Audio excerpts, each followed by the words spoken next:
Good evening, Kadai.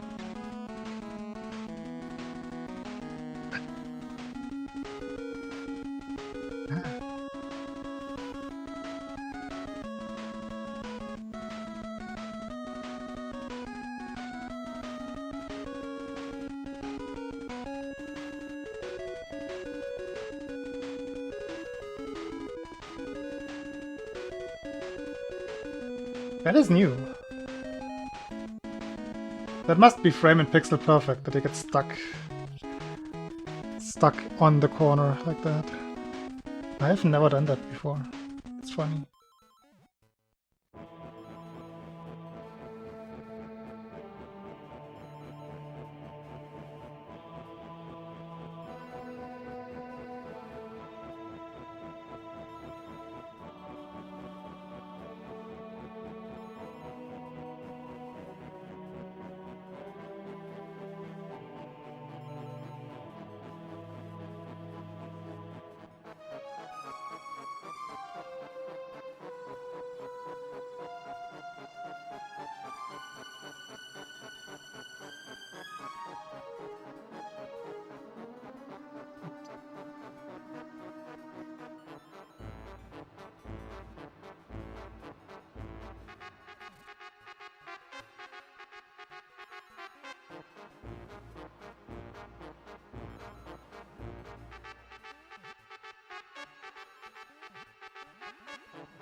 Doesn't feel right anymore after not having done this strat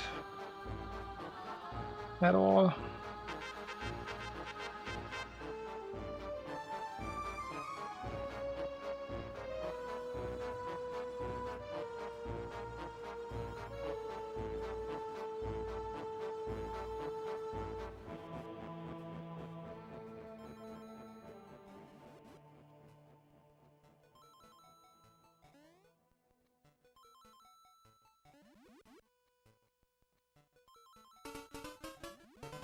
Yo, there's no way.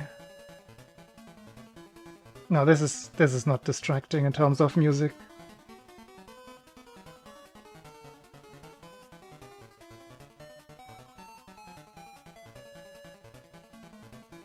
They're pretty much equal, the two versions. Like the old strat is just this. If you optimize this, it can be just as fast as this version. I like this one better though. It's more consistent. If you get it. Also has the higher reset risk when you get stuck up here. Like that. You don't quite have running speed, or if you do a frame pixel perfect jump.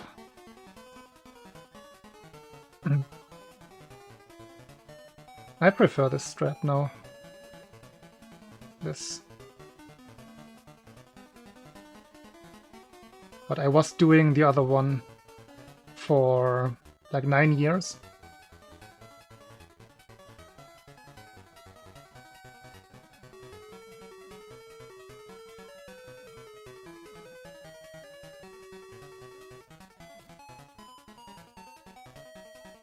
But that's the best you can do.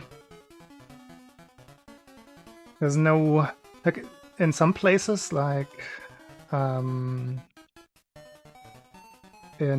Pumpkin 1, there is an enemy there that lets you clip into the block and grab the power-up from below. Would be cool if there was a way to do that there, but you just cannot clip without any enemy there. Let me show you real quick what I mean. Like here you can do...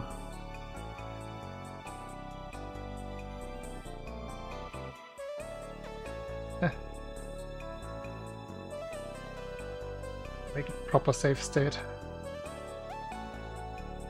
Julien. Likewise. It's actually hard to do. And I'm not sure if it works on every save state. This might just be a bad save state.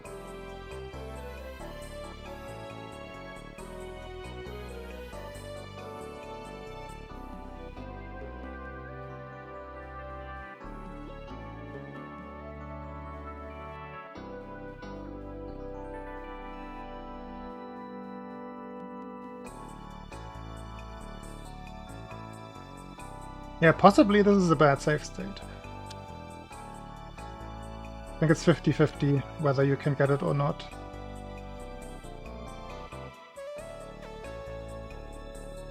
Let's make a new one then.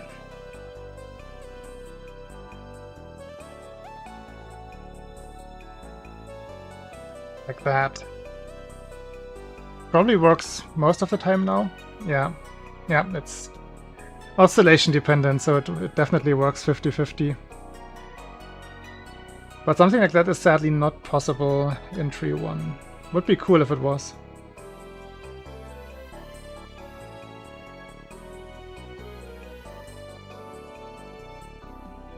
There's another place where you can do this.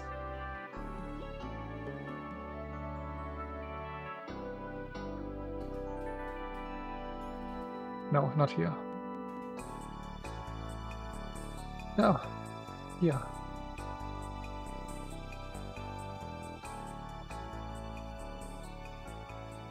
This one's funny. I like this one.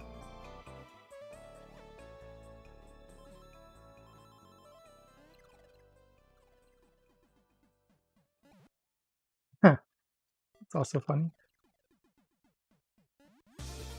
This might be the same in terms of possibility. Yeah, we might not be able to get it here.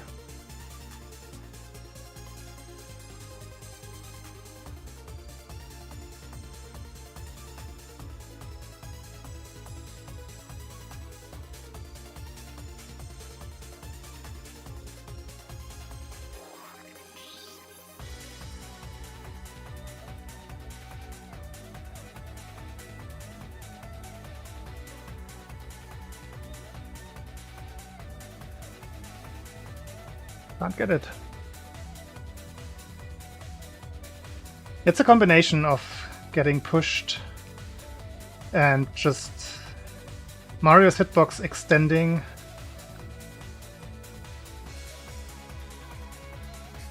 It's by a pixel, but yeah, the enemy definitely is the important part that pushes you just a bit further up. Yeah. And with this one, you can see it doesn't matter whether the power-up is moving. Well, I wish I could show it. There's something else about this.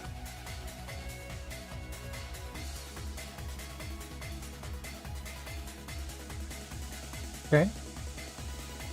Shouldn't have stopped that. That's funny.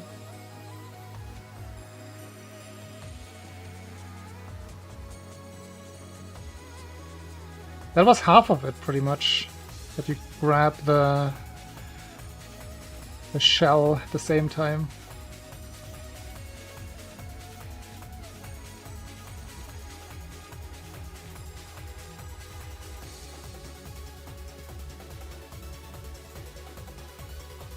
Ah, why does it not work? Like at all.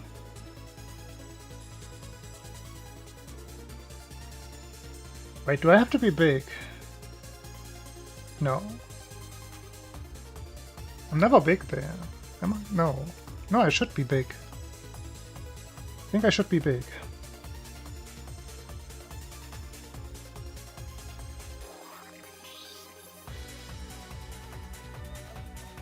Do I even fit as a big Mario? It must be like that.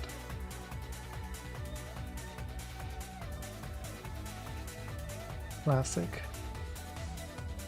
Oh yeah, it's definitely big. But yeah, that's the same principle.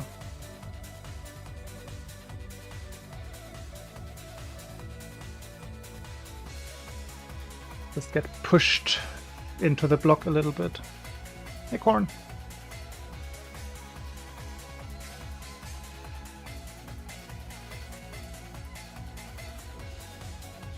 Thing is, I believe this is also oscillation dependent.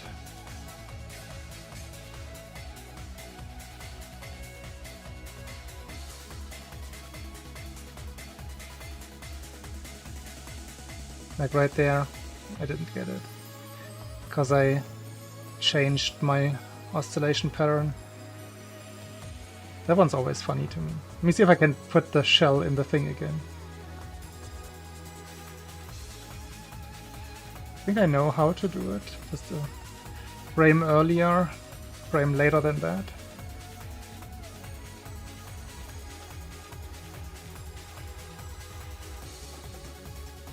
I should continue.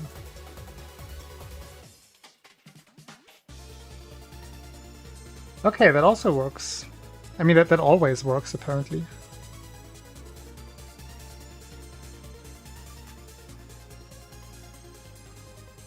Is that dependent on how I grab the shell, or can I... is it just the hitbox? Is it just broken there?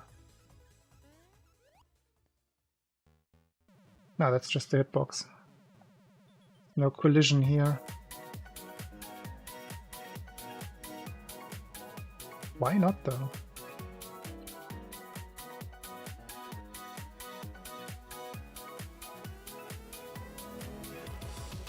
That is so strange.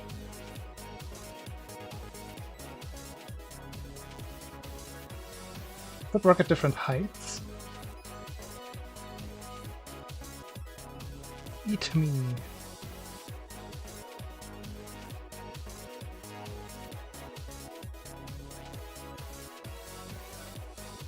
No, it doesn't work up there. Early, you say? Still past 9 PM.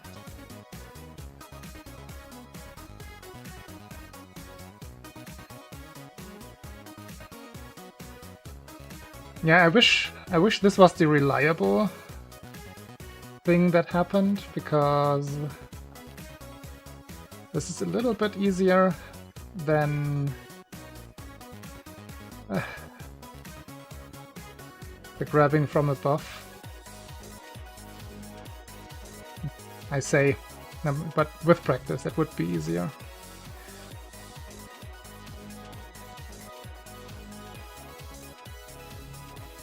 It's frame perfect though, so I'm not sure if it actually is easier.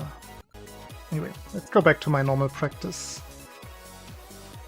I do want to practice every single level today because of the little break that I took.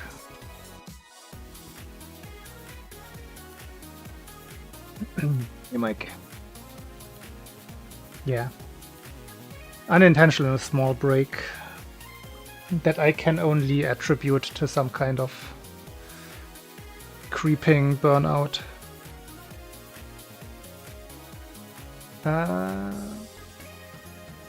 Let's do a couple more 3-1.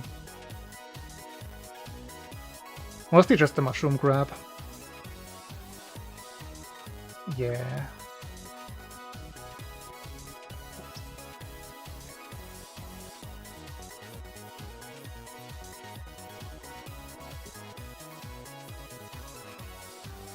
I'm not too prone to getting bored or burnt out due to repetitiveness, but it was getting there, I think.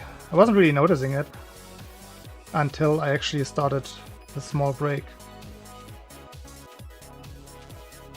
That is when I realized, it's actually quite nice to not do that right now. That's the way that manifests in my case.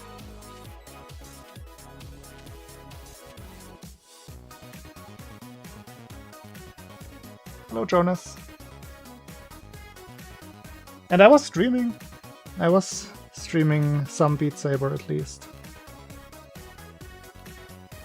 In which I have had a bit of fun recently. Like more fun than for a while before. That was a nice change of pace. And I'm gonna try to qualify for a Beat Saber tournament later this week.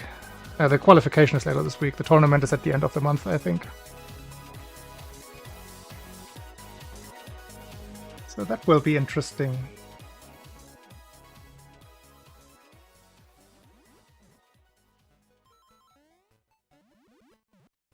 I think it's gonna be hard. Like, just to qualify, I will definitely not do well in the tournament once I should get in. But qualifying would be a big success already.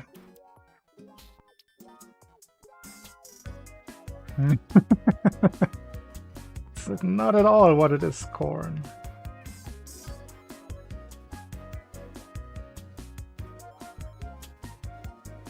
Contrary to popular belief, I'm not getting older.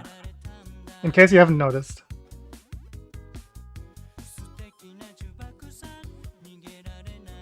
It's not something not something I take part in, this whole getting older thing. Ah.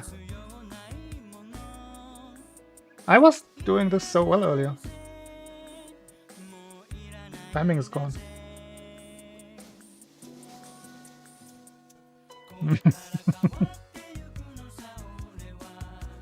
Yeah.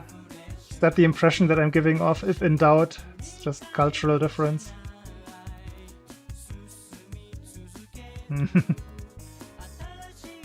No, it's not something that you should strive for to the same extent that I do.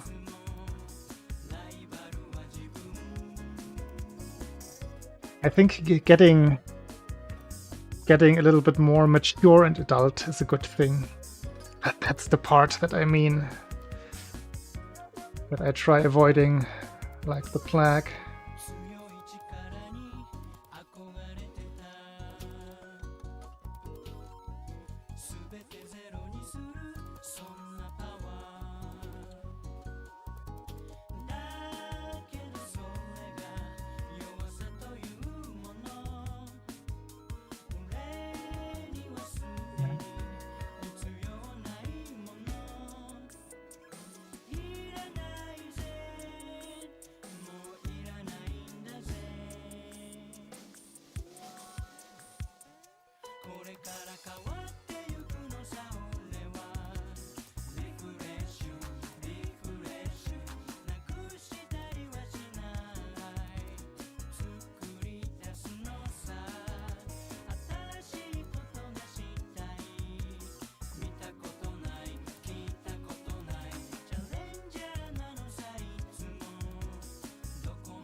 I was thinking I was settling for something slower in my runs, but I think it's actually quite okay how I've been doing it.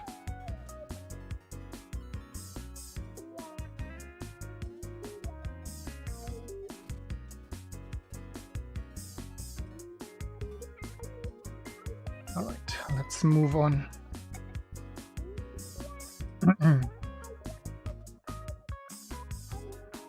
I'm not even sure if I'm gonna get 2 runs today. It might just be practice. I think I need it though.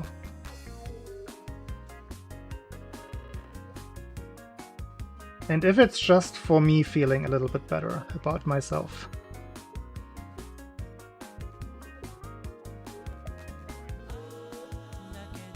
Because I had the feeling I was neglecting practicing a couple of stages.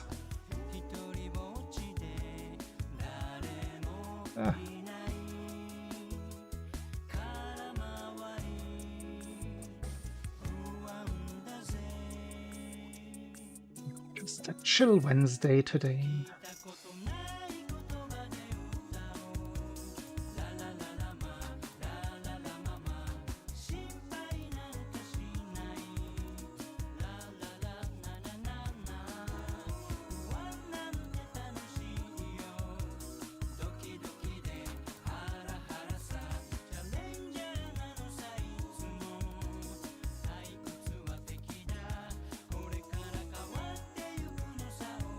Last try, that's good.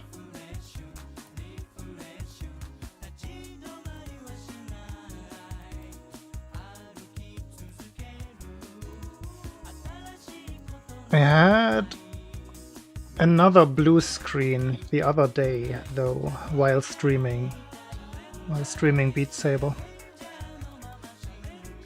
I hope that was just another freak occurrence. It's only been 2 blue screens in the last, like this entire year, I think. So let's hope this is not something that is gonna... Oh wait, no, it was early. It was more during some point. But recently, only the 2. I have no idea. The event viewer log is the same as it always was. It never points to anything useful.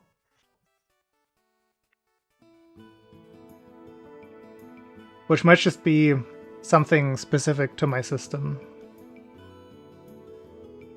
My best guess is that it's probably again some kind of driver incompatibility. Like, I was using my VR headset at the time. Could be a factor. It could always be some peripheral device going bad, so to speak. Like, I have so many hard drives connected to my PC. One of them I know of. It's somewhat corrupted. That one has never caused blue screens, though. That one always just causes like things like live split to not work because my splits will just disappear. Because they used to be saved on that faulty hard drive. Last time it was the old USB hub. I still have 2 USB hubs connected. It could be one of them. It could be something related to my input display that has non-standard drivers. Could be the webcam, could be the hand cam. That's a PS3i, which is running on generic drivers, so if that one goes bad and the system can't handle it... For example, this one is not FPS capped, which I don't really know how it works, but supposedly how it is. I can just randomly set a frame rate up to 90 in OBS, I think, and it will just work. So all of these things are a little volatile, I would say. And yeah, these are running on like Windows default drivers, which is what I would call the non-standard drivers here. They're standard drivers, but for non-standard devices. That's what I meant.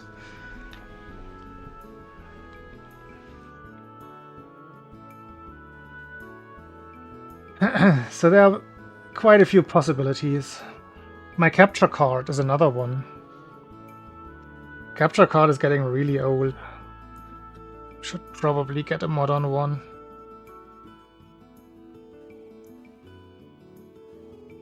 What was my reasoning for this one in the first place? Price, I think. Oh yeah, the capability to actually do 720 properly, or even 480, I believe. Yeah, this one actually does 480 even. Which I don't need anymore because of the upscaler, because of the RetroTink.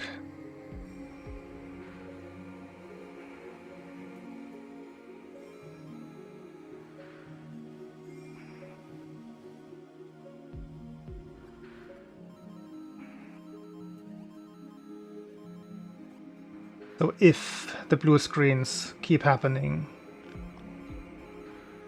I will just do the device by device unplugging thing.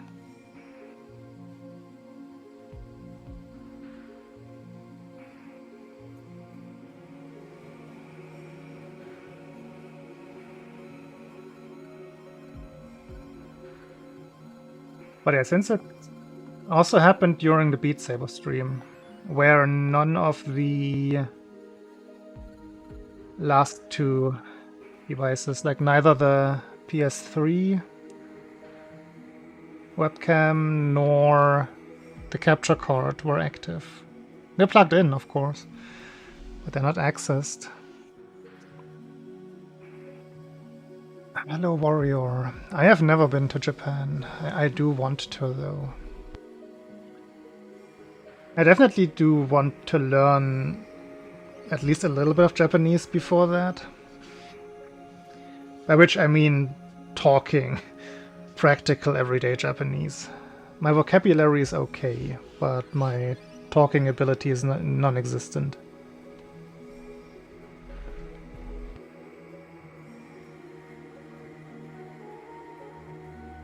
I mean, I did do some recovery installation, like just SFC, and I think SFC alone did the job last time I did it.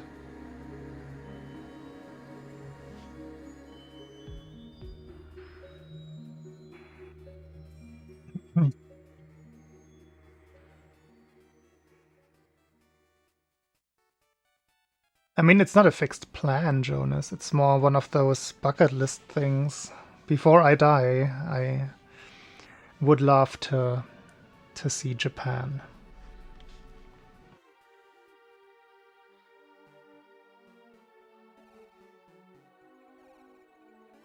Not something that is planned for the immediate future or for any specific purpose. It's just personal interest. Yeah, exactly. The endless to-do list. Now, in terms of traveling places, the to-do list is actually not that long. Like, sure, I wouldn't say no to any destination. But the musts pretty much only contain Japan. Maybe Australia as well. Yeah.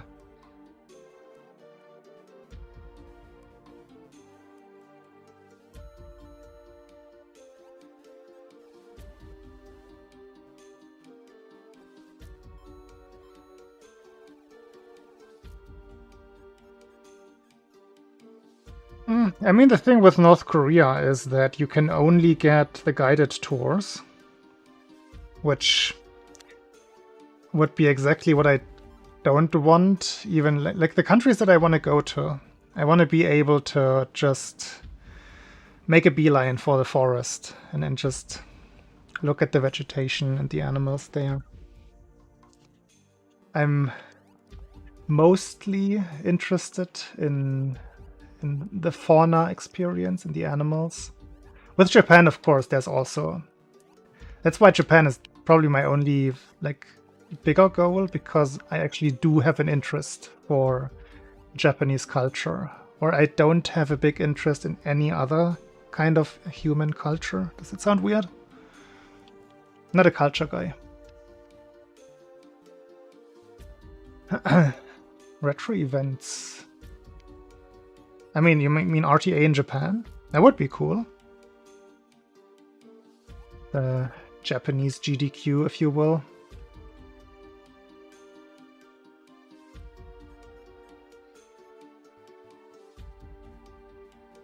Yeah, Madagascar, New Zealand, the southwestern part of South Africa. They're very... Indonesia, a lot of parts of Indonesia. They're interesting parts of the world. The Amazon, of course. Like, if you ask me about faunal expedition places, I would go everywhere.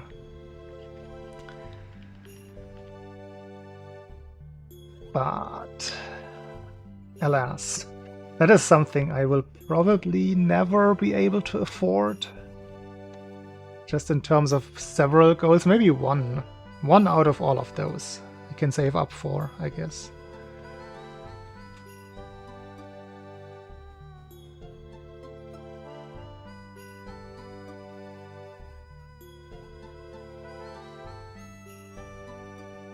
But it's nice to have dreams, right?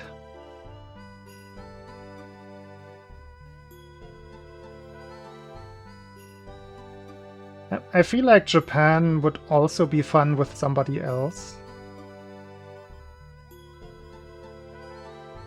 So maybe that is a consideration. I have somebody who is like the same kind of interested in Japan as me. Probably actually more. So that could be a thing. Could plan it together.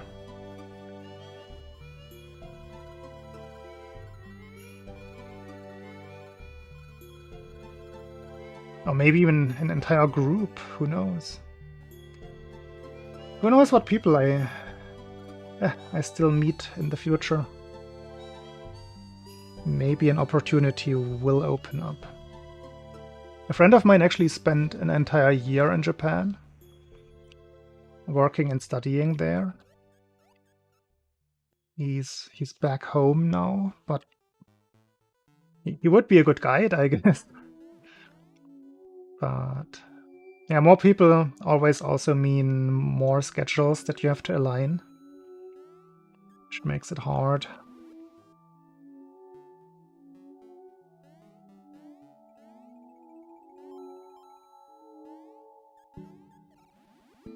If money wasn't such a scarce resource, rare, scarce, you know what I mean. Also scary.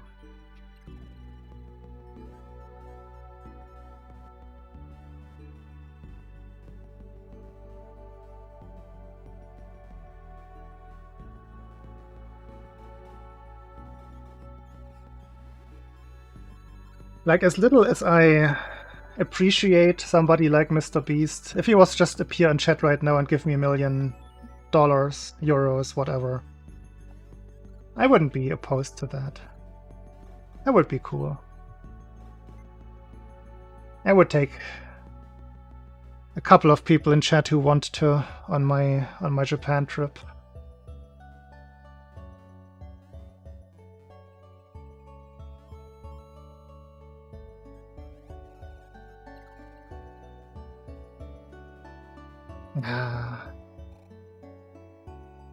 And probably not for much longer, because I've always had a kind of bad opinion of Mr. Beast. But I've heard that more people are catching on recently.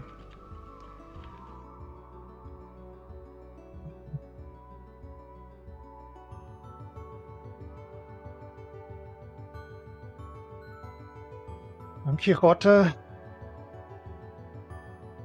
I actually don't know what that is in Tokyo.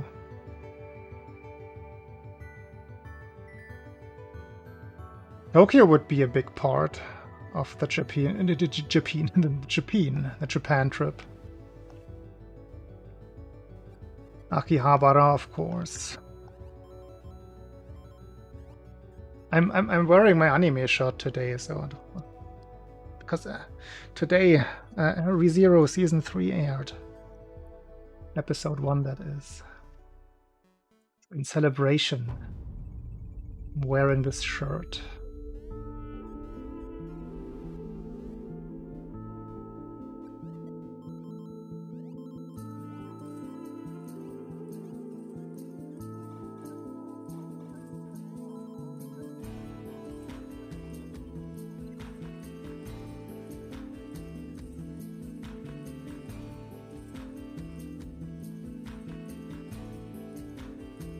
Only place with a bathroom at night.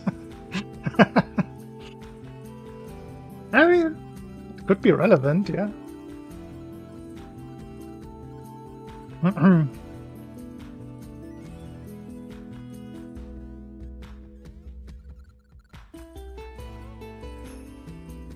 Not a bad point to make at all.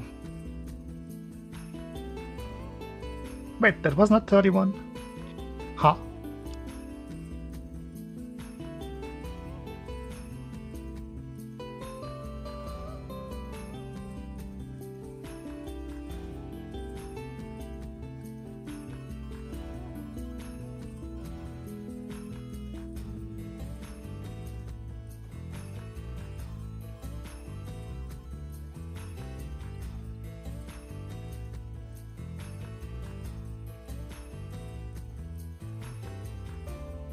I'm confused why that was not a 531.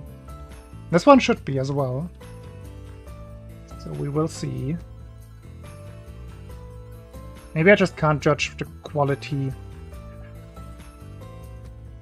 of my jelly jumps right now. They weren't great. But I think they should be enough. Like this for sure is a 31. Yeah, this one is. Interesting.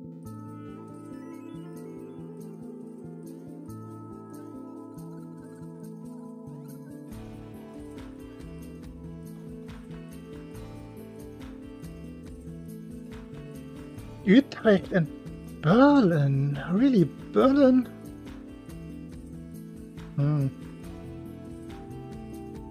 Berlin is interesting, but is it that big of an attraction?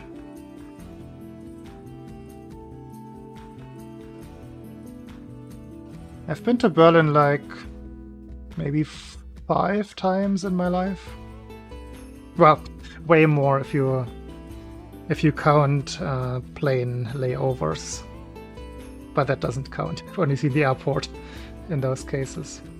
Berlin itself is pretty meh in my opinion.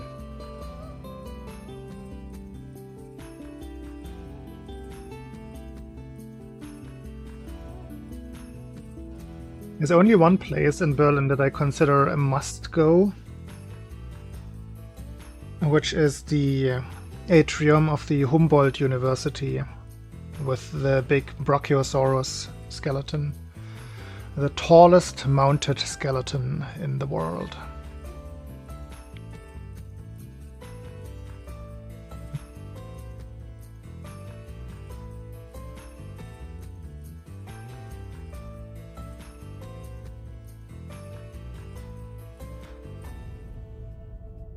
Oh, wait, you even have to apply for the giveaways nowadays? Oh, that is already so off-putting. Hello, King Dave. Greetings and salutations to you as well. The phrase that I often hear I can't talk English anymore, that I often hear in one of the Lord of the Rings YouTuber streams that I watch. I want to do the entire level.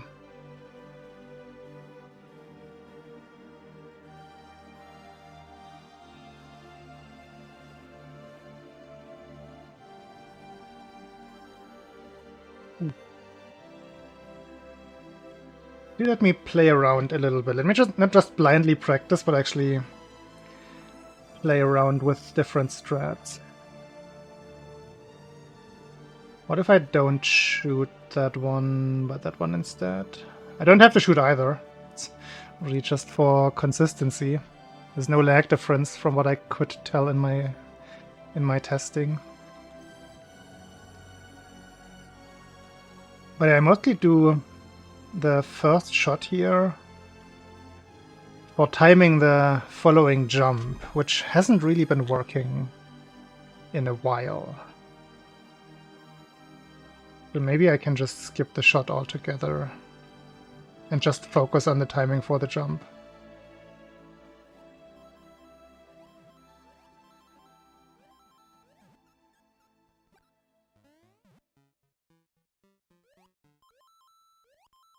Yeah, maybe the cowfish can survive. Maybe we're just leaving them alone.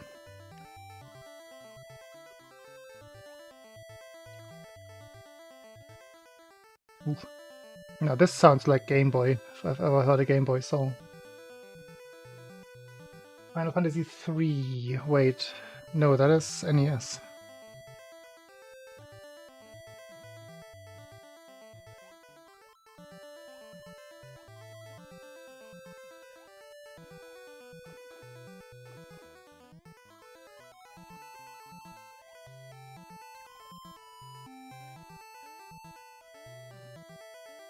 I think. Yeah, that's NES, right?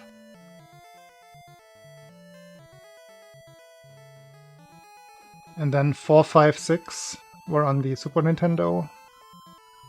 7 was supposed to be on the Super Nintendo. Part of the game already existed.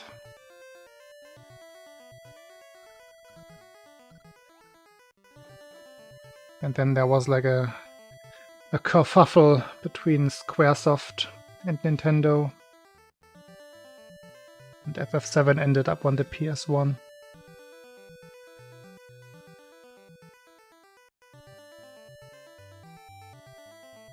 You just want to make me pronounce that second place name there.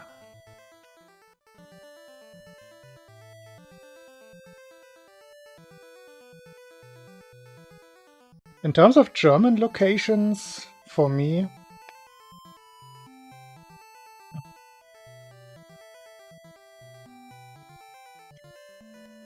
don't have many places that I want to go in Germany, to be quite honest. I've been to Munich several times, mostly because it has the only, well, back then, the only dedicated Rubik's Cube store in Germany. Cubicon. Which was cool. I went there like 3 times, I want to say. I've been to Berlin. As I said, Berlin's not too interesting for me. I've been to Hamburg. Hamburg is a much more like presentable city compared to Berlin, in my opinion. I liked Hamburg much better than Berlin. But it's not that I have to go there again. What other cities are there?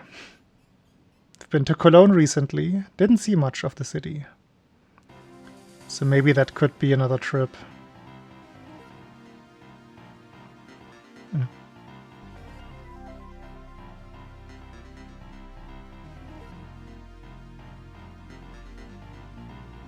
I've been to Bavaria, yeah. I used to have relatives in Augsburg, which technically they call is not Bavaria, but it is Bavaria politically. And yeah, Munich is the capital of Bavaria. Been there many times. I've been to Bad Tölz, which is in the very, very far southeast. I've been to Garmisch, where the highest mountain of Germany is. Have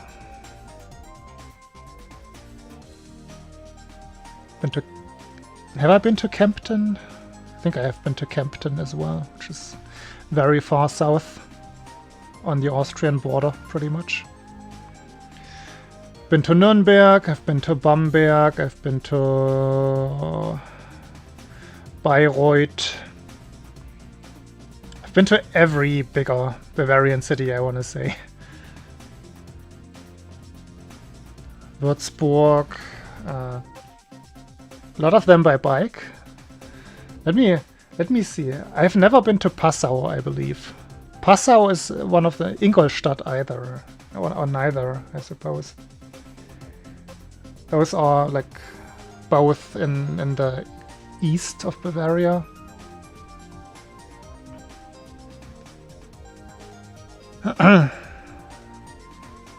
I've never been to Dortmund nor Düsseldorf.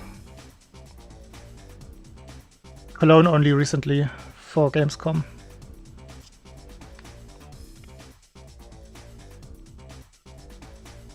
I've been to other cities in that vicinity back on the big bike trip in 2000 though. I've been to Bochum, I've been to Duisburg. Excuse me.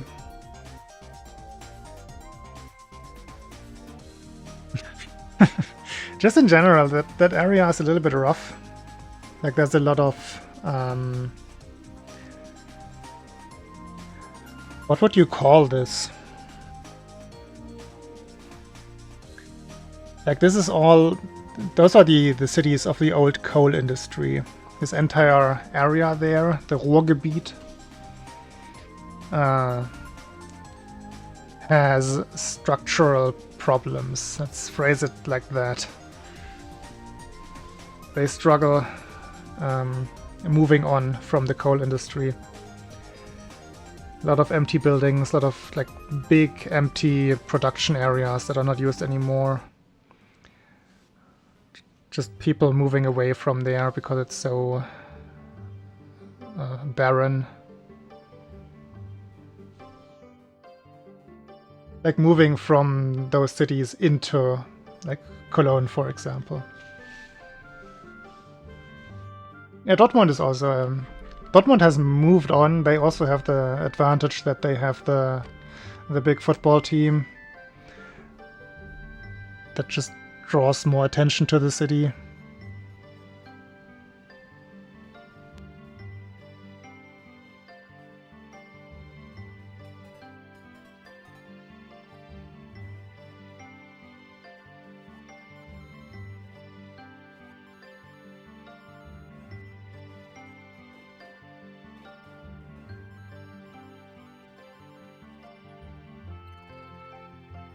Culturally, as I said earlier, if it comes to culture, human culture, I'm usually not too interested.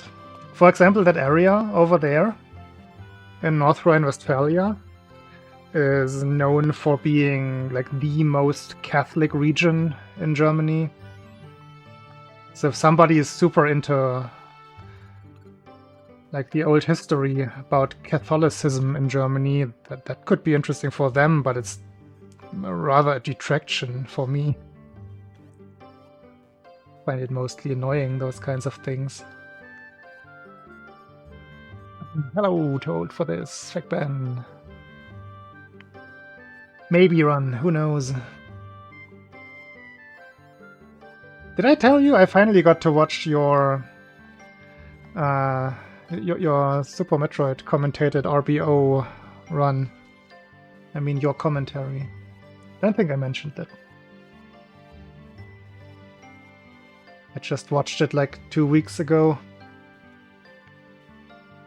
I like finished it. I'd started watching it before.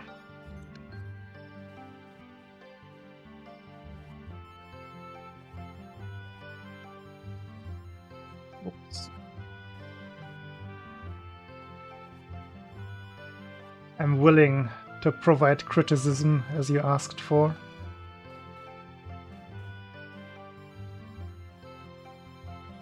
Not really criticism. More like a review. A very short one. Because I did enjoy it. And I cut you a lot of slack for it being your first commentary.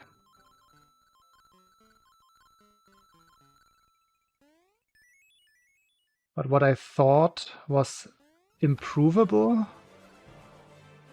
from both your sides was a little bit more enthusiasm, I would say. It was very professional dry.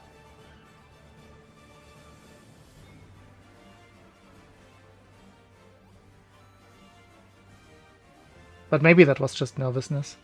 I don't know.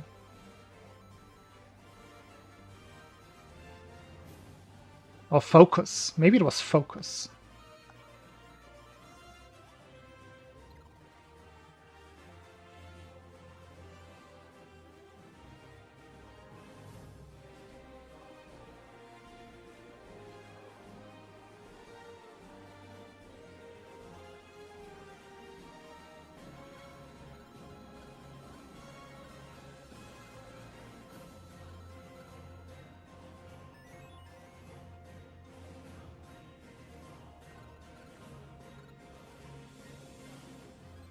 Oh, this was a good level. It's a high 31. Not really. Huh. Surprising.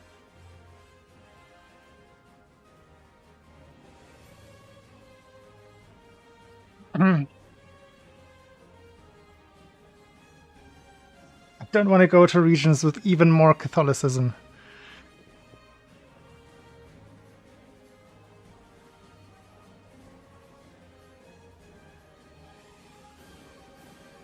I mean, I would definitely go on a trip with that. Like even just 50k, I'm saying this as if this was a small amount of money. That would turn my life around. I mean, would it? Nah. But it would make me sleep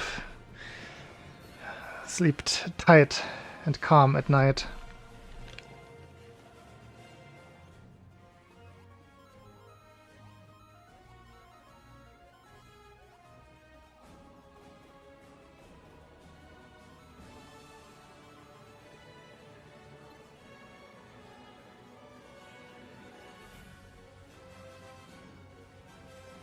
Actually, I haven't been following the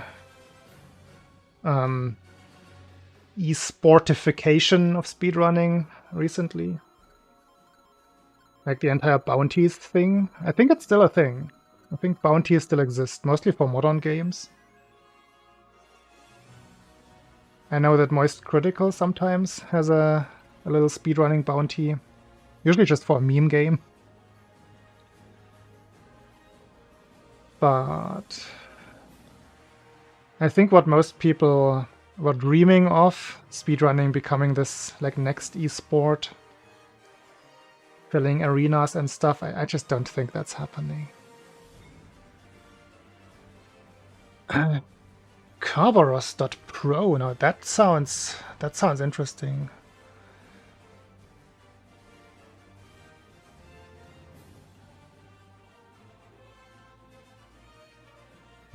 Interesting, that message isn't even shown in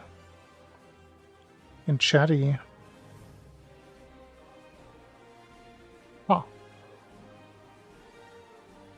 Very interesting.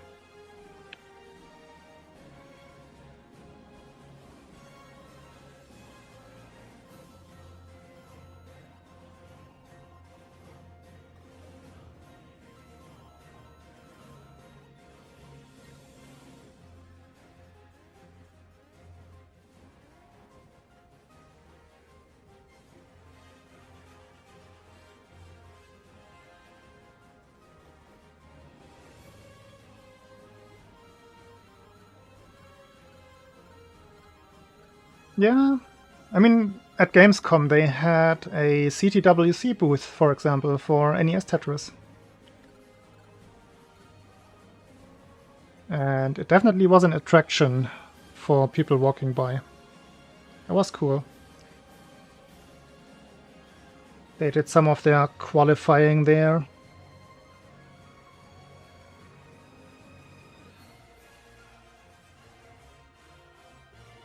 YouTube messing up again.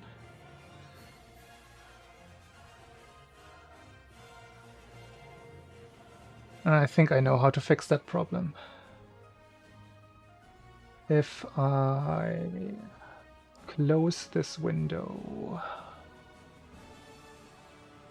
let's see.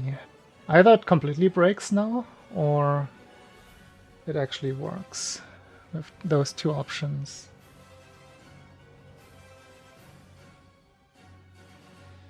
I think it actually broke. I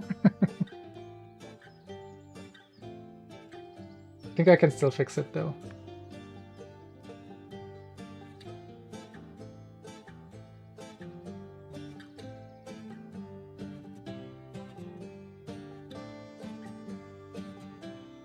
This might fix it. Let's see if my theory is correct.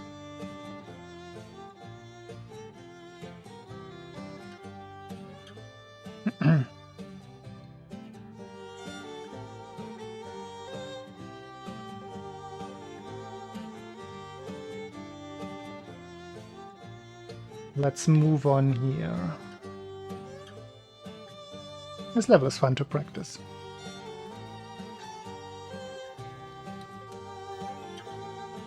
This level sucks.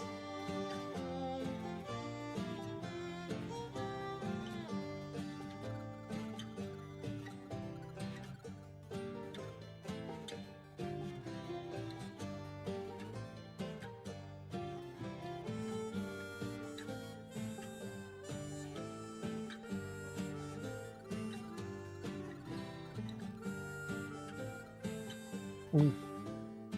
The quick slowdown again. That one is still a mystery to me.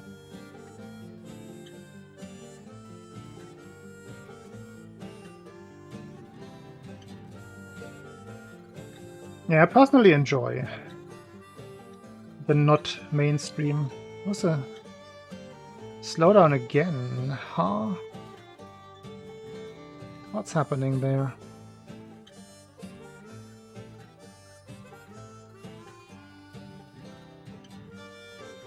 Better.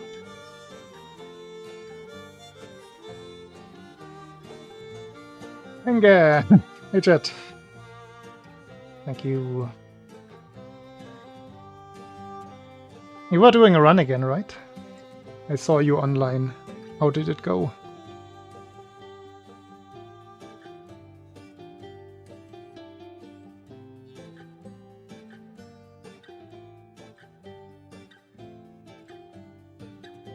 I actually think speedrunning is already bigger than I would have thought it would get, just in terms of public recognition. Like, every young person nowadays knows what speedrunning is. It's just part of the culture already.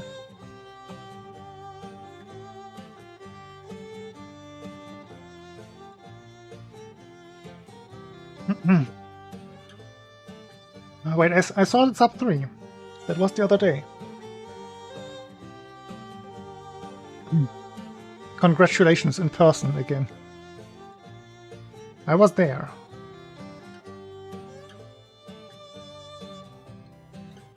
Oops, forgot my grip. Ah.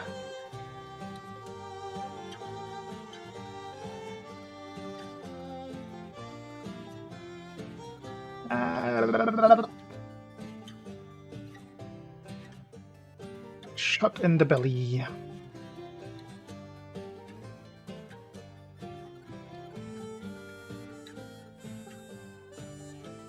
Oh.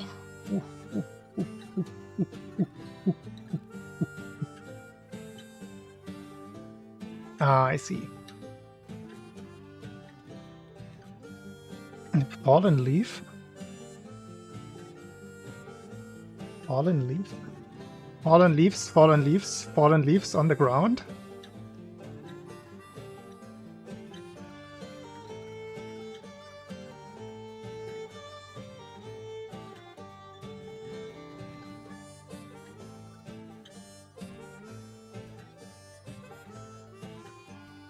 I don't know what that is. I only know the Billy Talent song.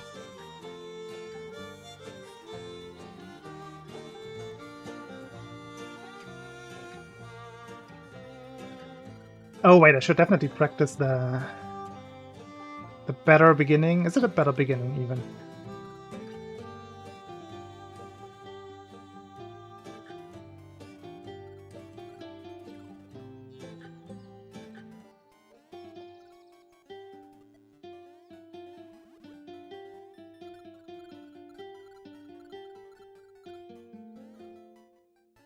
It really feels wonky.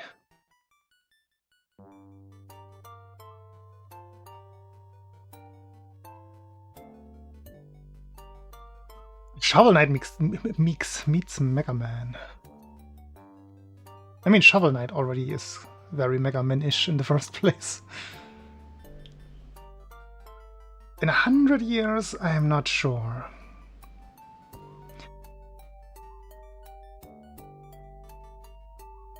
Speedrunning is how old? First speedruns, like the documented, more organized ones was 2009-ish, right?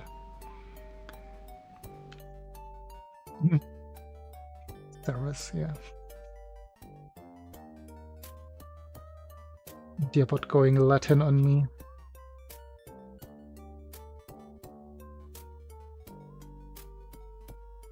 OX will happen earlier.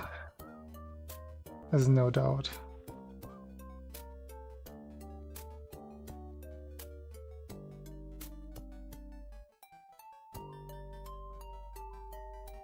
I mean, yeah, movement-wise, yeah, I definitely see the DuckTales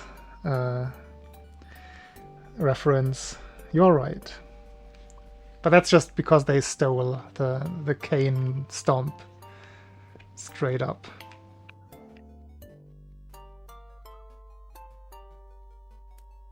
Maybe today. Unlikely that it's gonna be today. Very unlikely. Because I don't think I will get to many, if any, runs today.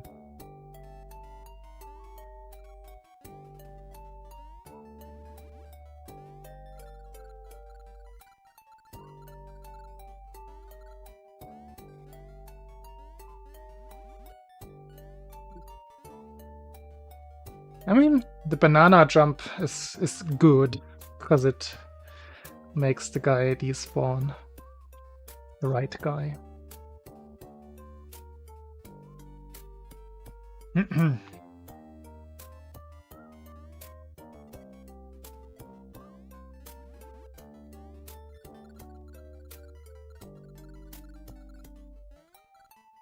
Ah, that was a diagonal, for sure.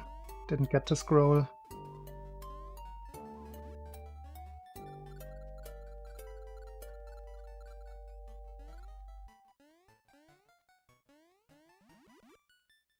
Like, if you do that jump like that, without hugging the block, I think it's actually faster.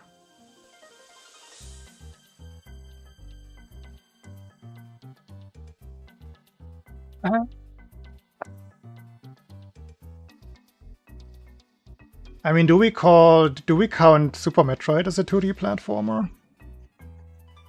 Then I would say Super Metroid.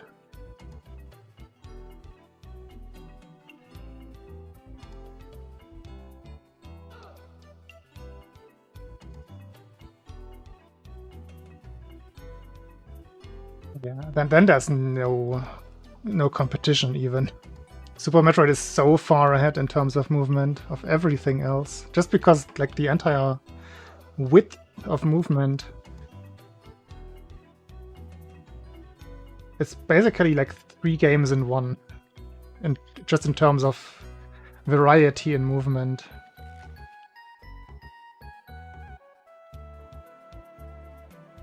Yeah, SMW has quite a few issues, I would say.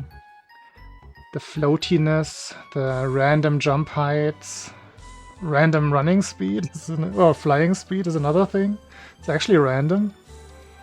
How fast you can go, it's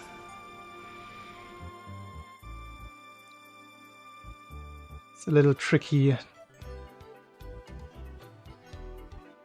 Everything controls nice if you get used to it, except for SML1.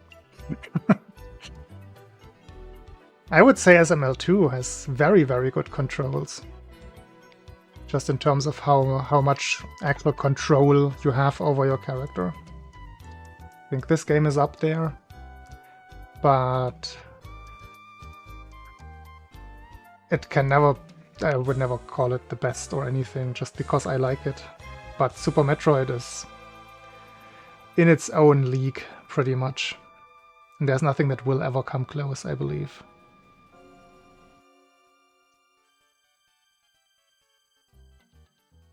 Does it? I guess it does. Like running off ramps, I can think of as an issue. I would also always put gimmick in there. But that's mostly because of its gimmick, hahaha. And its uniqueness with the star riding.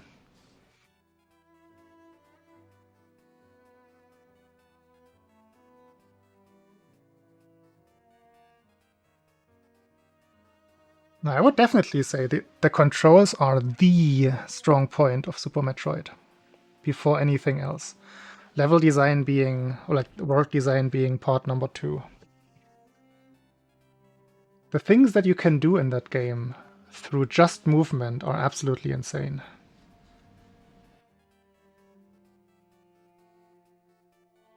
Gimmick 2? What? What? What is Gimmick 2? You're trolling me.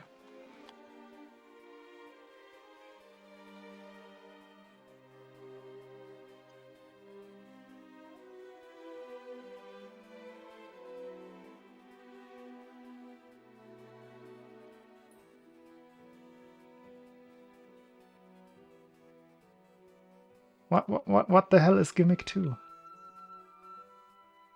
There's no such thing as Gimmick 2, is there? What? You're trolling me. There's no way. There's absolutely no way.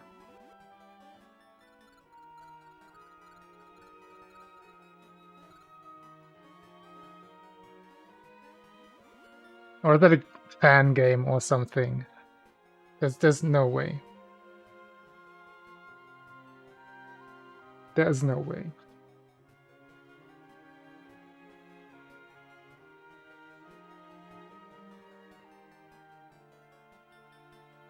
What? You gotta be kidding me.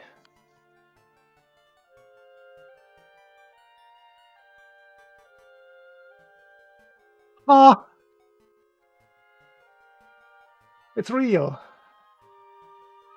It exists.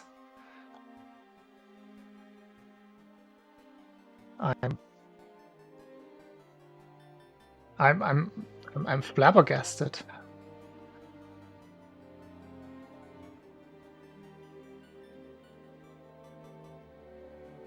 I will have to check that out later. Now that... Huh? Wait, how? What? Huh? Just want to have a quick summary here. Is there a wiki page for Gimmick 2?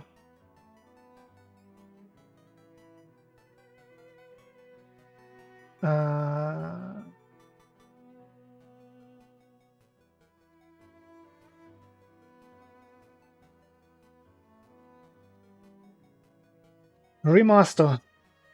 It's a remaster. Oh, but did they get it right though? Did they get the movement right? Now I'm very, very curious. I guess I could get it for the Switch.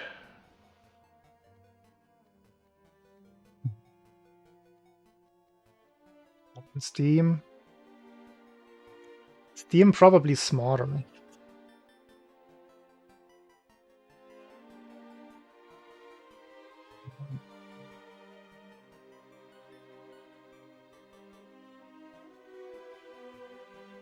I've not heard of the Zelda game. I have to watch some Gimmick 2 gameplay, I guess. Because that is a principle or like a game,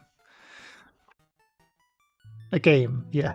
That's a game that definitely had more potential. The NES game is great. The movement is big fun. But it was a little bit underused. So now I'm hopeful for what that remaster is.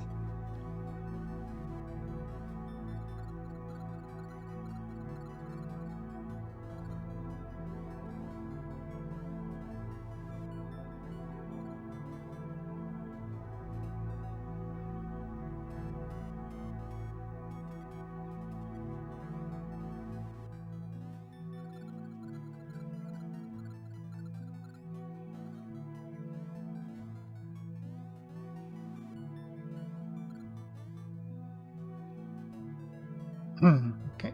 I think I have that level down.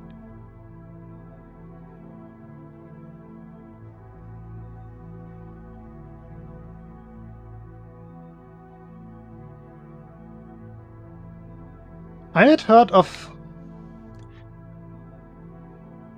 What was it that I saw Gimmick related? I think I just... Maybe this was overlapping news, because it was also not too long ago. I saw that somebody had... like just republished, like one of those retro republish companies that do cartridges again after a while. Unofficial ones.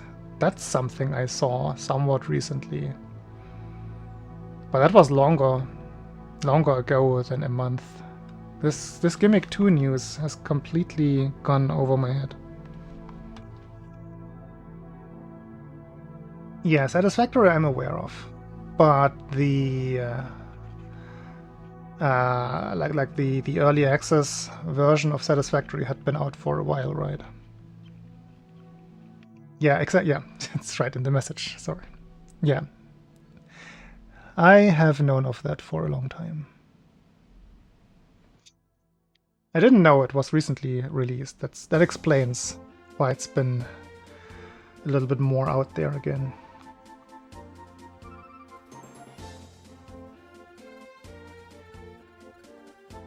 I also saw on Steam that Terraria has something in the pipeline, I believe.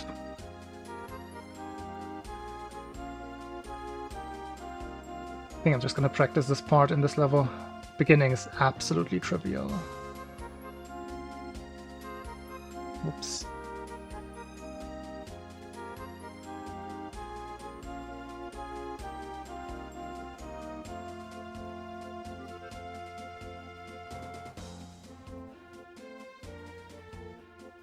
Ah. Ah.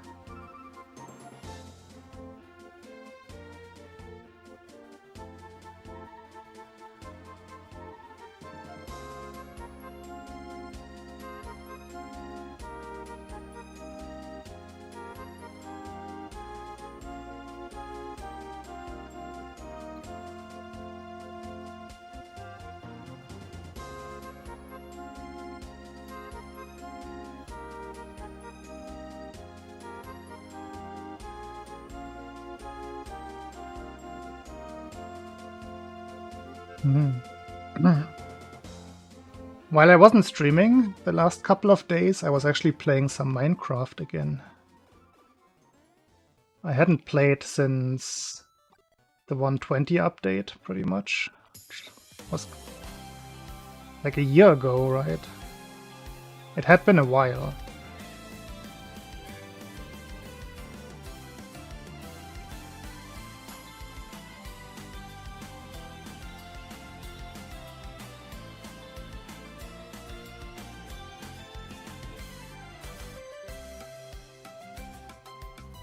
Why do I keep doing that?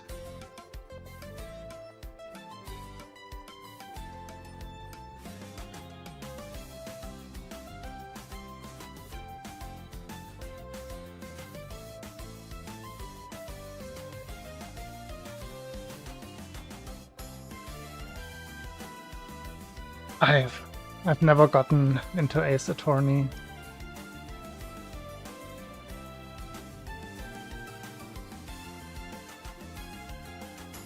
I actually don't have any idea what the actual gameplay is like.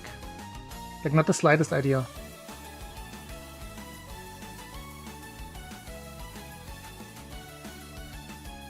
I obviously know what it is, but I don't know how to... what kind of game to expect.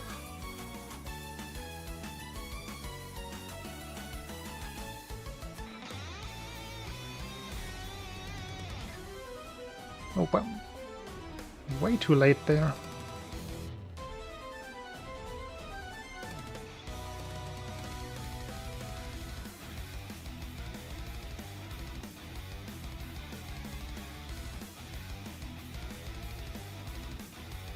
Yeah.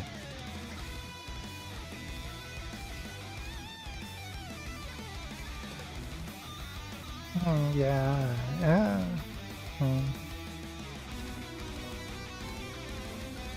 Like a dumbed down visual novel.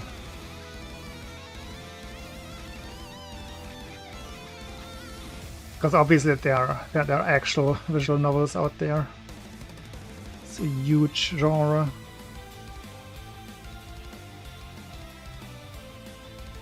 Like the Type Moon stuff, the old Fate series. Is it okay if I call it old? The timeless Fate VN series that also got adapted into anime.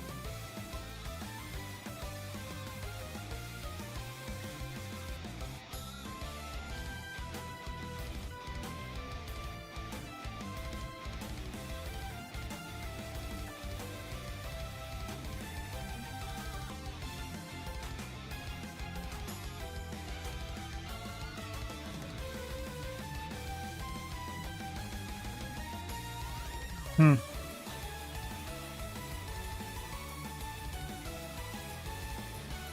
It is. Probably because of some mix-up or appropriation, like early appropriation of the term by the Japanese community, where they didn't really notice that it didn't exactly make sense.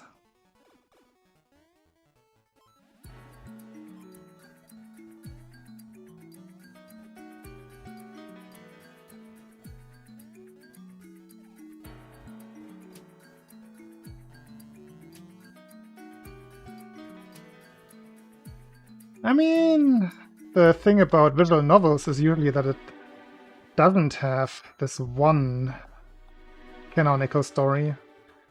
But a lot of branching paths.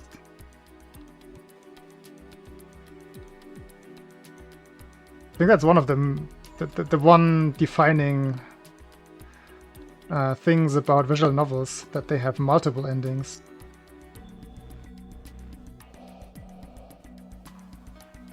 Like distinct character paths. I think the Fate thing that I mentioned has 3 main ones. I think that's the one that they... Or is it even 3 or 6? And it's so branching that they actually made different anime series out of it. This is an interesting concept to me.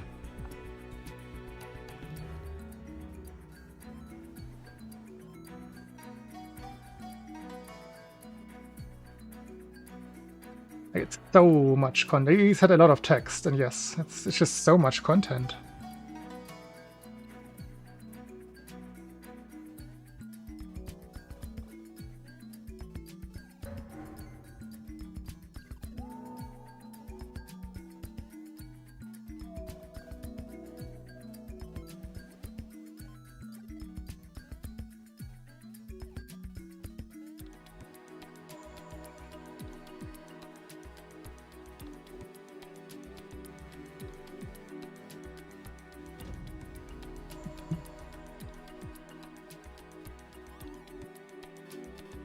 I don't think I would be personally too interested in the entire court setting thingy.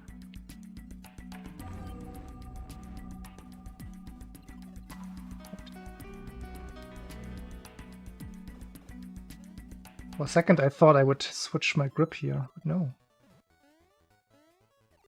This is an all-thumb stage. There don't seem to be many problems here, so I will move on.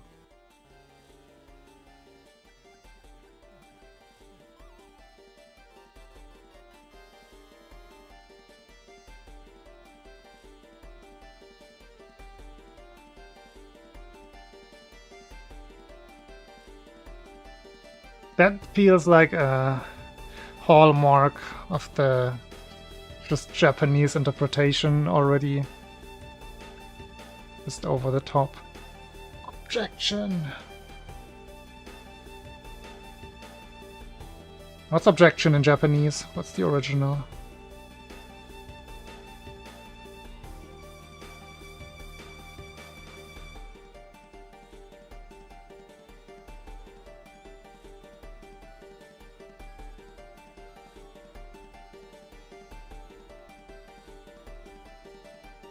Whoops.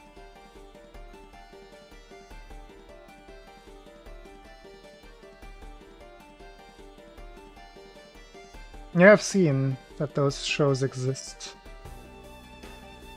Never really caught my attention. I was never compelled to even have a look.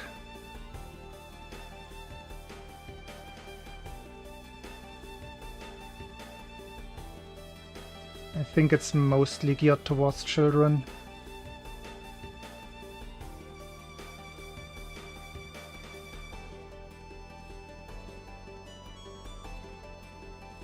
Pretty sure it was Studio Pierrot who made the the series adaptation. They're usually the ones that make the more mainstream, more children-like adaptations.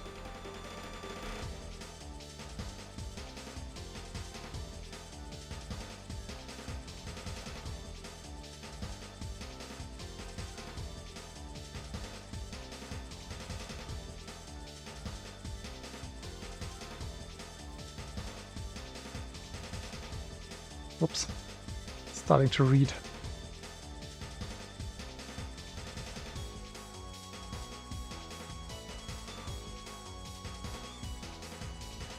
I mean, hold on is not a very lawyery, not a very attorney thing to say, though.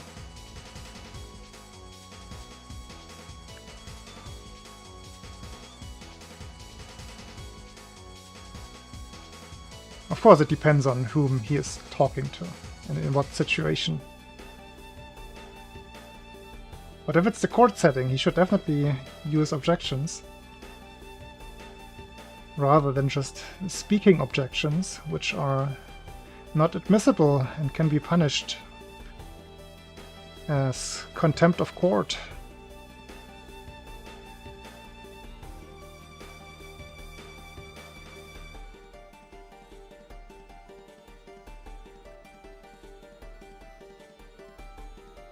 Yes, I've been watching too much court TV.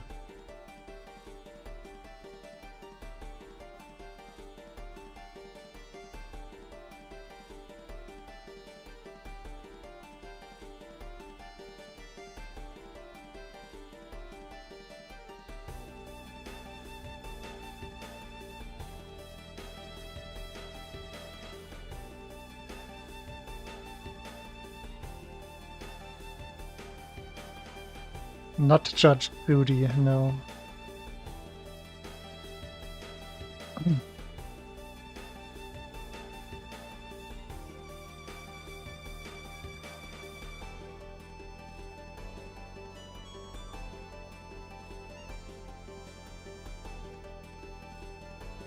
We had a German version of Judge Judy, which obviously I only found out later, that it was just a rehash with supposedly the German one was an actual judge at some point. I mean, they're just televised court cases. That is what court TV is. Well, court TV itself is an actual TV station who specialize in broadcasting court cases that are open to the public, which a lot of American court cases are.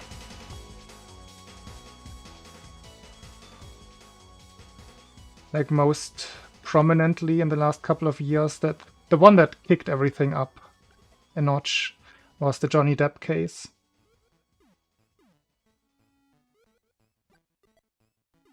Then there was the Rittenhouse case. The Darrell Brooks case. The guy who drove into a group of people, killing like 18 people. And then he defended himself with some bullshit sovereign citizen arguments. I know, it's on YouTube. It's not a... I guess they have cable variants of their service, but it's mostly YouTube. Many court cases, many courthouses themselves have YouTube channels and just stream their cases.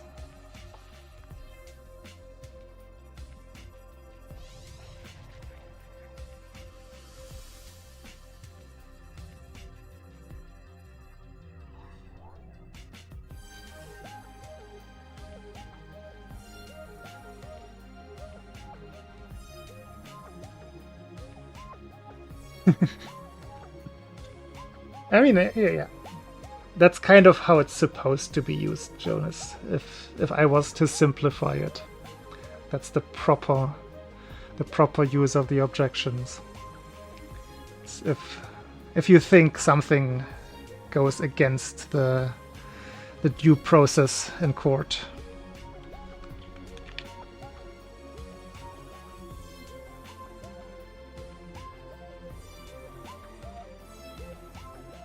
So I guess they're doing that right.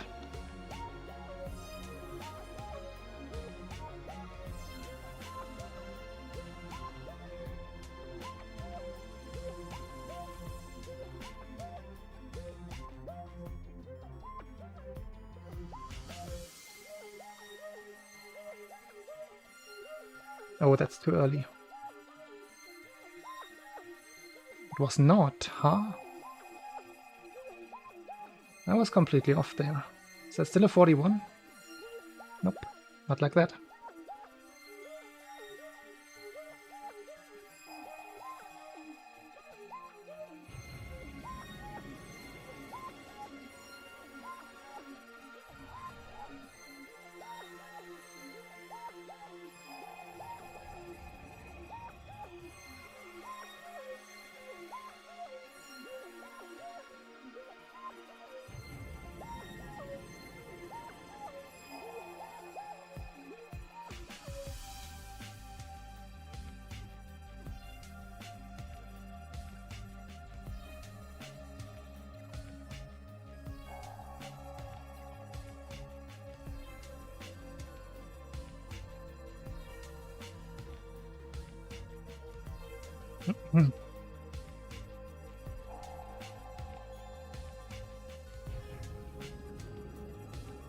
Oh yeah, this court TV stuff is a whole rabbit hole.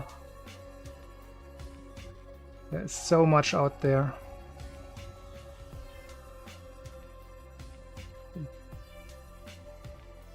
And then there's overlap with the true crime stuff. Obviously.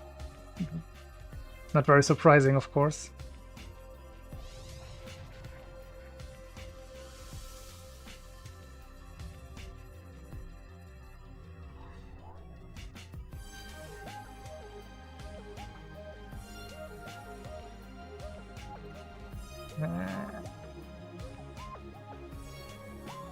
Jumped way too late.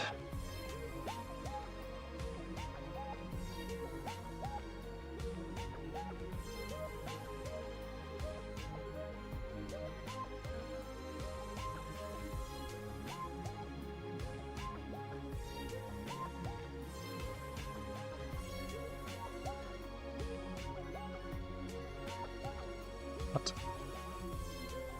I think that save state worked. Yeah, good.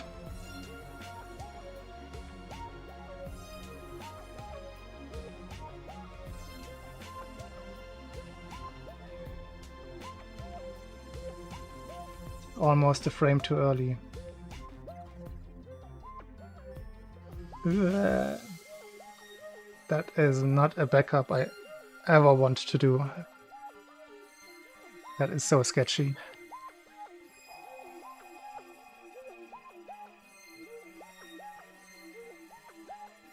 Wait. Forgot what to do.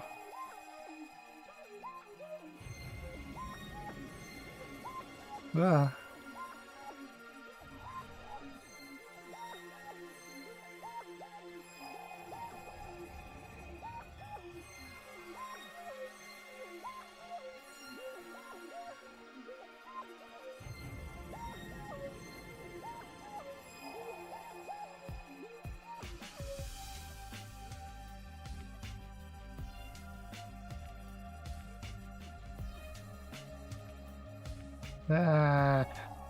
Timing, please.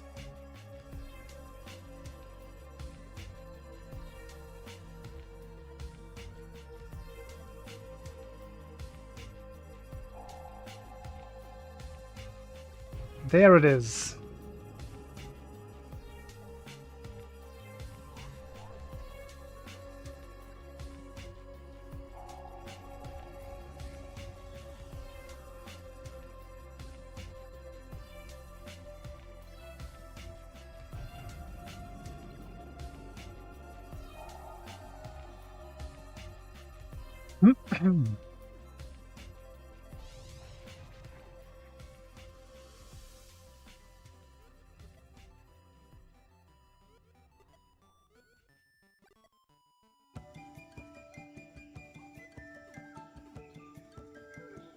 I could have sworn that was the first frame.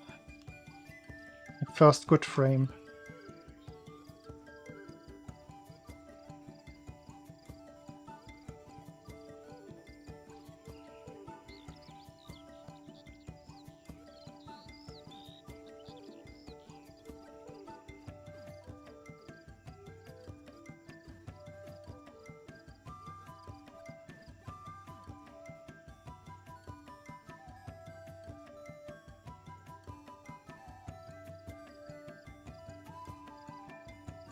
In 8 of the games.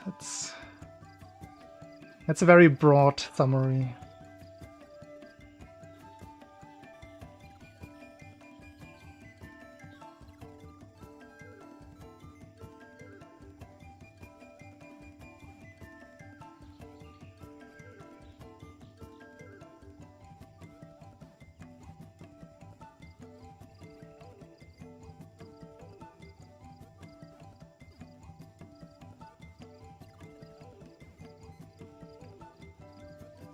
It's weird to aim for like a second frame.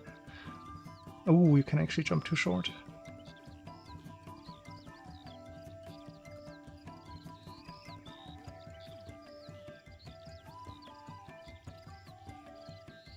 Aiming for the first frame would be easier.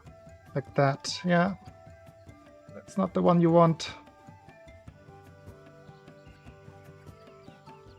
It is so awkward, the timing. Ah.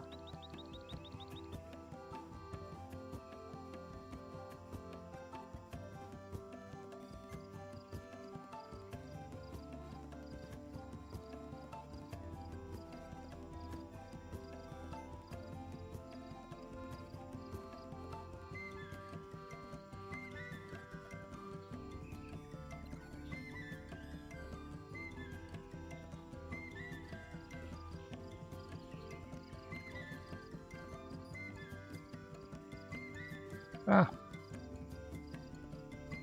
Best viewers. No.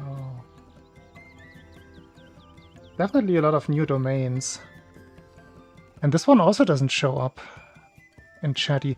This has Chatty figured out how to get rid of these, and Twitch still hasn't. It's so typical.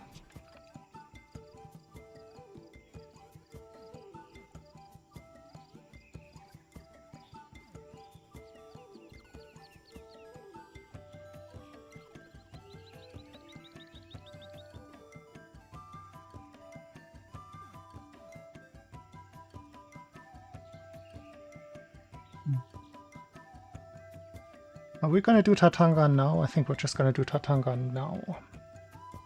Level does not matter.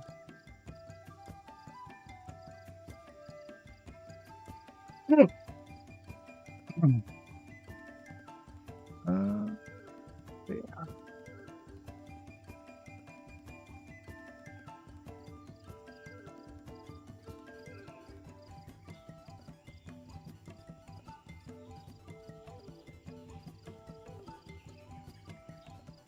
You seem very passionate about Ace Attorney.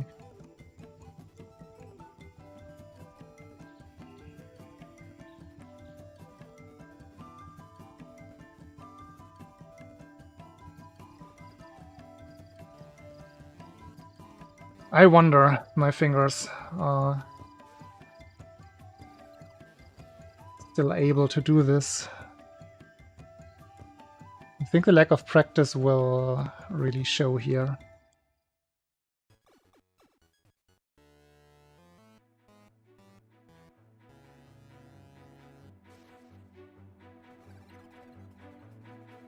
Actually.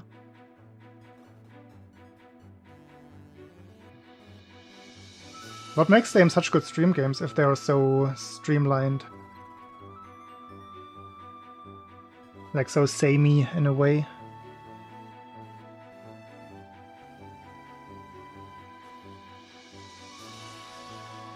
I am mashing. It's about... It's not about the mashing. It's about coordination.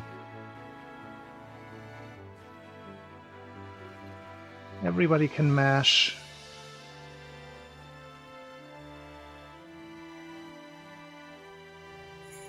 That would annoy me to no end, Jonas. That very kind of writing is very annoying to me.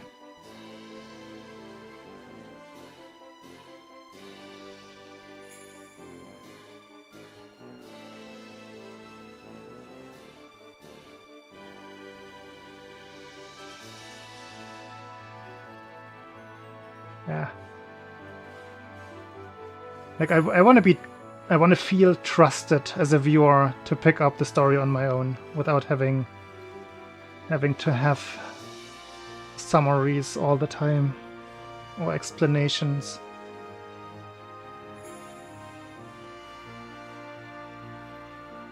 Ah, why was that not before? Okay, that's a bit late.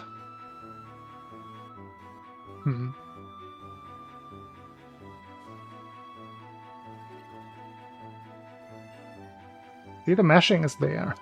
Just the coordination with the rest of the Mario. Yeah. And the other mashing was not there.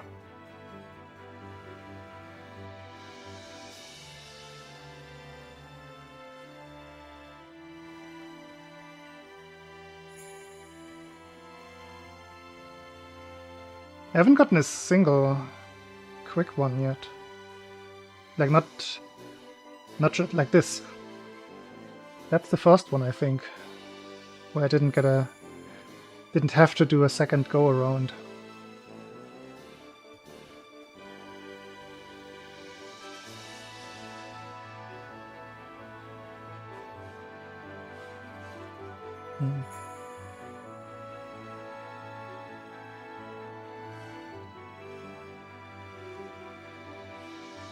I think there are good simulation games for streaming.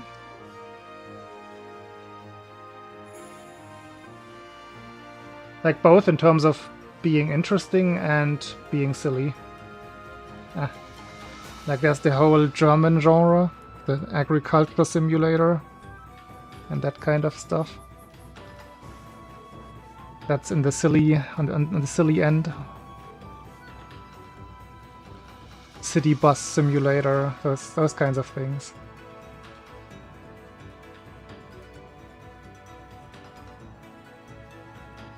I think something like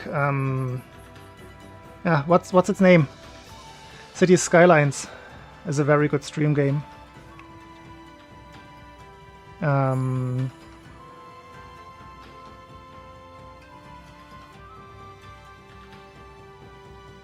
Also I guess the bridge builder games are not necessarily simulations, but kind of.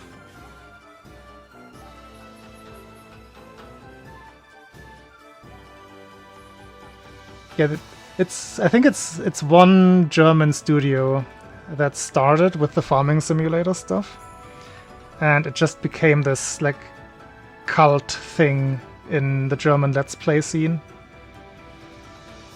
And then years later, they also got a hold in the more international variety streamer scene.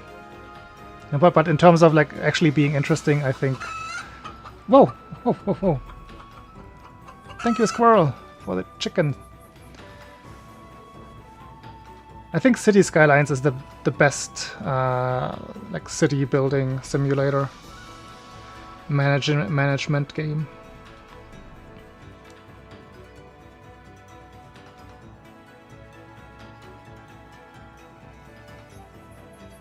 No, stop with the cheap viewers. I can't ban them because they don't show up in chatty anymore.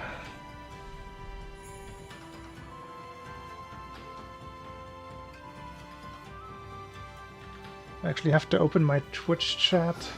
This is so annoying. Wait! It does show on Twitch as likely harasser. Let's go. Okay, what can I do with the likely harasser?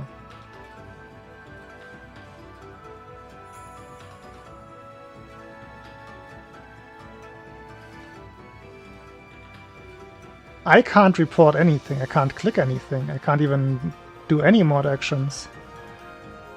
Is this just something I can see? Do you not see them actually? Ah.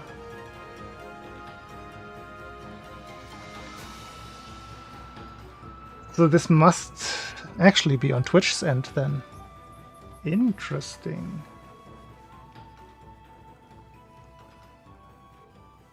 The messages are still being pushed to YouTube because I can see them. Ah, maybe that's a setting now somewhere. That is interesting. I will have a look at that later, so then I don't even see them anymore.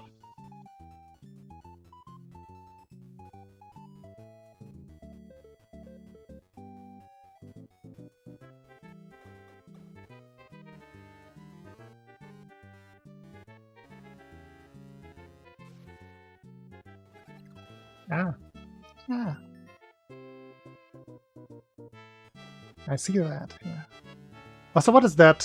What is that icon in front of your name? First time seeing this. What is this? But that's the September badge. Ah. Sorry, I skipped September. Welcome to Septober.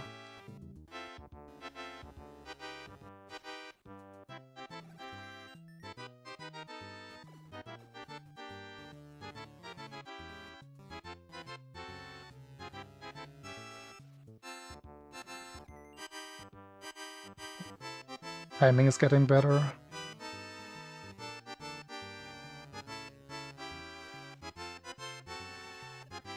Yeah.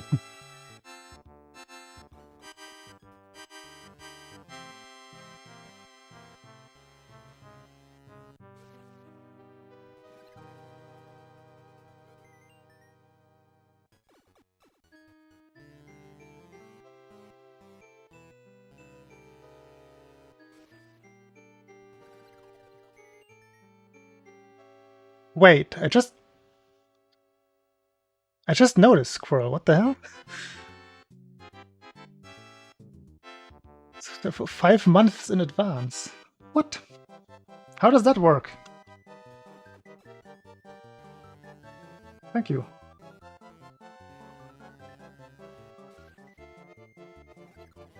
Something was different there. I only saw subscribed for 7 months. Okay, yeah. Makes sense. But then the next part was different. Has that always been a thing? Is that a proper subscription now?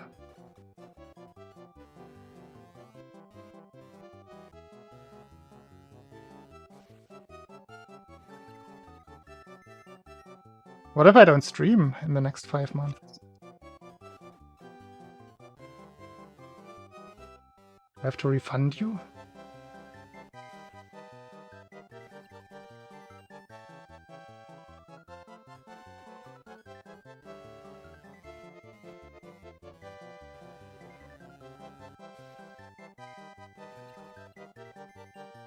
I mean, it definitely does say it for me. It does say, the Squirrel subscribed at tier 1. They've subscribed for 7 months. They subscribed for 5 months in advance.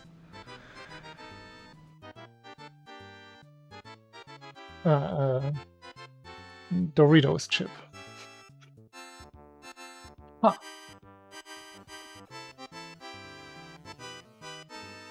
Sorry for spilling the beans. The Doritos. Cannot possibly hold all of them.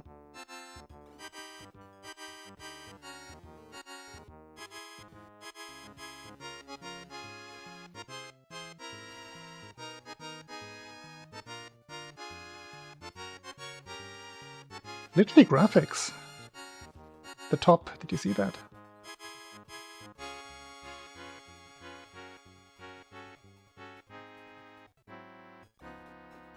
Oh, the doubled light. Does he always do that? It was there as well when the fight started. Never noticed that.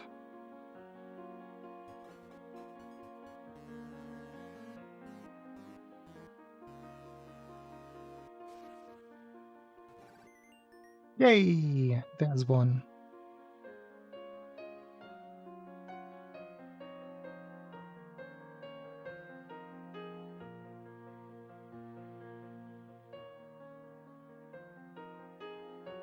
Interesting.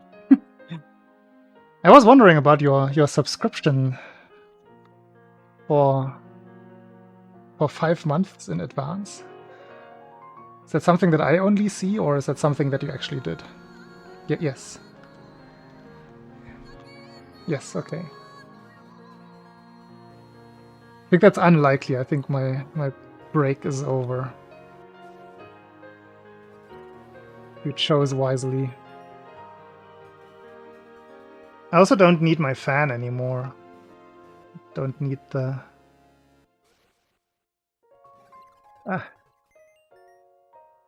Don't need heat protection right now, which is very convenient.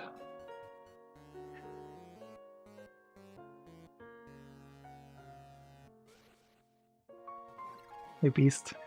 Now the only fan stays. For the real fans. Thank you.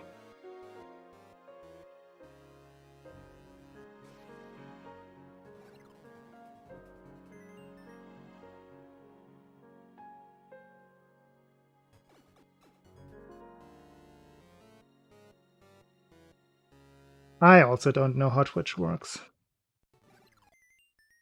Relatable. Yeah, I think Tatanka just works just as okay. As always. Unless...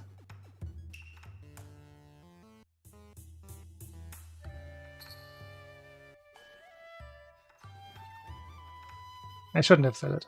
I should never say these things out loud.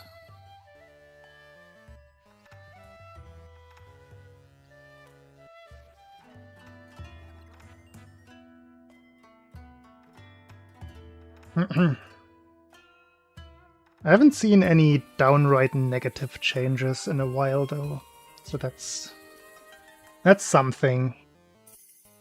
Or maybe I just don't notice them.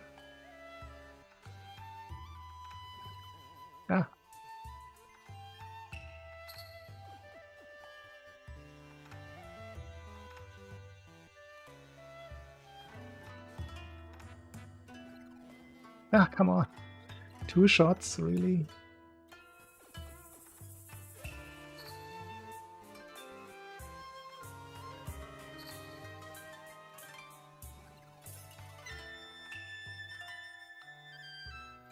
And did my input display go? There. I couldn't see it.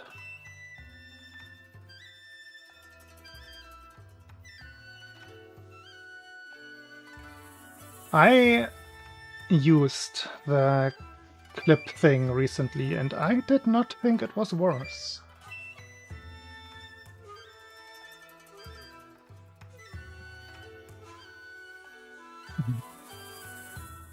On the other hand, Squirrel, a new supermarket opened up near me, and I live out in the boonies, so that's big. Big news. It's not super close, it's like still I have to ride my bike for 3.5 kilometers. But they have this this instant ramen. It's actually proper ramen. It's from Nissin, the Japanese company, that has just the right amount of spiciness and no garlic in it. And I'm so happy. It is so ridiculously hard to find anything spicy that doesn't have garlic in it. And they have that. So I'm over the moon. Just for a quick snack. I used to be I used to eat a lot of instant ramen, but I found the healthy balance with that. But the one curry variant that I used to get doesn't exist anymore. At least not in the local supermarkets. Oh, that was 20 hearts. But now I have a replacement. That's very nice. It is not Aldi, it is Rewe. It is Rewe.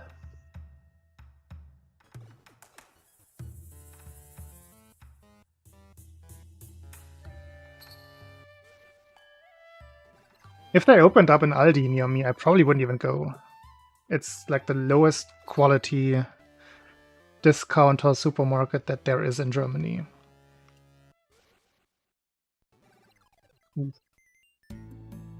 Like, they're so far behind all of the other supermarkets. I don't even know how they keep existing and how they are one of the two big ones that actually branch out internationally. It doesn't make sense to me. Yeah.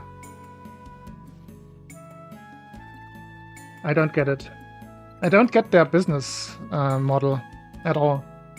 They don't put any effort in how their markets look in the assortment. They're just... I don't get it. Now Lidl, the thing with Lidl is they are actually good. They have good, like good own... Their own brands are actually good.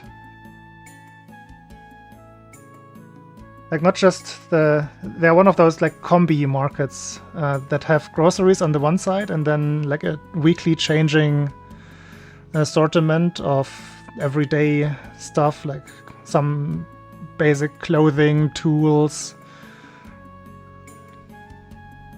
household stuff. I mean, the Lidls around here, they have a... Usually they have a bakery attached, so they have at least fresh bakery goods. But yeah, it's a very limited assortment.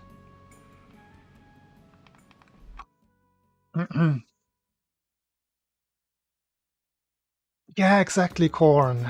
That's how they feel. Like, they always have those dark lights. That's what I mean with the comparison to other supermarkets. Other supermarkets, they put some effort into at least having like nice lighting, presenting, being spacious, all of those things, not being cramped. But Aldi, it's very strange to me. Like, that's how all supermarkets used to be, like in the mid-90s or so. So I get where it comes from, but everybody else moved on.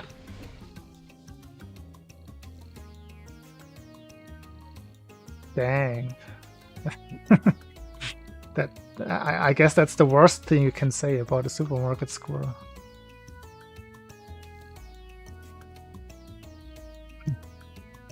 Does Spar even Spar does not exist anymore in Germany, I want to say.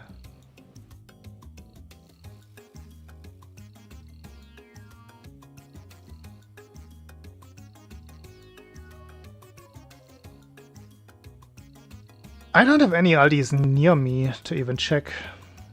It's one of those chains that also don't really seem to expand inside of Germany, which is one of the other things that surprised me so much to hear that they are all over the East Coast in the US.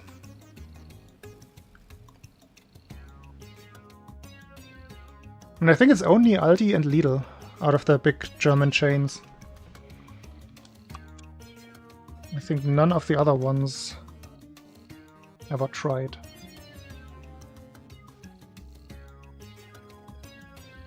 Yeah.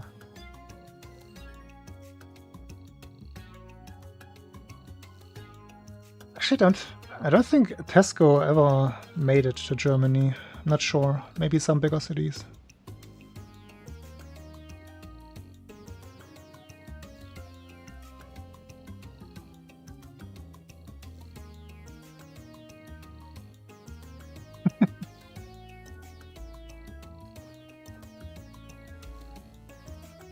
It is a mystery to me how Aldi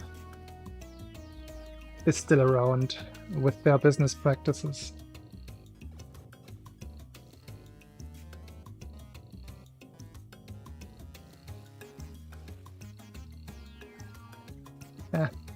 I think they contributed one thing to the wider supermarket retail scene, which is putting things that are not groceries in their selection. Like back in the day, the Aldi PC was a big thing. That was late 90s, I think. Late 90s, early 2000s. And they were the first ones to do that. I think back then I think my first car radio I got from Aldi as well.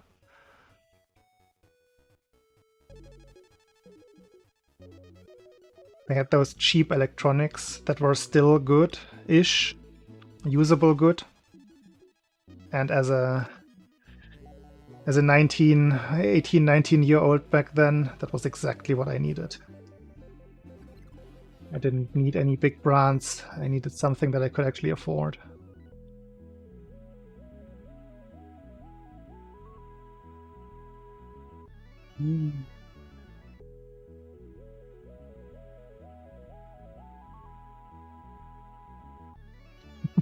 Of course, Squirrel. Every time you lose, it's probably a cheater. I was watching some chess again recently. The Julius Baer Cup.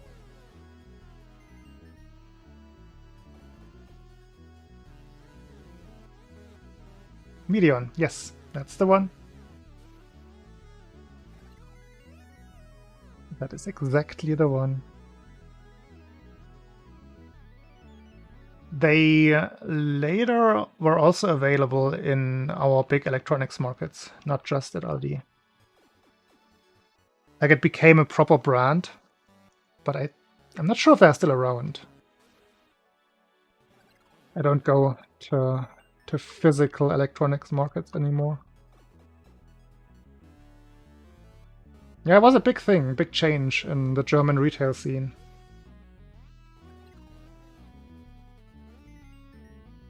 And then I guess Lidl really ran with the idea and had just all kinds of different categories. They also have their own electronics. They have clothing, like several clothing brands, if you want to call it that. Like the sports part that they sell as Krivit is usually pretty good, actually. I have like lots of cycling stuff from Krivit, just because it's affordable and you don't necessarily need the big brands. Just to wear it for one ride and like sweat into it like crazy.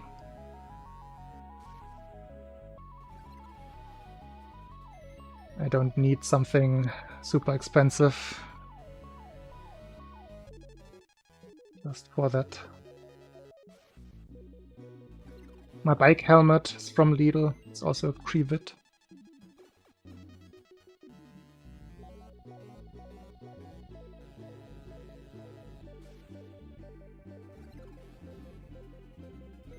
My bike lights might...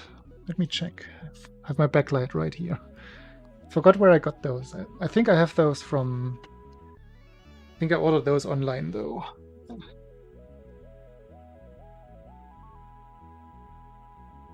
Yeah. This is Sigma, one of the bigger German bike accessory brands. That's my bike backlight. Whoa, it's bright. I really liked when USB charging became a thing for bike lights. It is so much better than what I used to use.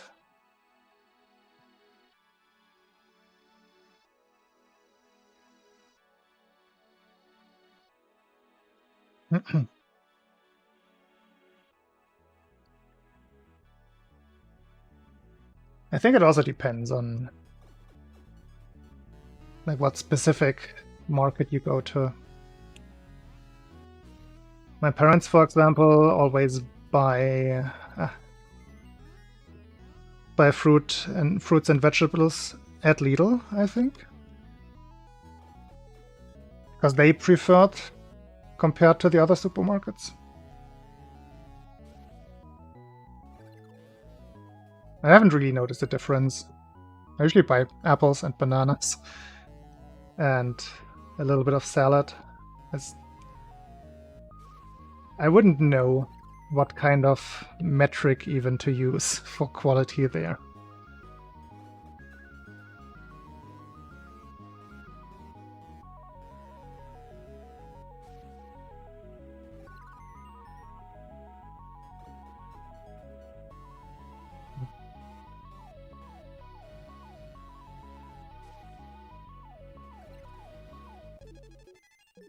I think the biggest ones that we have here are generally Kaufland. And they're also kind of the highest quality in terms of presentation, in terms of choice. They're usually a little bit ahead of everybody else, and definitely in terms of size. They have by far the biggest markets here. Sometimes 3 separate stories. Ooh.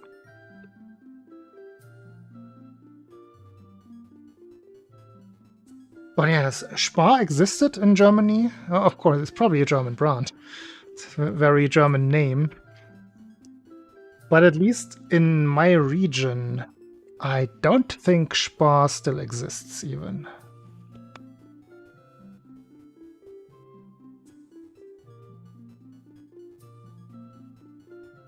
It's the one with the green tree, right? It's the same. It's not just a name coincidence.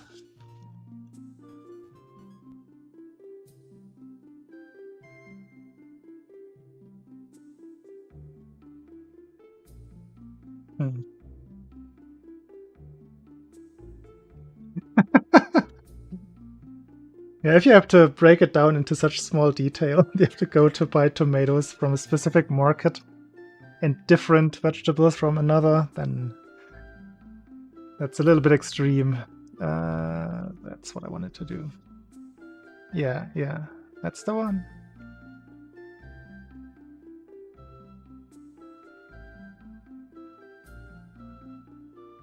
Like, if you're asking me specifically, Squirrel, then no. Which is usually how it is. Like in the bigger cities, you have them all over the place. But a lot of the time, you have like 5 Lidls, all in the direct vicinity. When I lived in Leipzig, that was the case. I had the choice, just radiating in all directions. Do I go 1 kilometer in this direction or 2 kilometers in that direction? For what kind of Lidl I wanted to go to. Now right here it's one local market. You can't even call it supermarket. It's like a smaller market in the village. Then there's the new one, and then that's it. And then I can go into the city for more. I guess it's still close in terms of like American measurements. But yeah, the local one is 700 meters away. Then the new one is 3.5 kilometers away. Then there are some smaller ones that are like 5-ish. And the next really big one is also like 5.5, 6 kilometers away. So all doable. All kind of close. But not really close if I want to do a full haul on foot or by bike. That I only can do with a local one, because I don't have a car.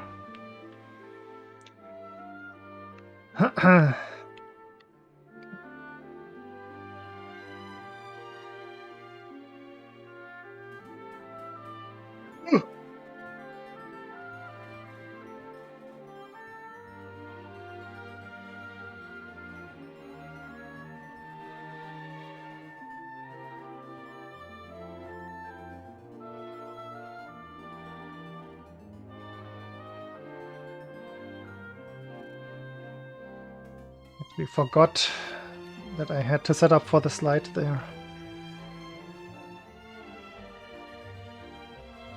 What does CSA stand for?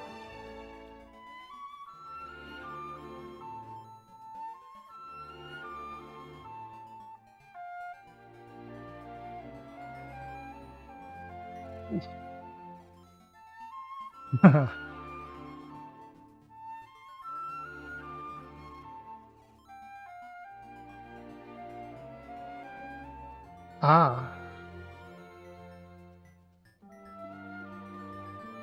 Like, is it like a day market or something?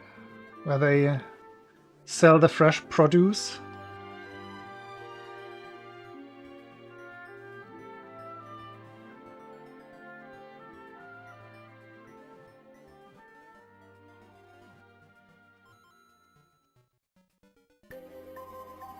Yeah, I don't think that exists at all here. Like 0. I know that from the past, like where I used to live, like my parents' place. There was always day markets with... were they necessarily local? I don't even know. I must have been. But yeah, you can definitely... You could buy like fresh turnips and kohlrabi and cucumbers there. I think that's probably already integrated into the markets here, now that I think about it. Because you have the little stickers sometimes, local brand or local production. But I don't know how they organize that. Like whether there are contracts with specific markets, no idea. Also, look at the left side of the screen. What is going on there? That is... Never noticed that before. What is that? Oh, actually just... I'm silly.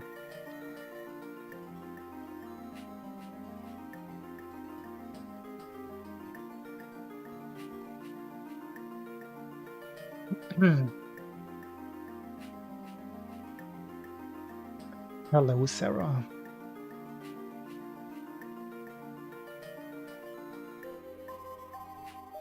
Thank you.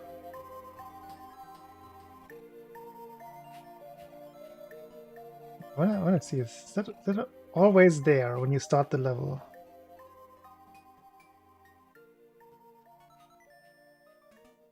No. Okay, it was just... Where even was the save state? I'm so confused.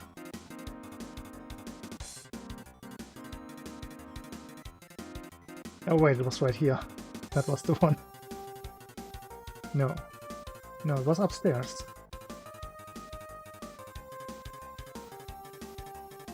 Trippy.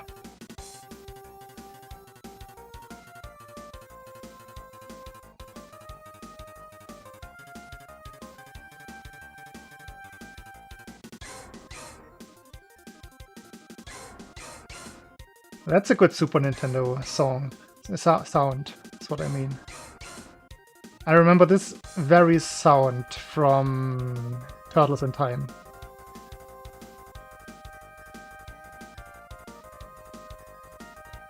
I think Battletoads as well.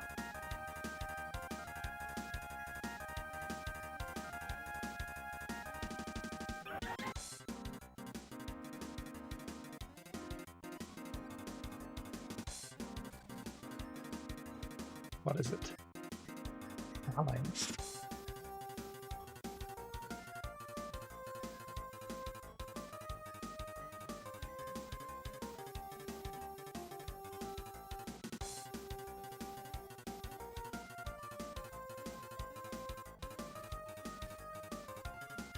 Ah.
think I haven't gotten 3 in a row yet. Always 2.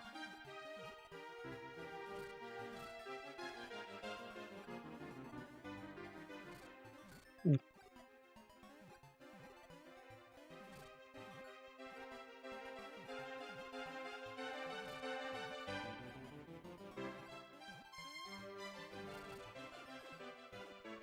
That counts.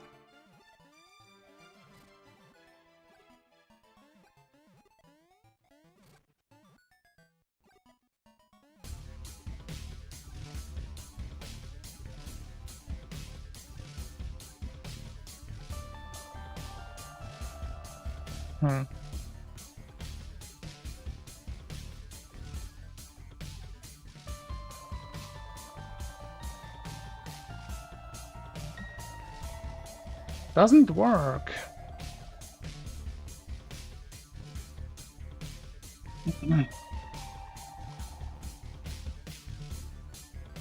They used to do the like food giving away in a way here on supermarkets. I haven't really noticed that anymore. Like usually it was the later it got during the day, then they would just lower the prices for certain things when they weren't fresh anymore. They have not been doing that in the local market anymore.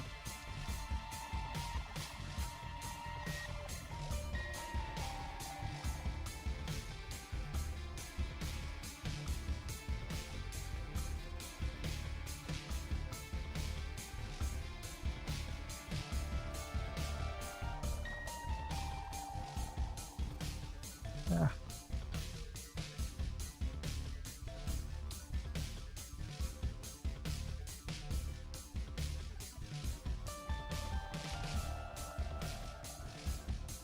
How so?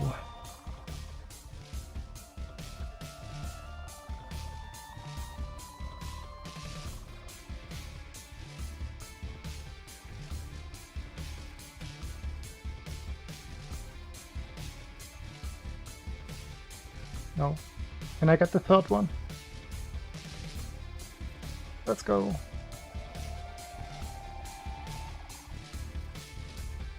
Breathe enough.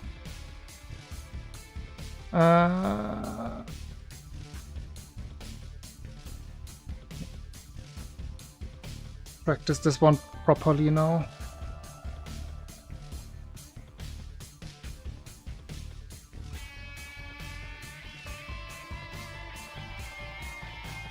Is it already after Helene?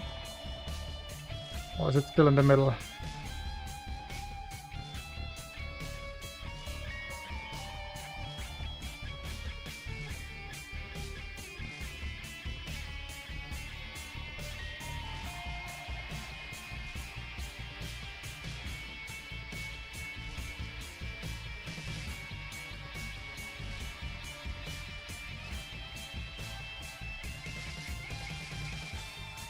Really? That is rough.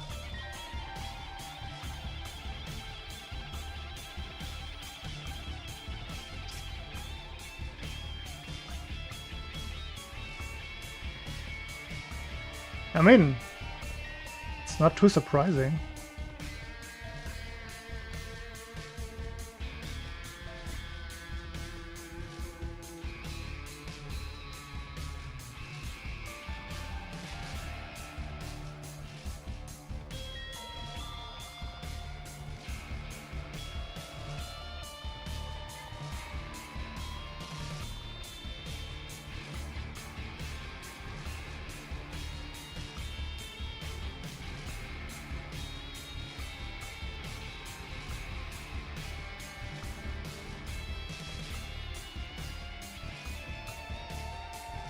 Yeah, I think that's also a thing here. You're not supposed, you're not allowed. I think that's also criminal here, stealing garbage, even if it's not garbage.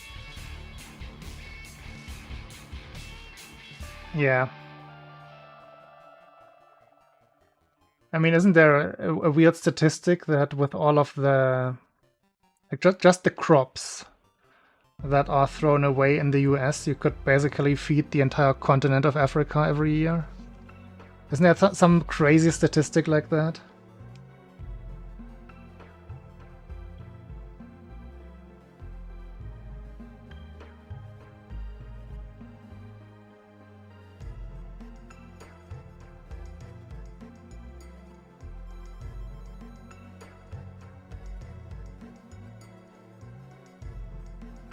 probably exaggerated, but the problem is real.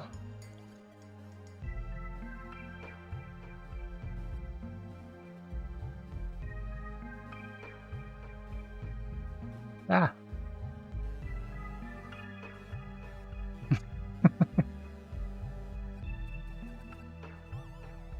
Also true.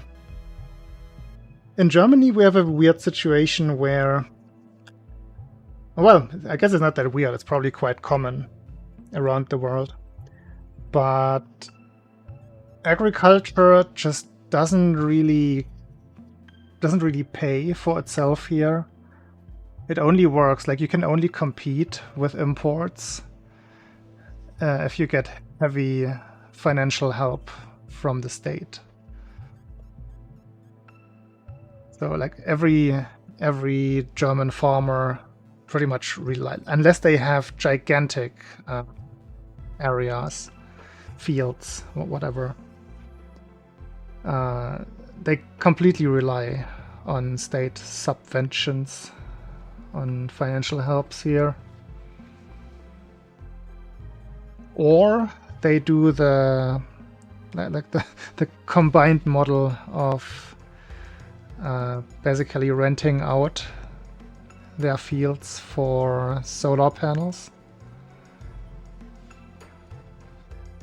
Then they get some money from that, but that's not necessarily, I guess it makes more sense than just pumping money into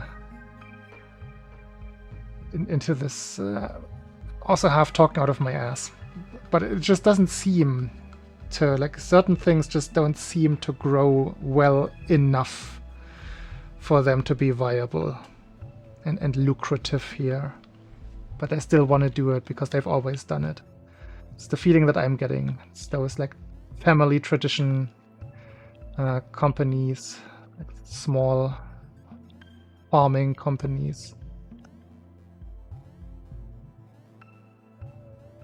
Just have kind of missed the timing for looking for something else.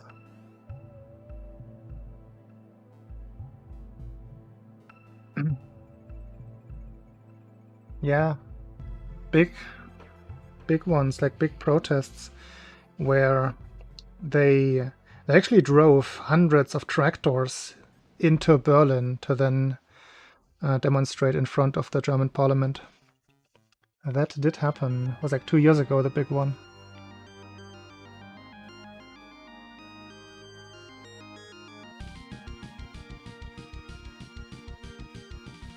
I just don't know how viable it is. Like, if it's just that much cheaper elsewhere, and also just more realistic to grow certain crops elsewhere just because of climate, then is it really worth it to support the locals? Or should you just accept the reality?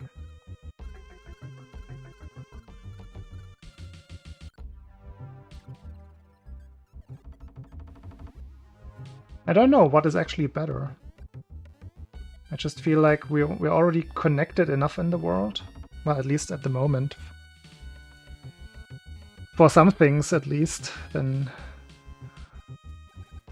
why not actually just make use of that?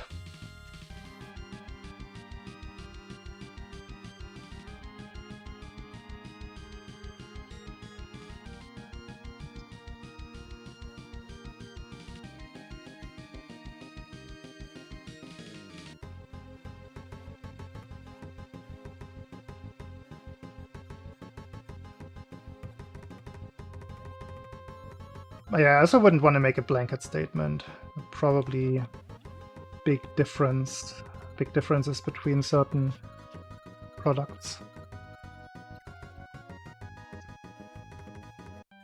That was not planned.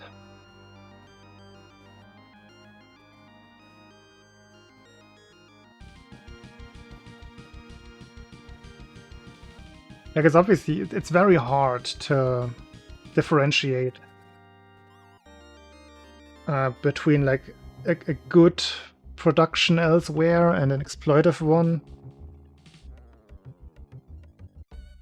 So in that regard, you have much better control in your own, on your own land, in your own administration. But assuming that that everything was also going all right in the place where you get your stuff from, in that situation, I would say it's okay to just let the local ones fizzle out.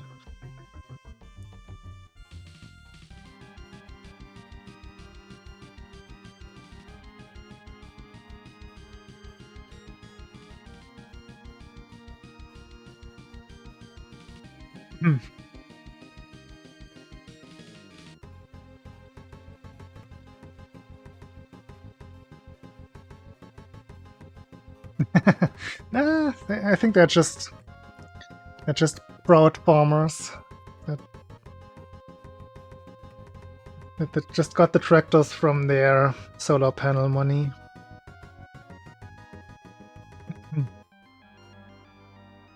I think it was a pretty widespread protest, in all seriousness.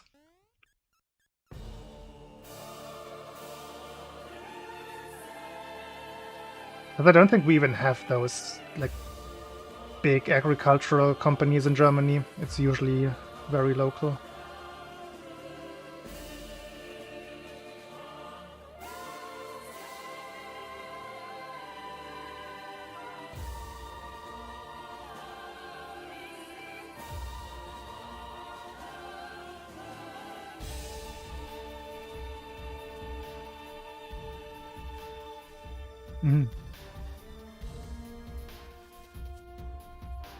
I guess I could have if I would have, but I didn't. There was a class reunion happening the other day, which I didn't actually go to. But I think one of my former classmates actually took over the agricultural company from his dad. But I'm not entirely sure. I definitely know that that was planned when we met at the last class reunion.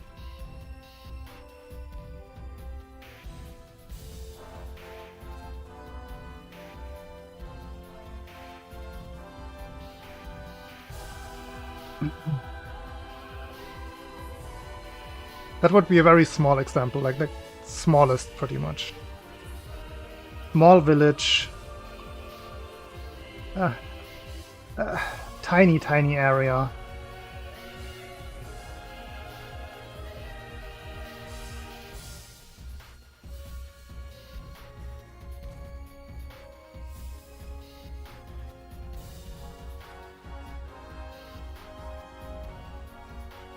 But that's also how I know it from the past. There was usually one bigger farmer per village. Maybe two if it was a bigger village. Like, I know... Well, sometimes there was some compartmentalization. There were the more crops-oriented ones, and then the more cattle-oriented ones.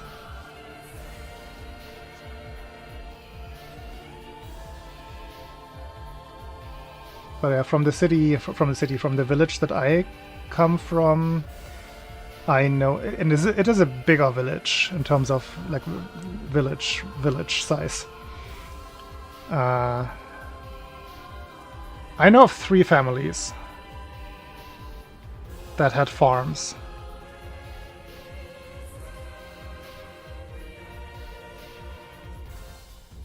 Yeah.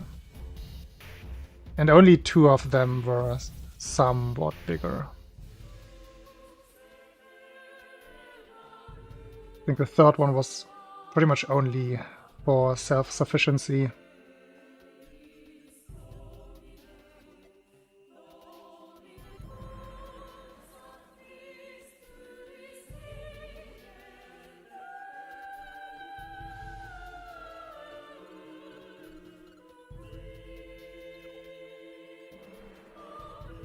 Yeah.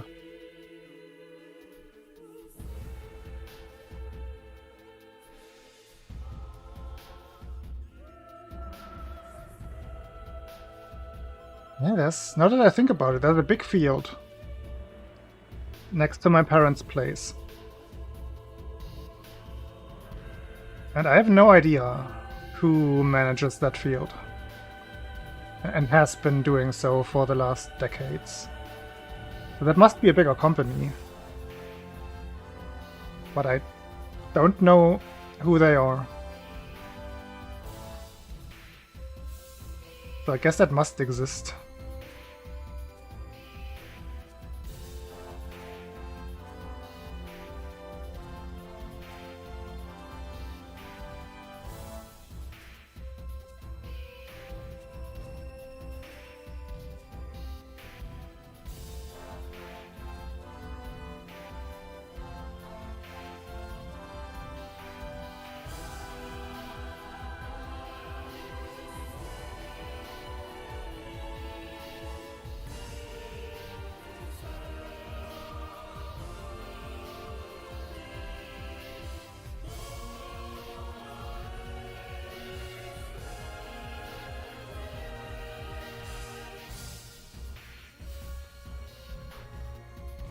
Man, I struggle with that. Let's make a save state.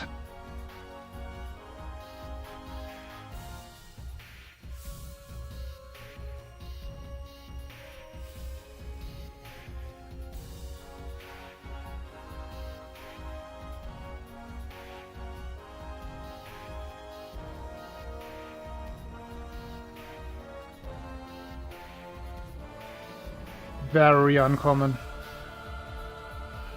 Ooh, forgot what I was... Like, it used to be much more common in the villages. One of the neighbors, or like close by people, not necessarily a neighbor, they have chickens. But I think they're mostly for show. Like, they're pretty chickens. Big black cocks. But other than that, just from where I live, I don't know anyone. Hey, don't make me laugh now. I was trying to keep a straight face. At my parents' place, they have peacocks.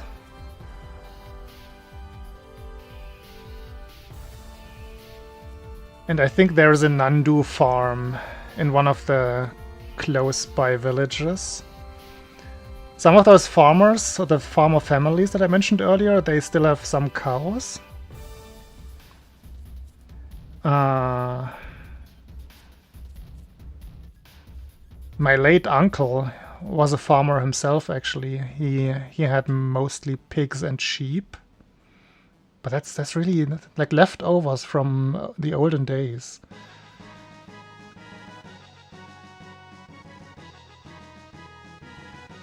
Don't see that much anymore.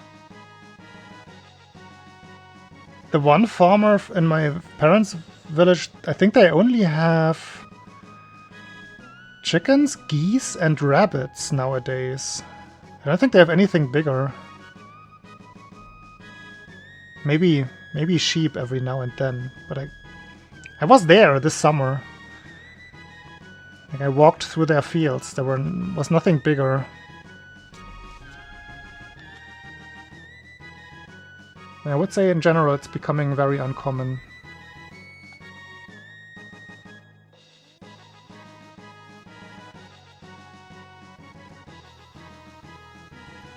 There's definitely a local component to that, of course.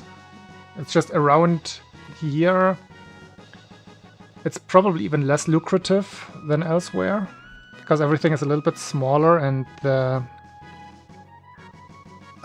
redistribution of land after the German reunification, I think there was a lot of shenanigans going on with selling lands to rich people from West Germany and stuff like that. So I think there are some regional problems with that. Wait, why are there coins up here? Never noticed these. Whoa! I mean...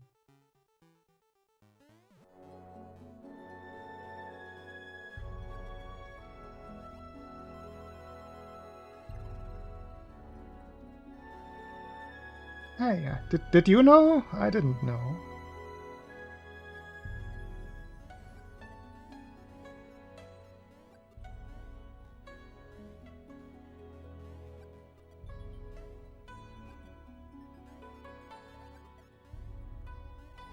That was definitely something I never checked in the randos.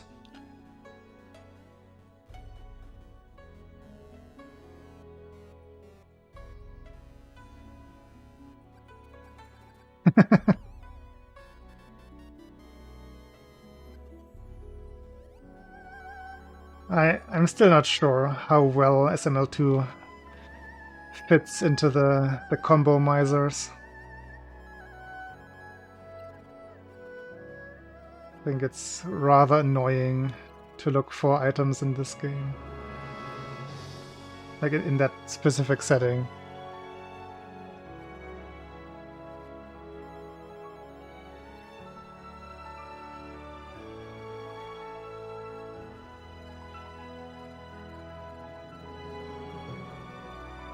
I've only ever watched a single person even do... Like, there was like the test phase for the Archipelago thing when EBC was streaming it for like 2 hours.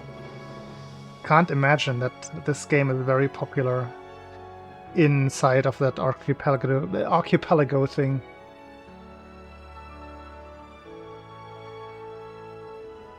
Yeah, that part works, but if you have to find something specific somewhere for progress, then it's very annoying.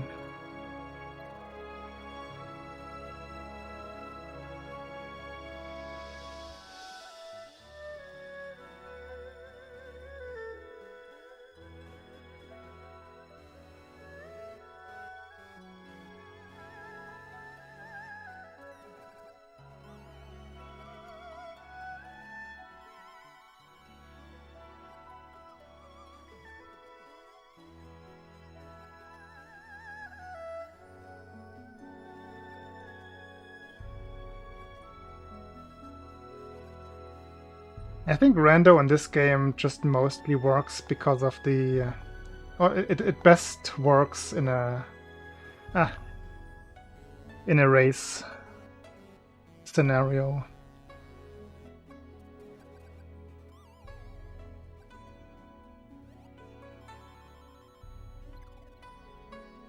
And not so much in a collectathon. Because it's just too random, the spread. Of course, you can always restrict it to certain places. Ah, forgot again. I was supposed to do the backup.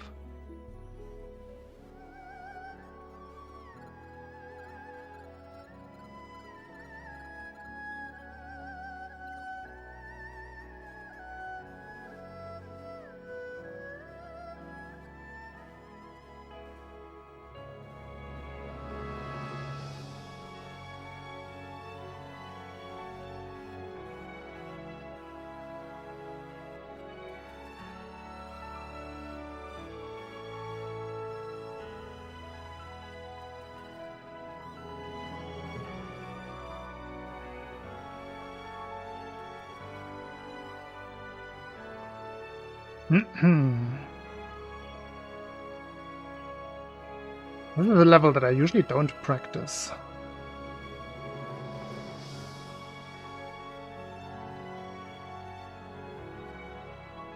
And it shows. At that turnaround. Ah.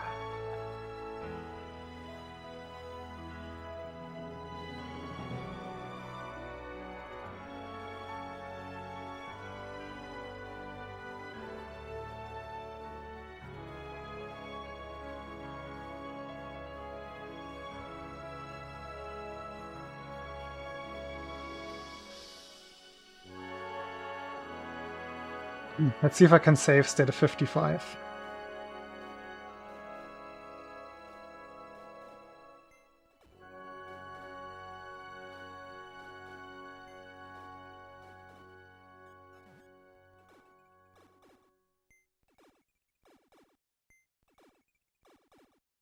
It seemed like it.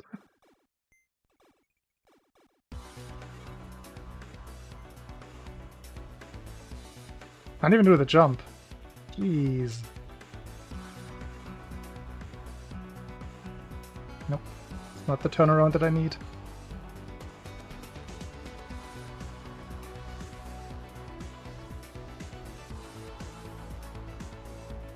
No acceleration. Yes, that's the one.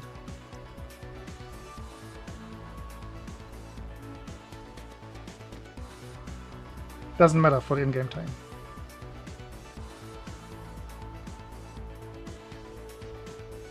Did I get the corner boost? I couldn't even tell.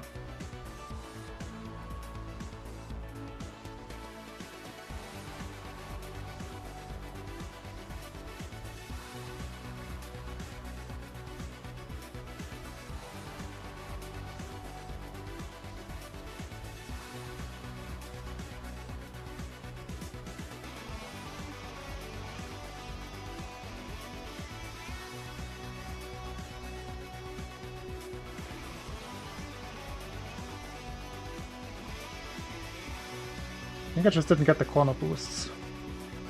I would have noticed. Okay, that's one. That's two. Only three. I don't think that's enough.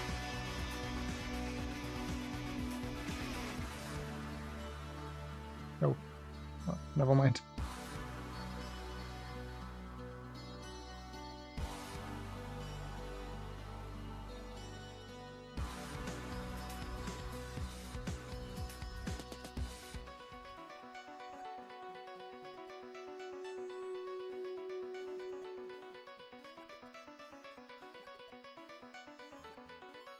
That looked like all of them. I'm not entirely certain.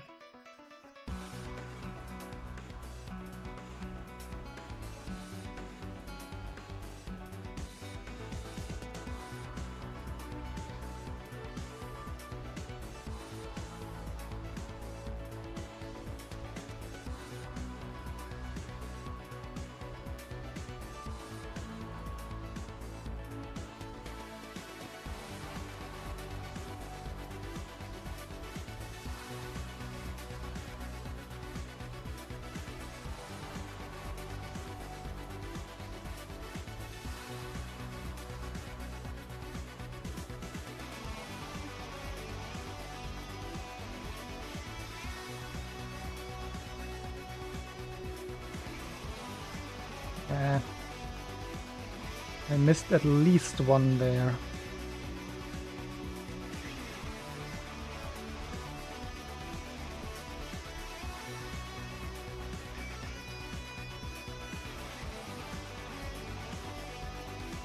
Well.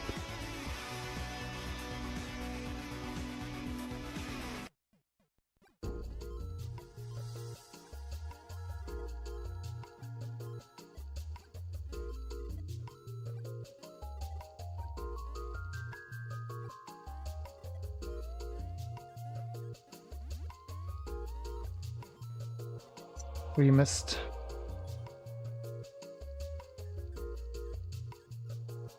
And what game was that?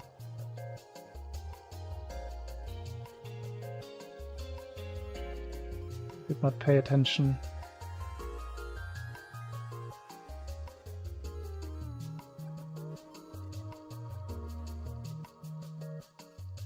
Yeah, it was intense. That's what I remember.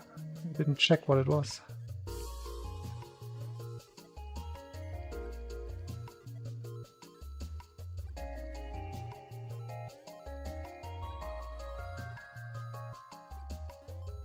This has always been so hard to get the corner boosts in this level. Okay, that was 4 out of 5.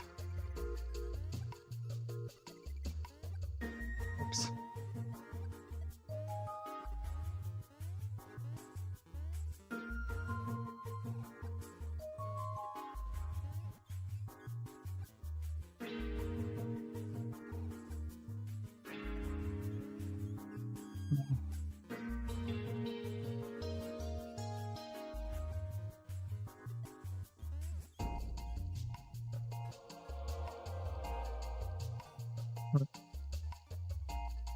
Move on. Yes, fire. I know, right? I was thinking about always setting it up like that now. But I think it's laggy. Was just a side effect of the save state.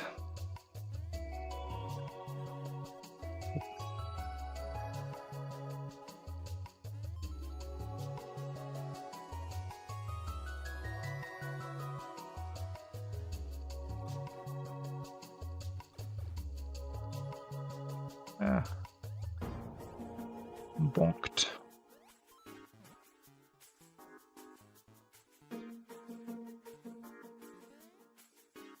Hey. That was 2 lag frames right there.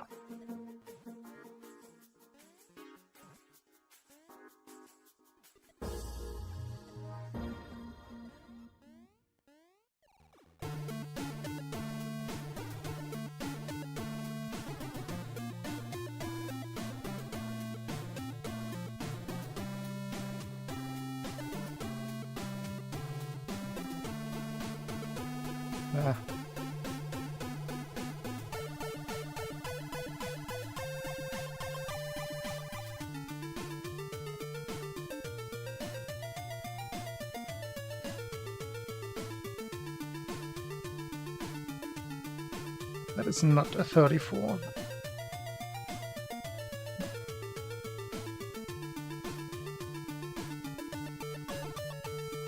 Swimming bonk ruined it.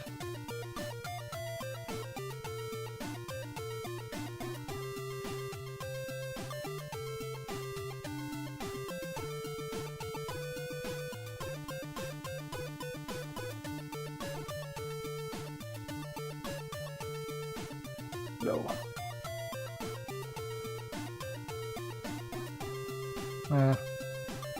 Late pipe.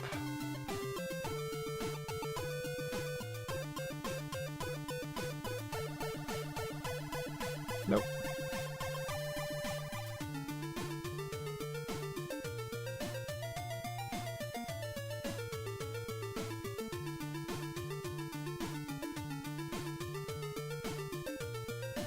Not even close. Whoops.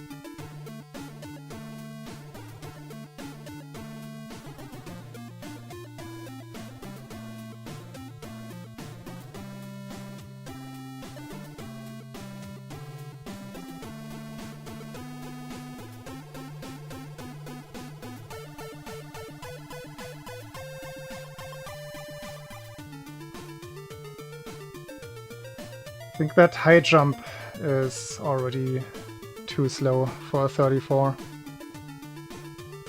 Too much dead air time. And slow here as well.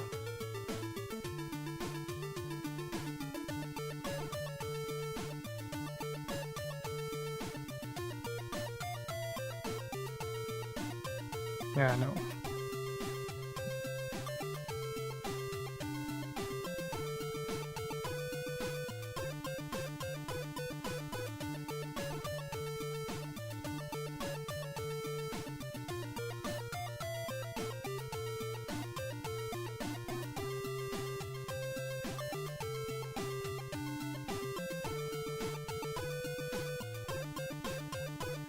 That was also slow. Didn't recognize it.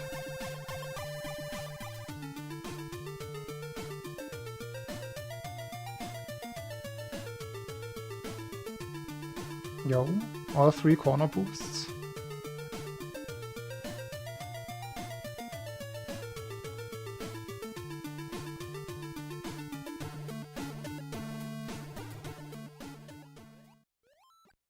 High jump again. Still fast-ish. Probably just not enough. Well, yeah. Too early in the second swim stroke.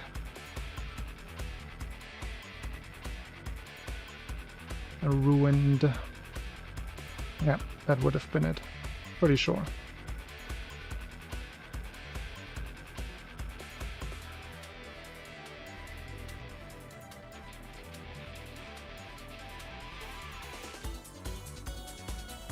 Two out of 3, if I saw it right.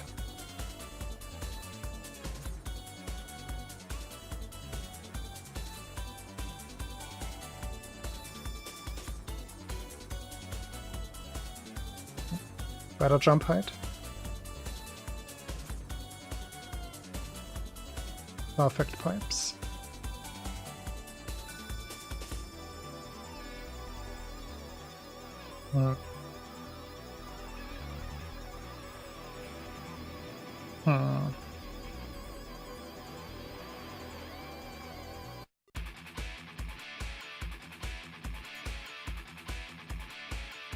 That was 3.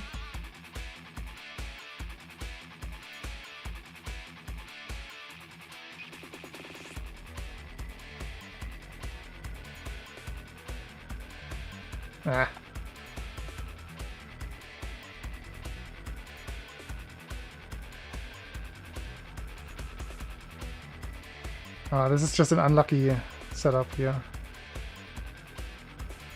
If I get the fast swimming, bonk for 1 pixel. Just for 2 frames, it's so awkward.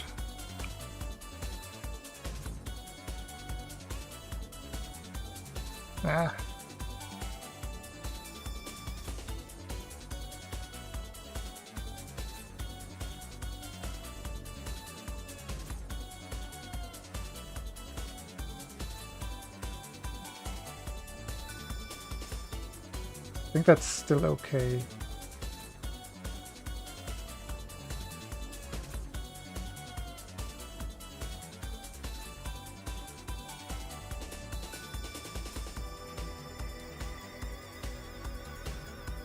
I don't think this is enough.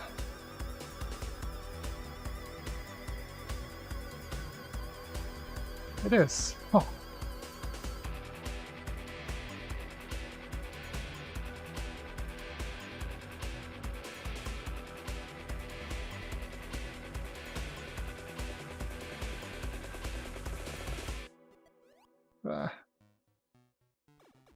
Awkward timing.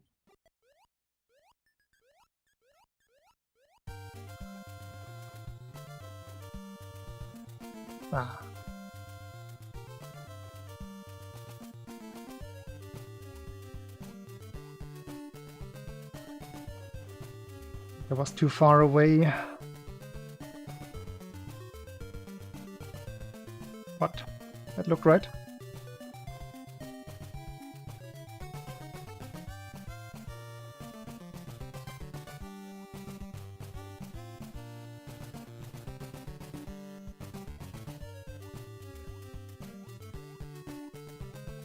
Bleh.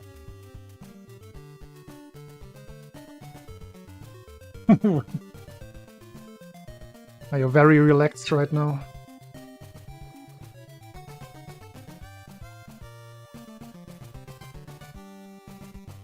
It was slow, was it?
Oof.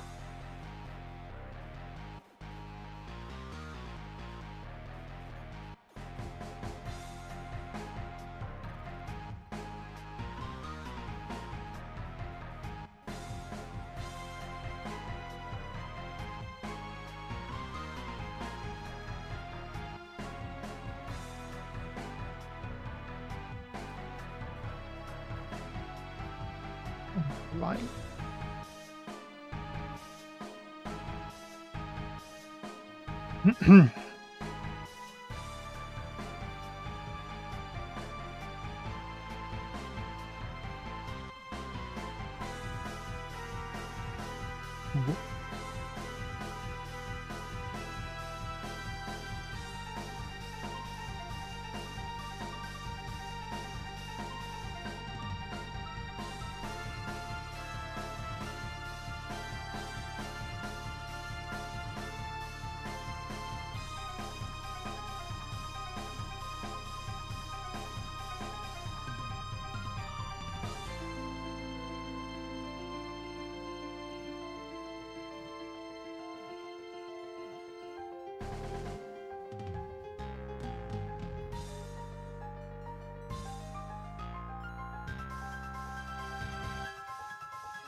I forget if you can get a 47 in this level. I don't think you can.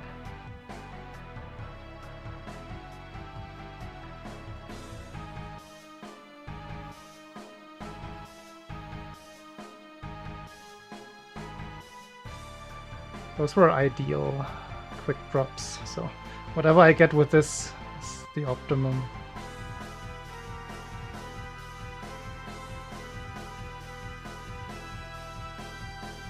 You can't. Maybe nobody can. Yeah, no. That's too far away.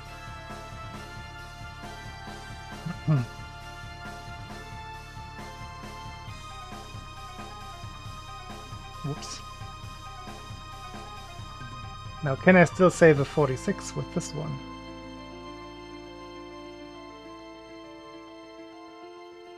Nope. Let's not go for the money jumps. Big money.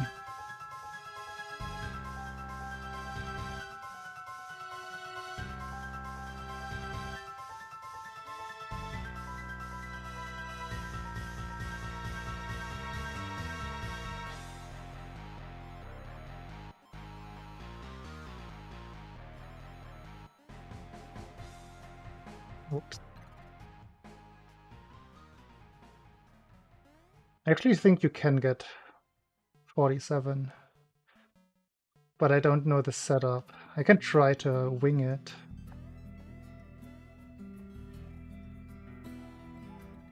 I think I can still get it.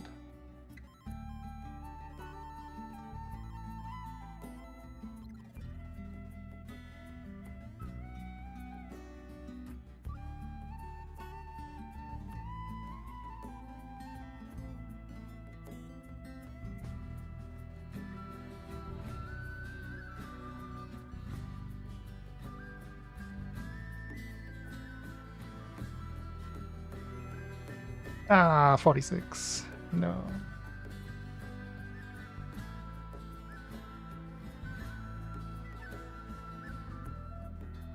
I think that's the only way to get a 47.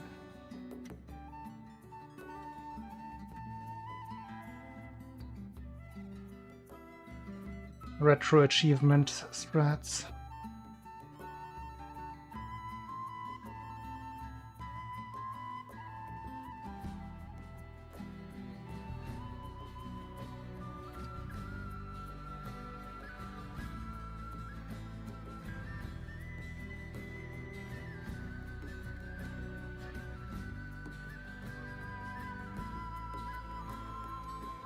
No.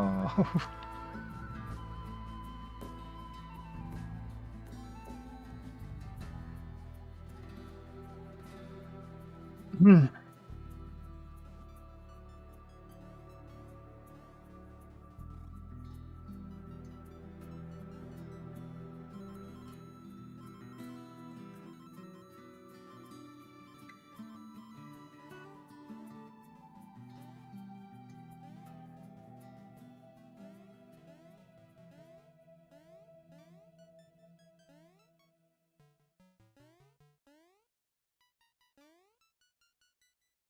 This is the one. No, it's not.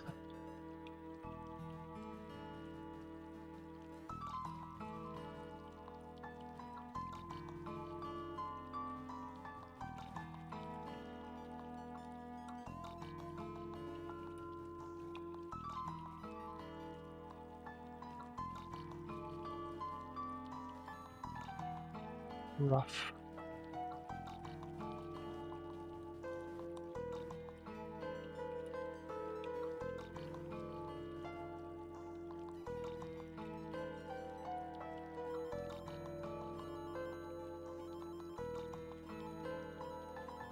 I should revisit retro achievements at some point and see if they got a hold of the cheating problem for the in-game times. Maybe update some runs. No, still not 47. What the hell? I have not played Bloodstained, no. I don't even know what kind of game it is.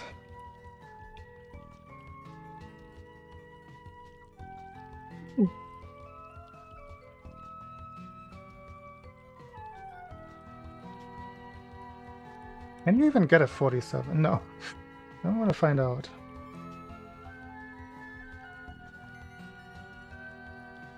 I think that was a corner boost. Farm corner boosts.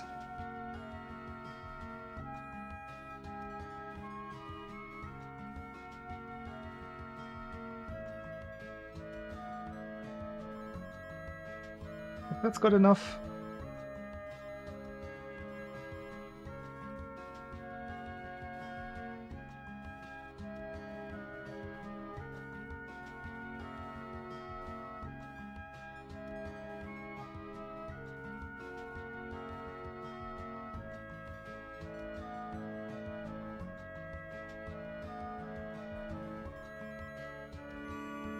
Okay, 47.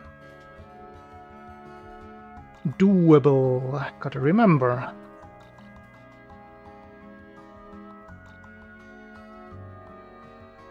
What are we? Super.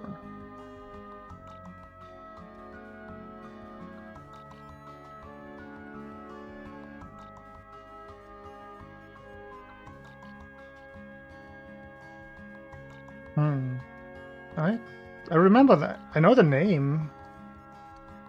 I don't think I ever looked into the games.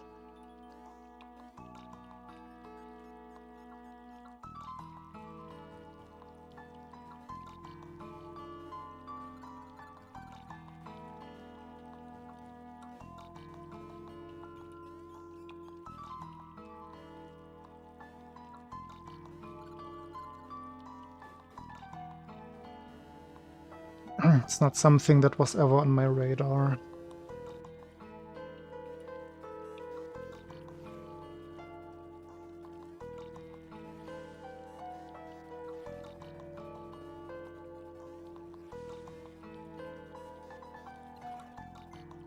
Sad.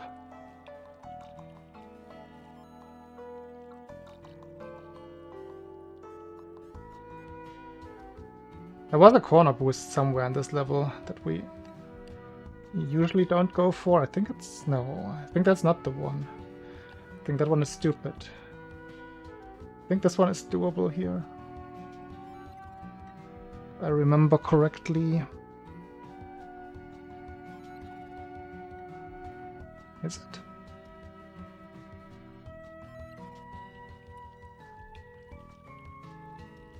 think you can just... yeah, you can barely beat the guy. That one is doable.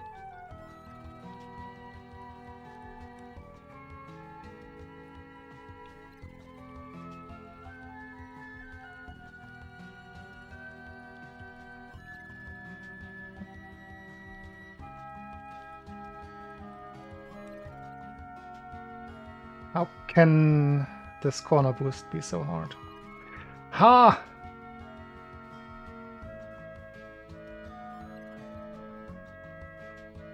Impossible.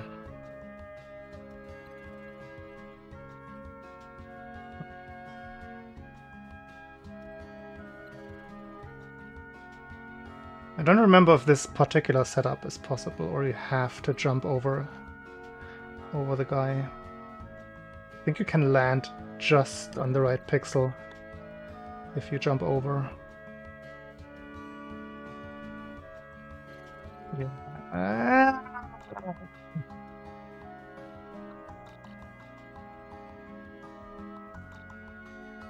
Or can you? Yeah, okay. That was not that tight even. Okay, that one is bad. Okay, yeah, that one is the silly one, but definitely doable. Can't go for that one.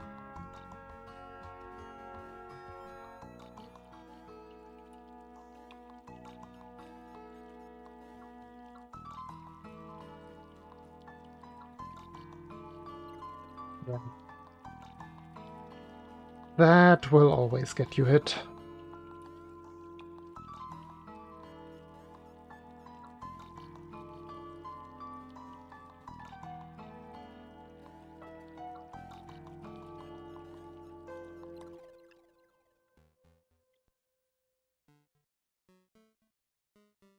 I think I think the low jump setup is actually better there.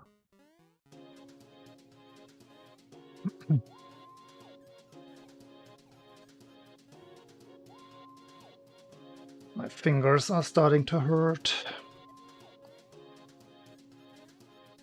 Yeah. Yeah.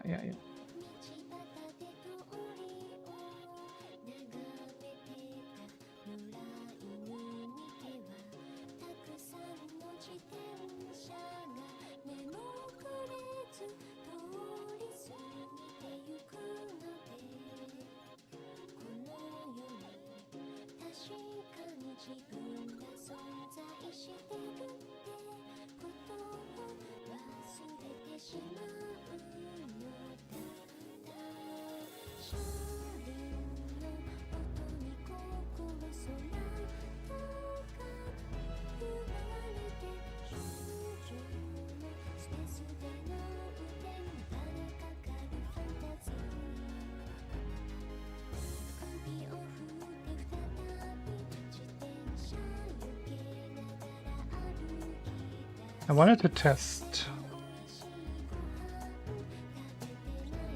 something. Can you actually also get a 425 with reacting? Don't think you can.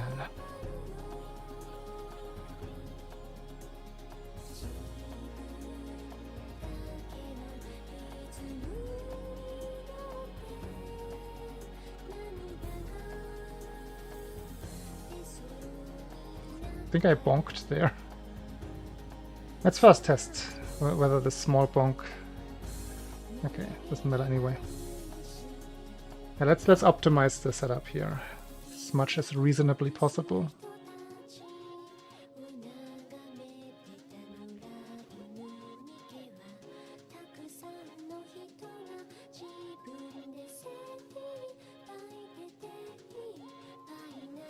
Yeah. None of the free corner boosts.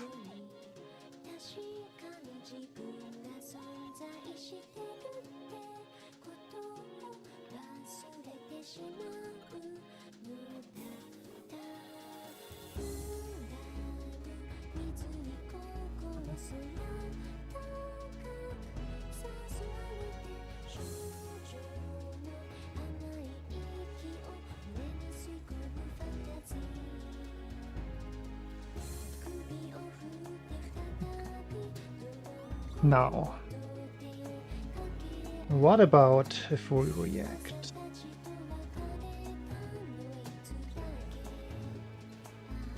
Nah, I can already see it's too late. I thought it was closer and then getting hit all the time. Every time. Dang, that's 3 high shots. That is so rude.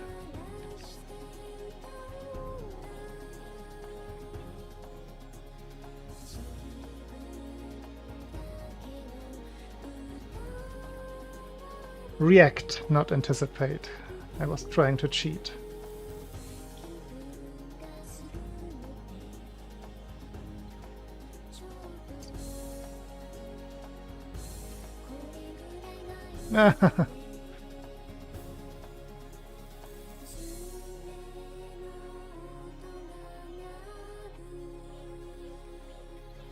Oh, come on, please run.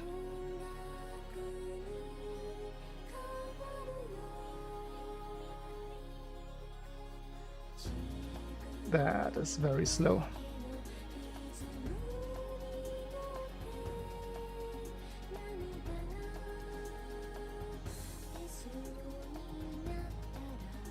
Yeah, no, I'm never hitting 25 with that. Never.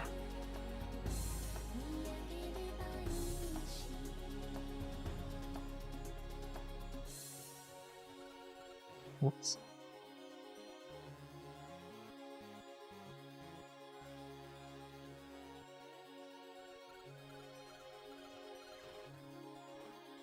Forgot the height. In the middle of the skull.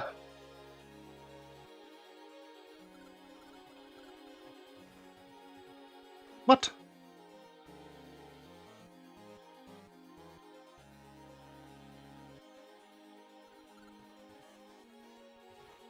Wait, why are you on that side now? What? Why did it change?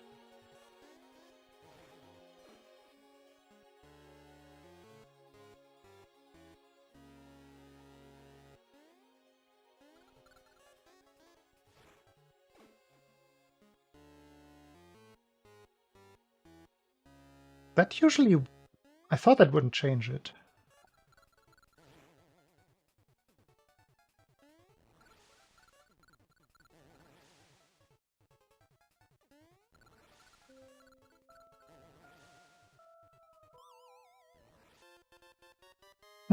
Interesting. All I changed was when I released the jump button, pretty much.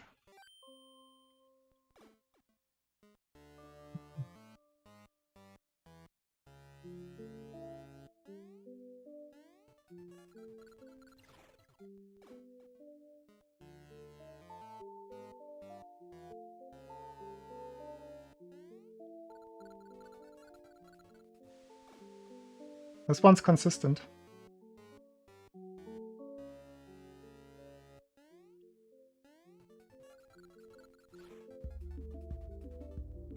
That is so odd. Like how late that still matters.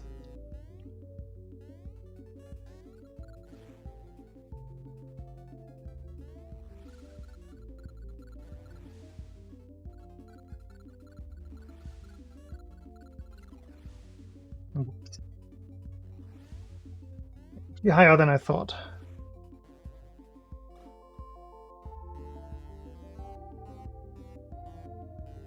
Happens if I hold run here. Does that matter? Maybe.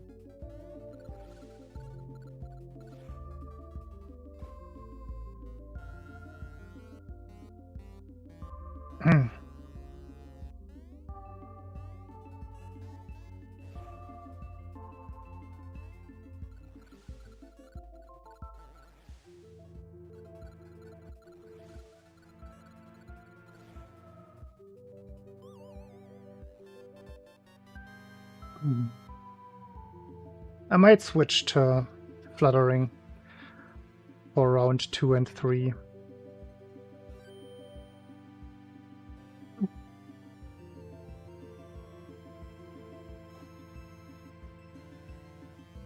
Beep. Bender, hello. It's been a while.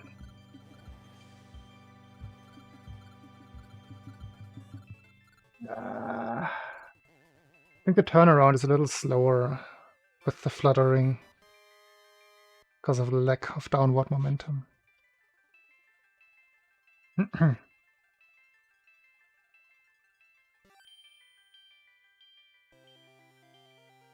What? No, it's the other way around. I didn't give you anything, you gave me something.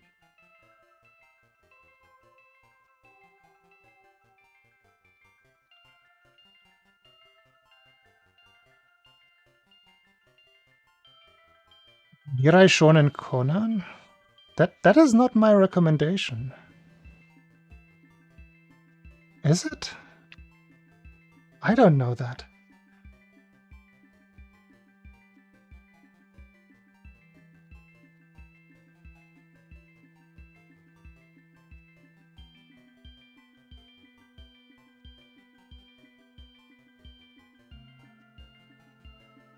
No, that is not by me, Bender.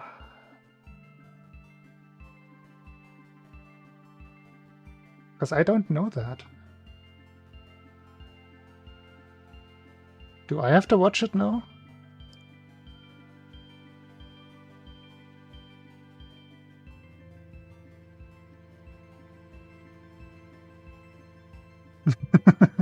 I mean...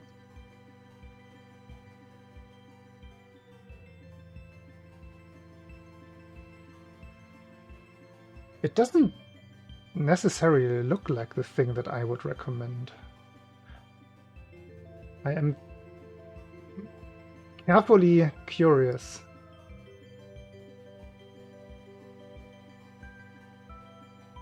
But I know that this was definitely not by me.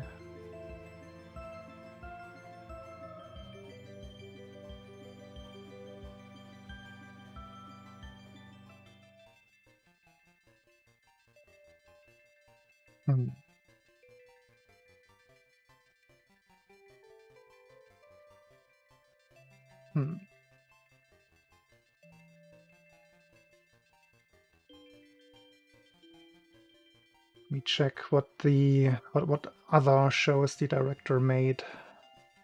Maybe there's some crossover somewhere.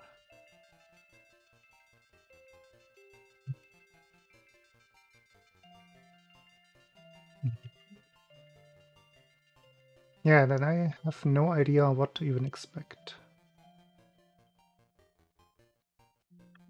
Funny. 5 to 6. Yeah. I mean, I can give you recommendations. Who was it?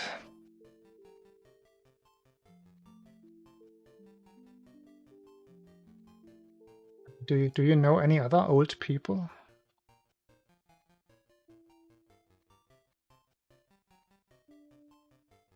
Like elderly?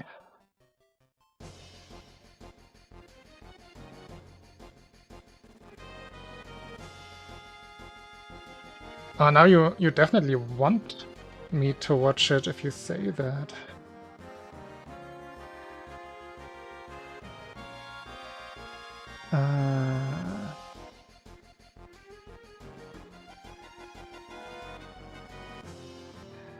Yeah, we move on with the practice.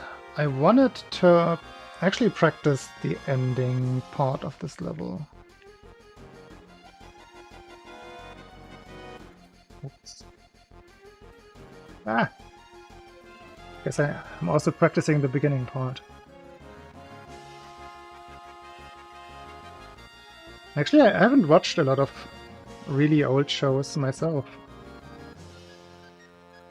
The only 70s shows that I can remember that I watched is Queen Millennia.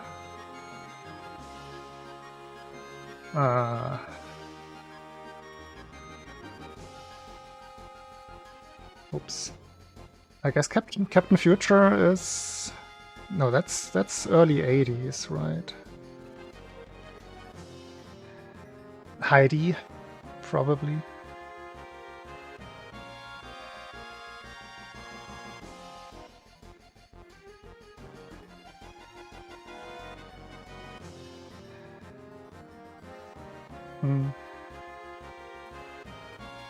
We already talked about my never-ending, never emptying bucket list earlier.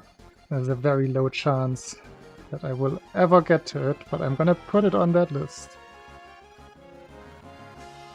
For what it's worth.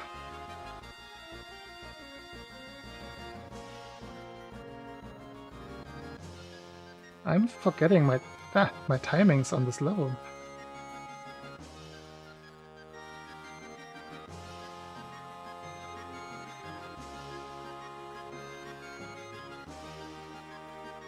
Yeah, but apparently you got to it. Props to you.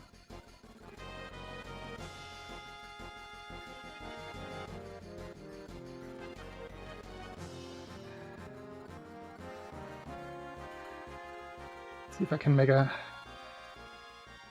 Okay, that's a very skillful save state, I have to say. To pat myself on the head for this one.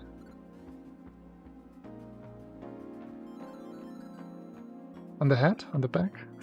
I'm patting myself, yes. Hello, save state. But yeah, optimizing this exit is absolutely awful. I don't know what I'm actually aiming for.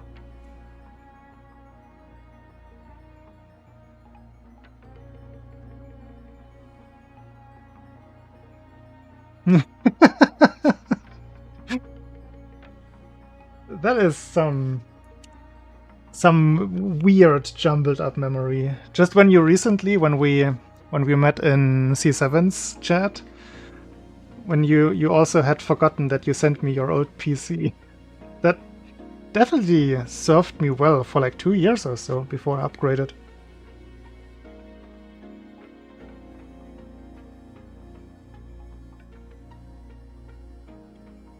Also makes me realize how long ago that was.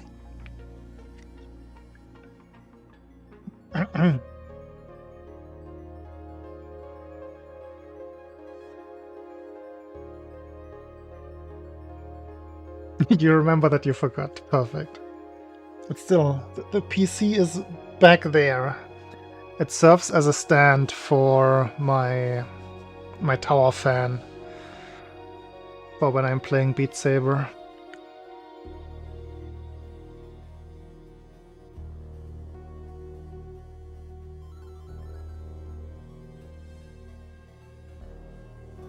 I actually was never using an LDPC.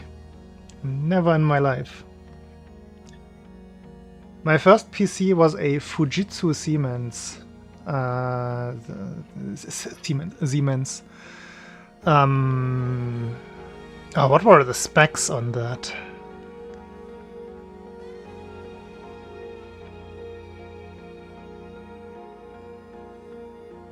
I actually don't remember the processor that I had on that. I could probably find out because those Fujitsu Siemens were kind of pre-built, early pre-built, that is probably traceable.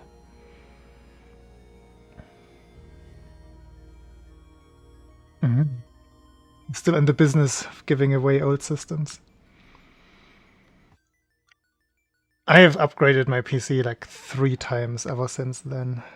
And now I have a pretty decent 3-year-old system, I think. I think the bottleneck nowadays might actually be the CPU.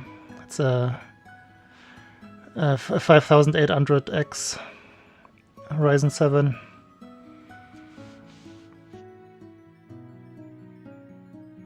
That's first generation of Ryzen 7. Which is also crazy to think that this is old.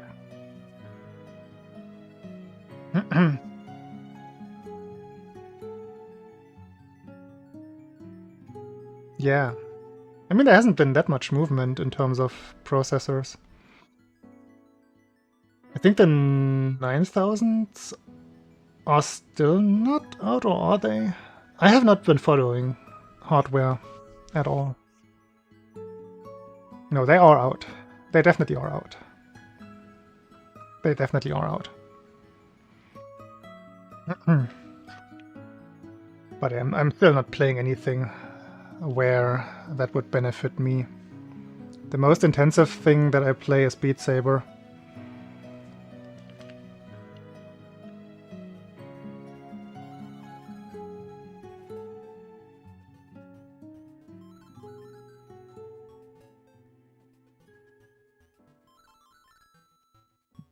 I want to find a...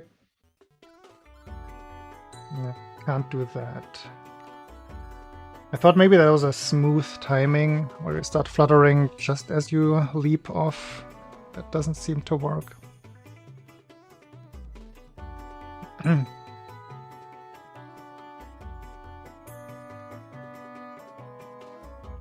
Yeah, I got myself a cheap-ish 3060 Ti. No, it's not Ti. Wait, no, I think it is the Ti. In this case, it's just a twin edge version. I think it's interchangeable. The 12 gigabyte 3060. Like the cheapest, second cheapest RTX 30 series card.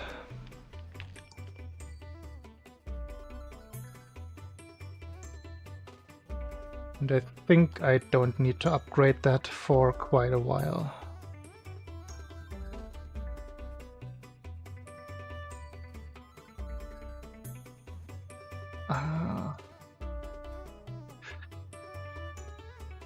It's the swim speed that always messes everything up here. Why can I not trigger my save state while the zone transition is active?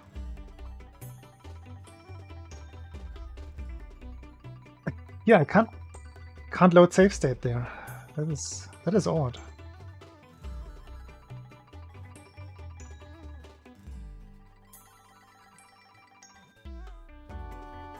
Actually, does it? Okay, no, that doesn't matter. So I can definitely just try a holding setup here.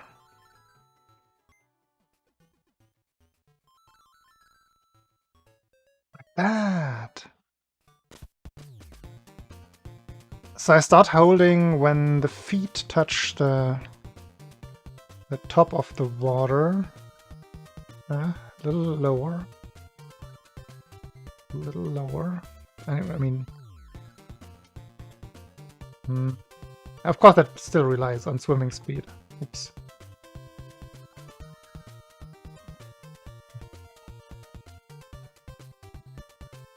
But it's better than... I think it's better than fluttering and releasing.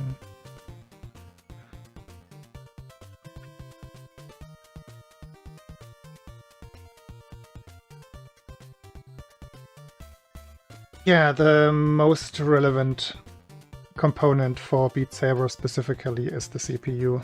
It's not that heavy on rendering anything. I must have given you... I give everybody recommendations. Some years before the pandemic.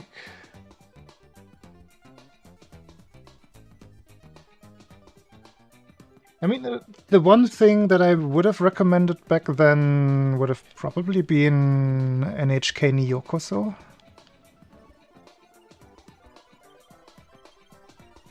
A classic. I'm not a big classic watcher though, so I wonder about that.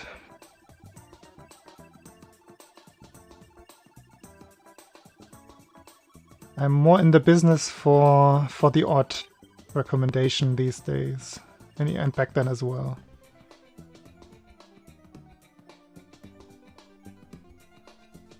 In terms of classics, as I said, I've only really watched a few myself.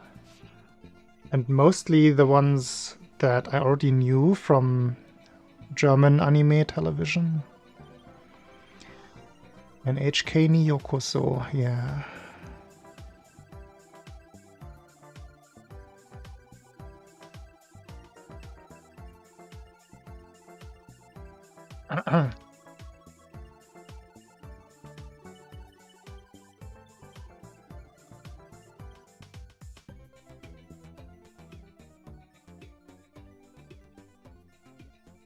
I have modern headsets these days, Jonas. I actually only have one older VR headset that at some point I bought as a replacement for my Valve Index when it was in return shipping, when it was broken.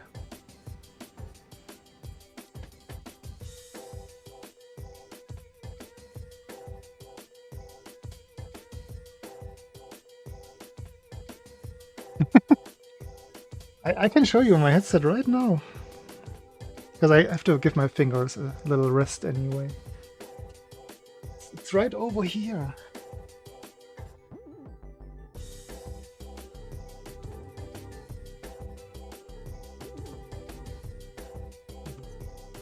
A view behind the VR scenes. This is my current one, the Quest 3.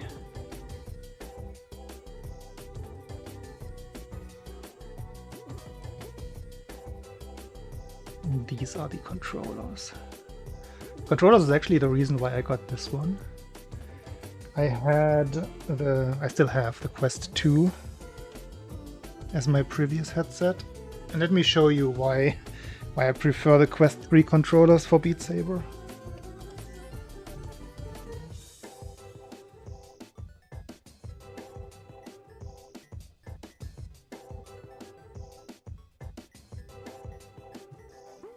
No. Oh yeah, these are the Quest 2 controllers, and you can see they have the big tracking rings.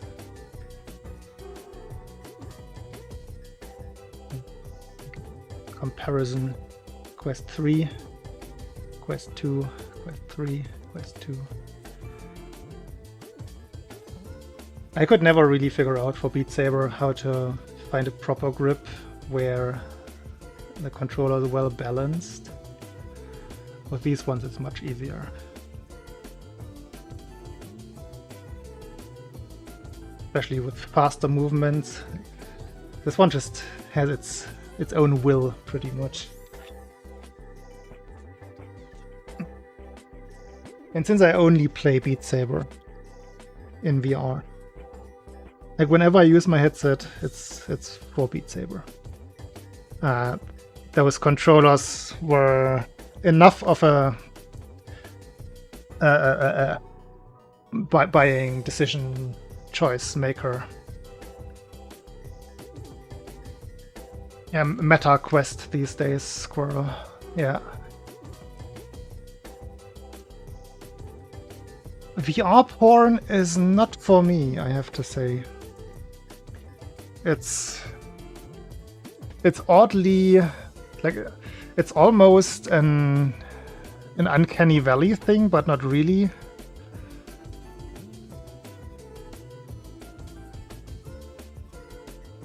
So no, couldn't get into it. Not that I really tried.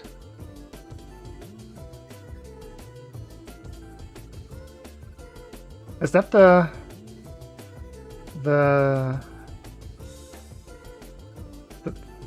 regular use case?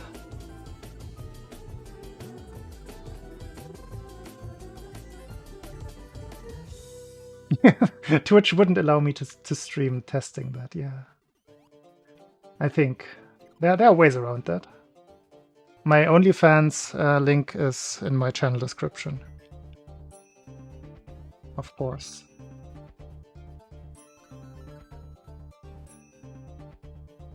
I think there's still, yeah, I don't think there's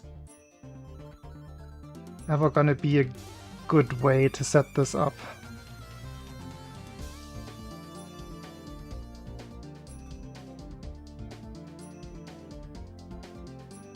Product.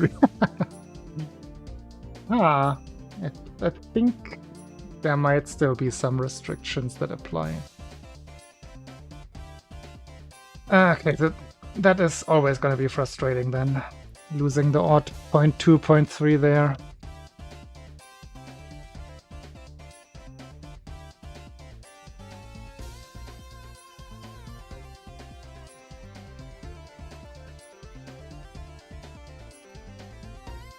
Let me phrase it this way, Bender. Some things you just don't want to see up close.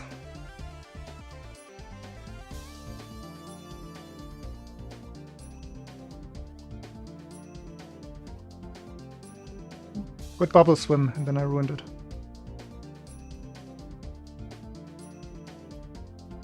I mean, I'm sure. I'm absolutely sure. We're not talking about spiders and insects, squirrel.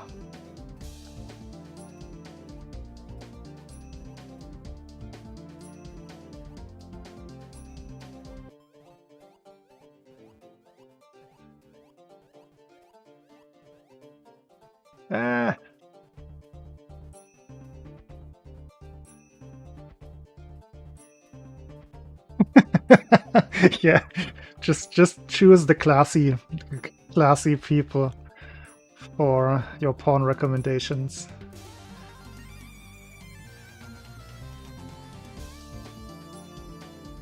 That's a good fit.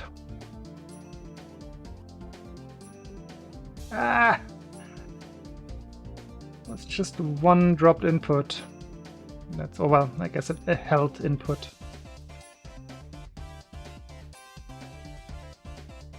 The turnaround was so nice. We can call that turnaround. That transition there around the corner. Ah, slow. Let's do some full runs. Full level runs.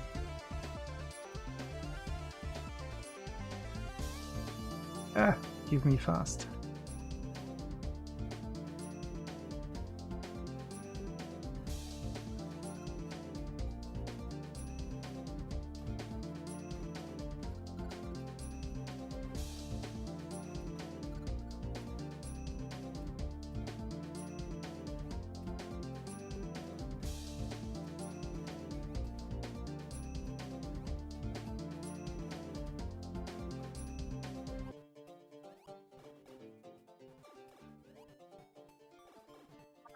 That is not the setup.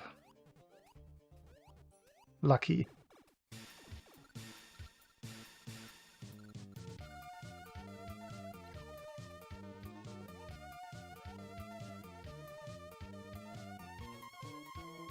Not bad.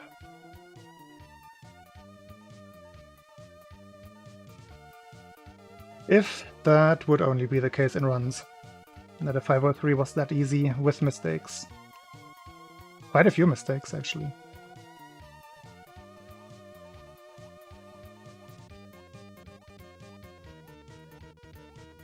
Oh, that was so slow again.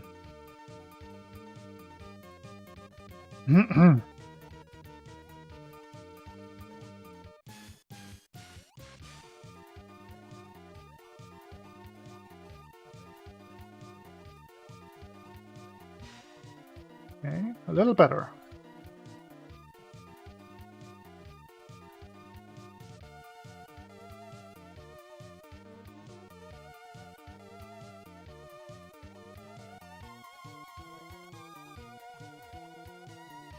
Always unlucky.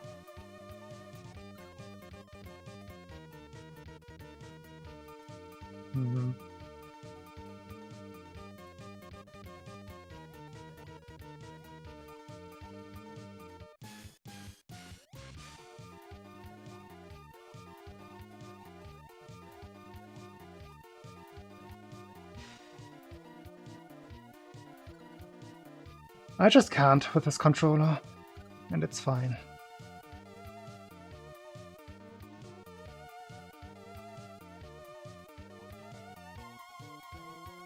Why is it always slow on that particular one?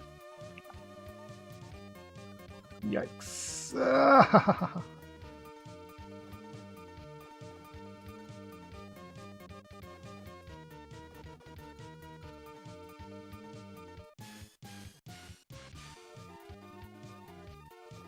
499, here we come. That was it. Wait, what is going on? All of this is very strange.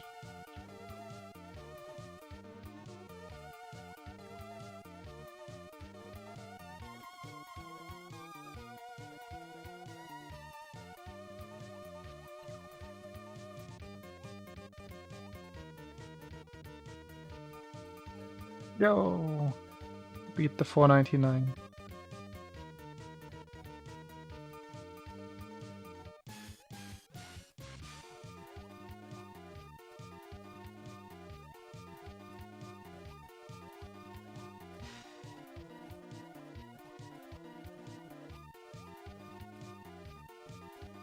No matter how hard I try, this is not doable on this controller.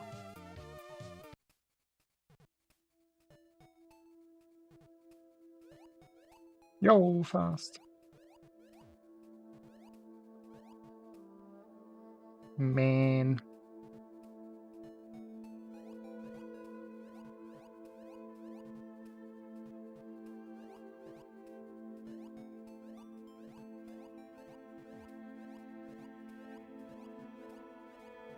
Ooh. I was close. And then I botched the exit. Why is that not a flutter?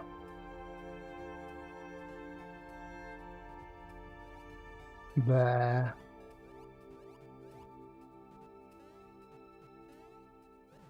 Ledge grab is slow. Ah! Yen.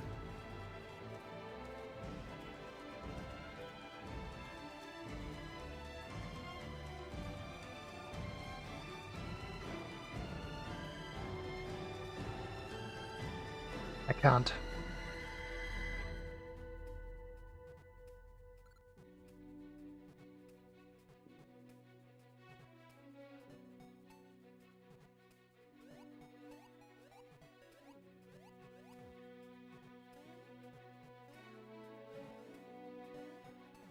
Huh? I ran for several pixels there. Why did I not actually run?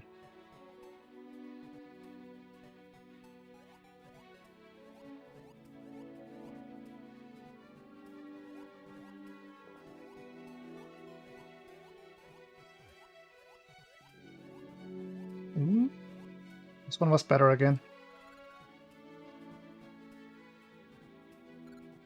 Maybe there's hope.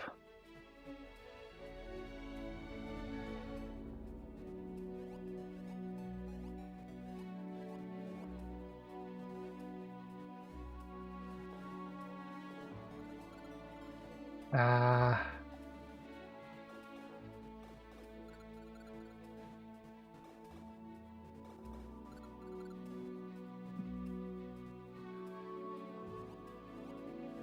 Really?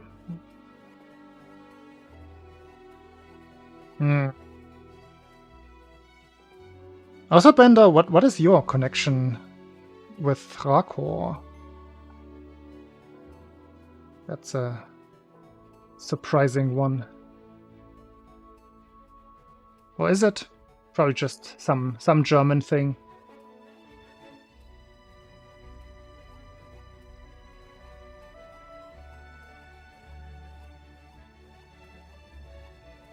Inda. Oh, maybe there's more to it then.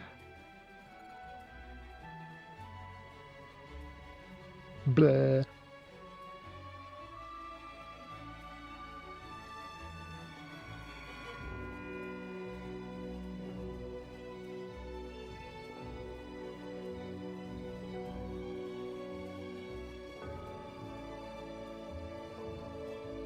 This is Latox. They have a run in SML2, so yes.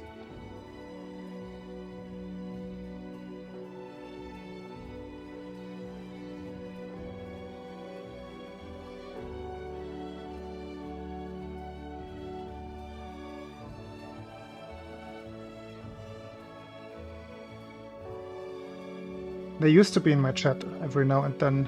That's where I know them from, I think.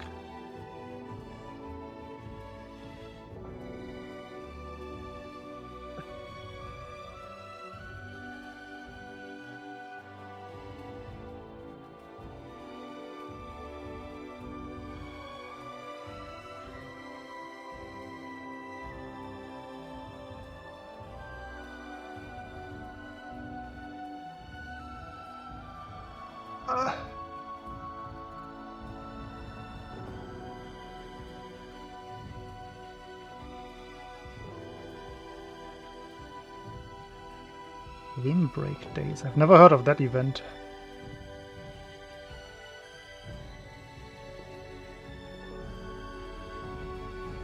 Come on. Why is that so hard?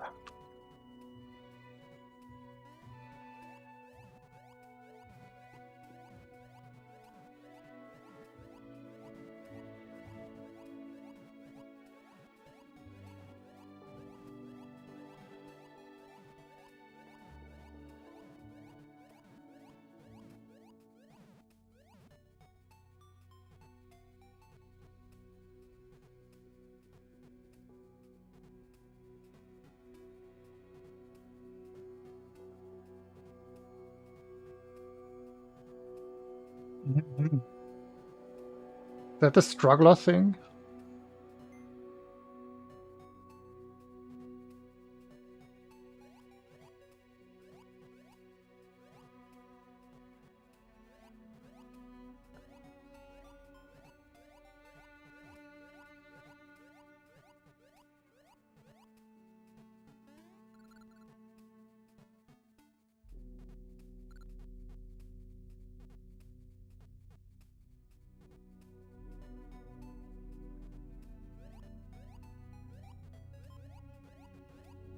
Save state here, real quick. Blah.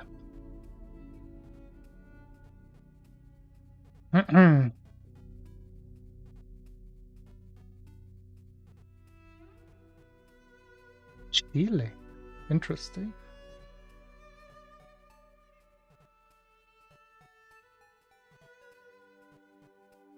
Wait, so have you met each other then as well? Too old for this, and Bender?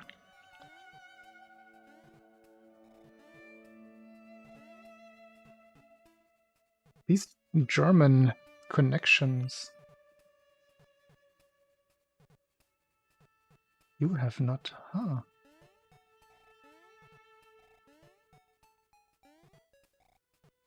But the German speedrunning community is such a small group. How have you not?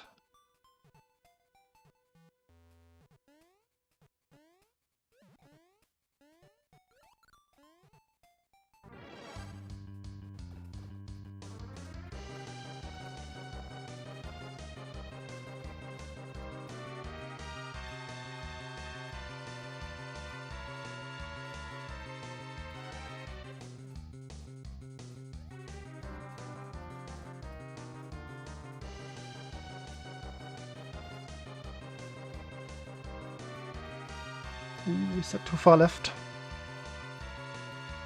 Boris? Nah. I was very close to Göttingen. Wait, did I even... I think I passed through Göttingen. Or was it... No, I had the choice. Either Göttingen or Kassel for the overnight stay when I was going to Gamescom. I did not go to Göttingen.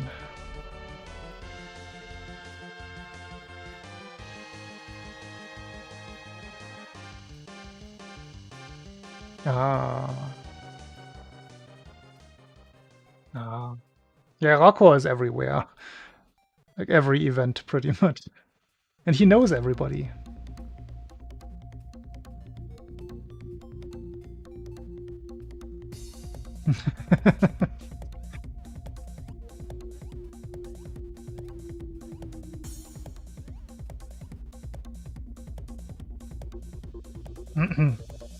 I've met Rocco for the second time at ESA now.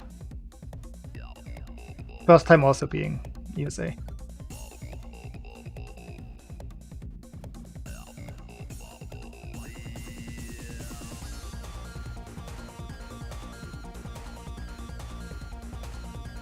Ah. Oh, of course.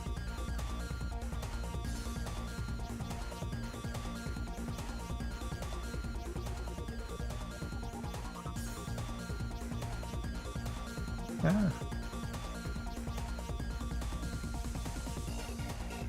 I mean, I would say yes, because as it looks, ESA might be slowly dying.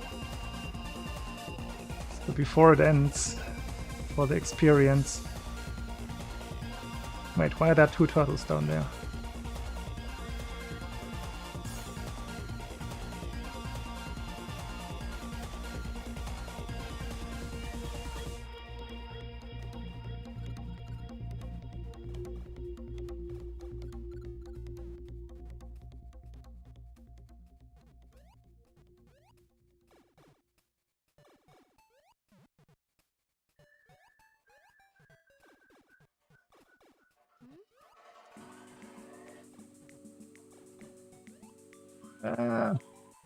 I keep missing the thing. Oh, that is so lucky.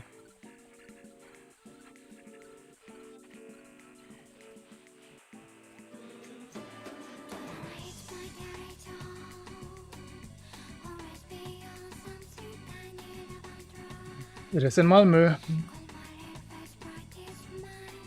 Always Malmö for the last 5 iterations, I want to say. 6 even.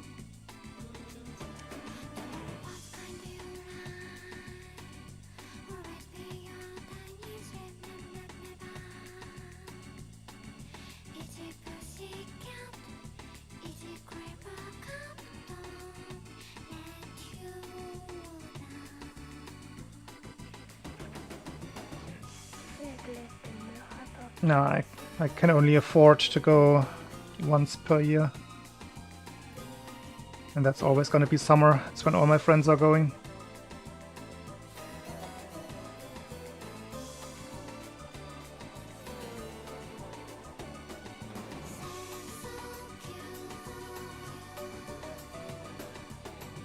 And there won't even be a winter this time. Winter is cancelled.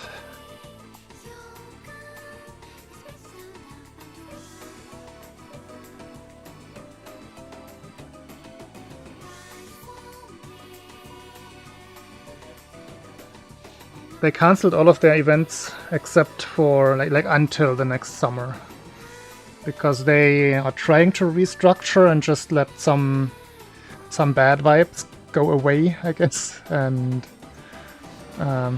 give themselves a break at the same time.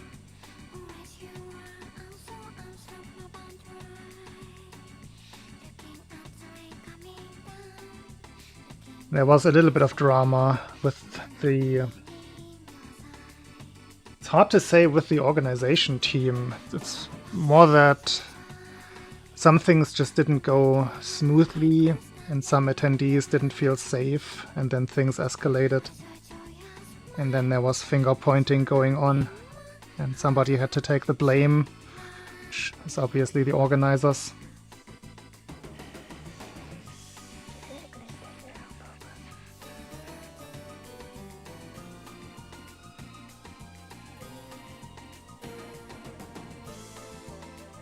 Plane tickets from and to the US are crazy sometimes.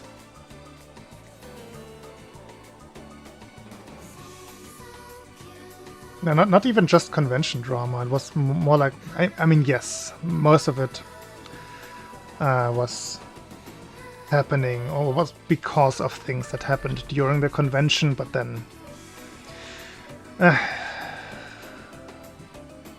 I just don't even know. I'm not gonna say too much. This is something that should probably be mentioned, not in public.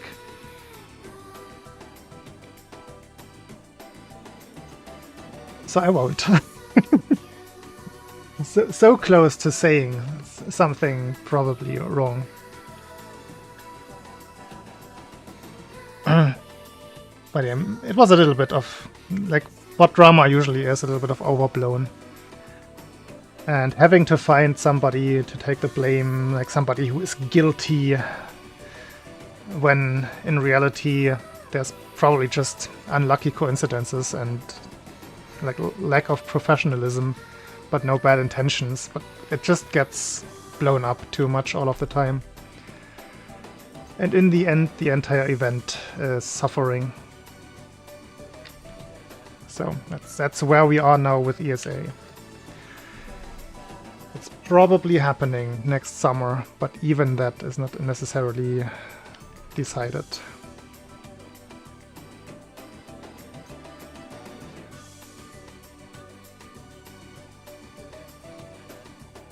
I have no idea what Chari sniffing refers to, and I don't want to.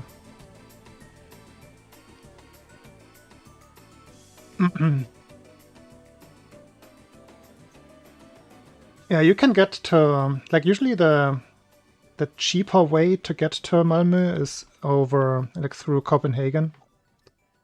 And then you just take the train for 12 minutes. And you're right at the hotel.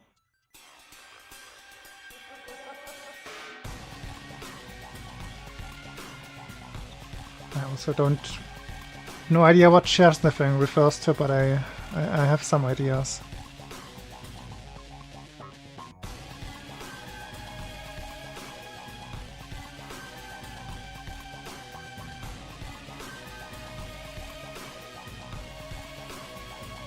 Whoopsie. Let's get through these last couple of levels.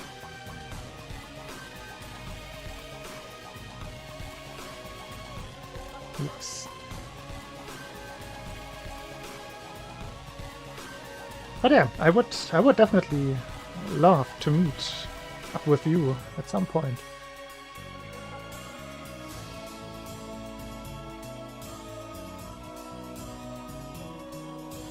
Just because you're one of the older names that I know from Twitch, like back from Cod Power's channel. Like that's where I started my Twitch journey. And I'm pretty sure you were already there in 2013.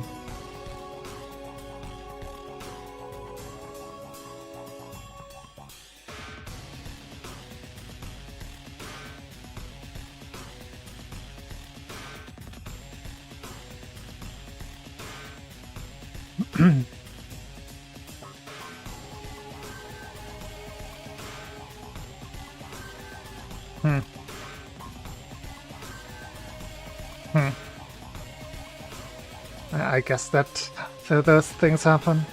Oh boy. Mm-hmm.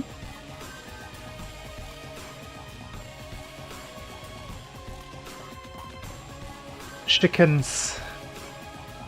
Cod chicken.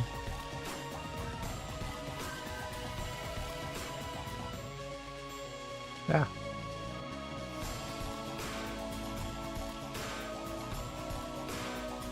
What, dear bot?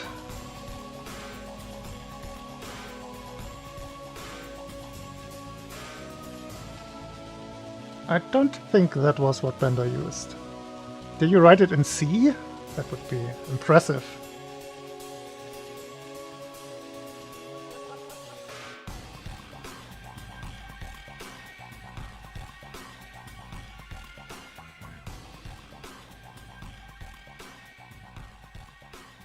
Or did you write it in Bosquoxo?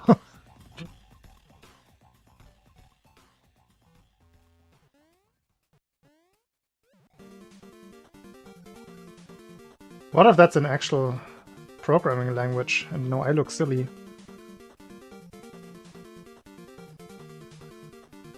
Ah. Ah, thank you, dear bot. Helpful as always. Oof. It was a wide jump.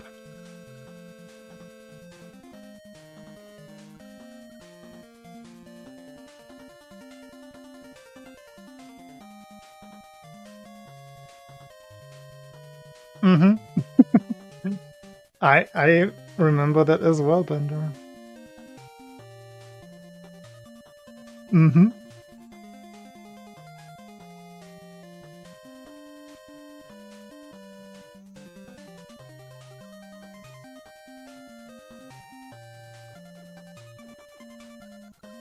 I also, like, somewhat regularly think about COD Power's break reel.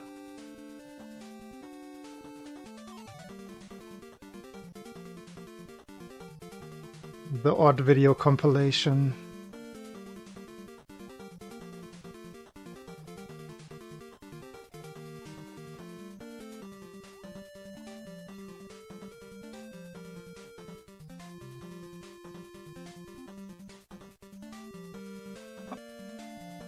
Yeah, what are you making up words? Impressive. This is still not the AI Diabot, though.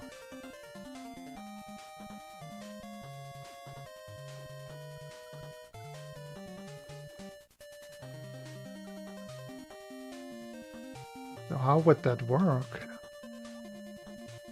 Ah.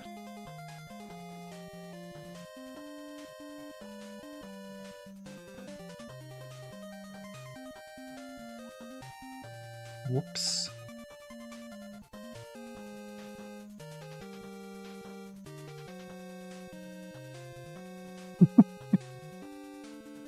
Ellen. Thank you. No luck needed today. It's just practice, just getting back into the groove.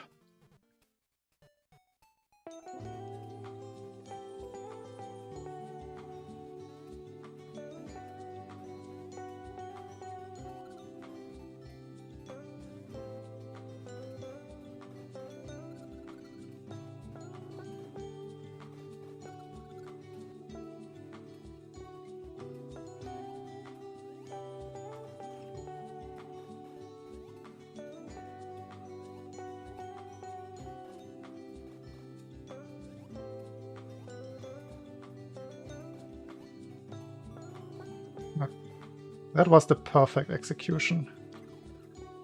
And that was not.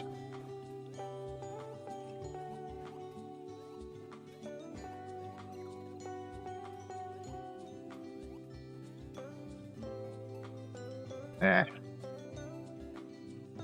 Birthday boy, yes. That's the one that sticks the most. Then the chicken feeding and the guy on the multi-instrument thingy. I think with that one that the reel started. What else was there?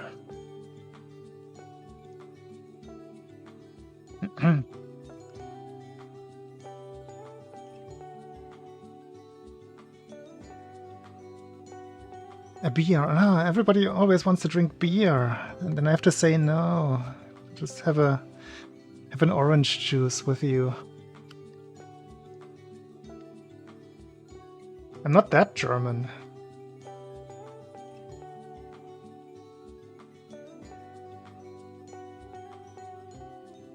Tea? Yeah, some peppermint tea. Cold.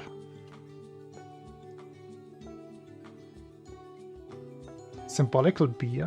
What? What?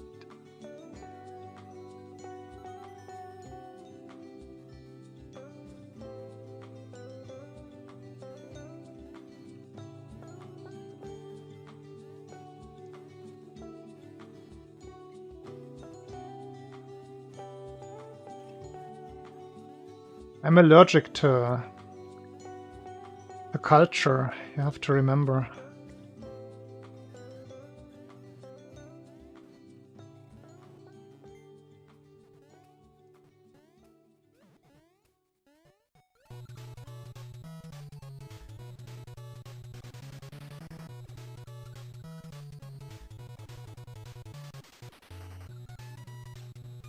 And you called me cultured earlier, haha, joke's on you.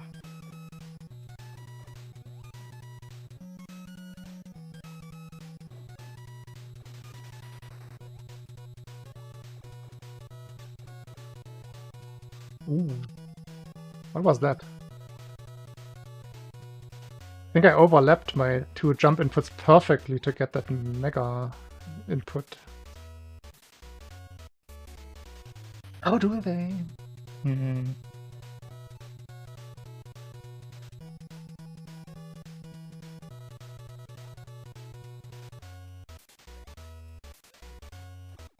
Wait, are we trading my place now? Is that what I'm seeing there? Just for the beer? A symbolic beer. It's only symbolic beer. Don't get your hopes up.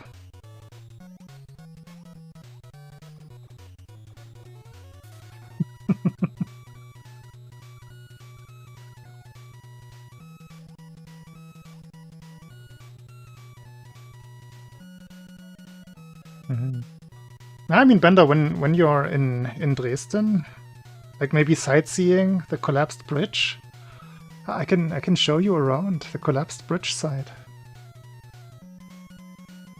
Very big tourist attraction nowadays. Also, it's Christmas. Here are my Domino Steine, white chocolate ones. Mm.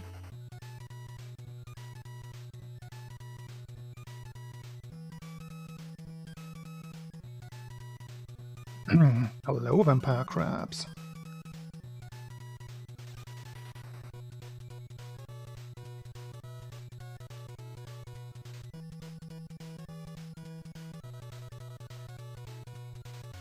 I'm close to Dresden, yeah. I can get to the city center by bike in like 40 minutes.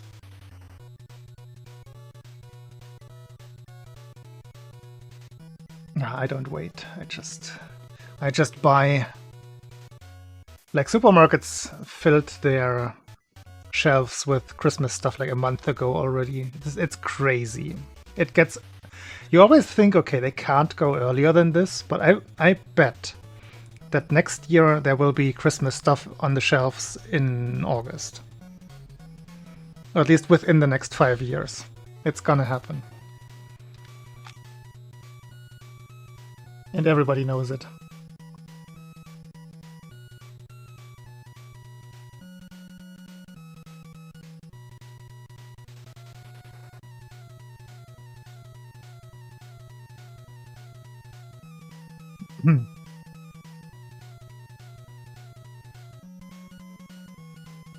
Metric. I don't mind. I'm not a seasonal guy. I'm not bothered by out of season placement.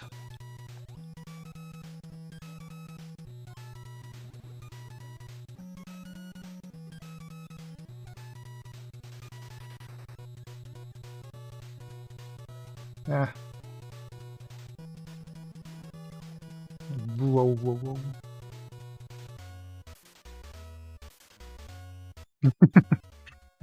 I was considering just putting the beer up for auction, I guess, in the first place. Maybe get world record, the beard goes. Get a PB, the beard goes. Make a bid war, the beard goes, or the beard goes, beer stays. Because I actually don't care.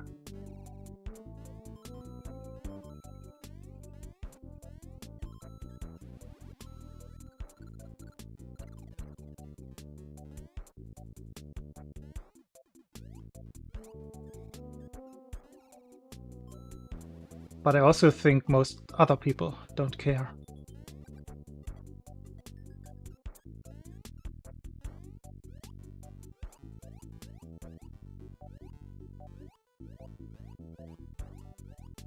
I cannot tell whether that's fast or slow. I'm lacking comparison again. It was slow. In-game timer told me it was slow. Whoops.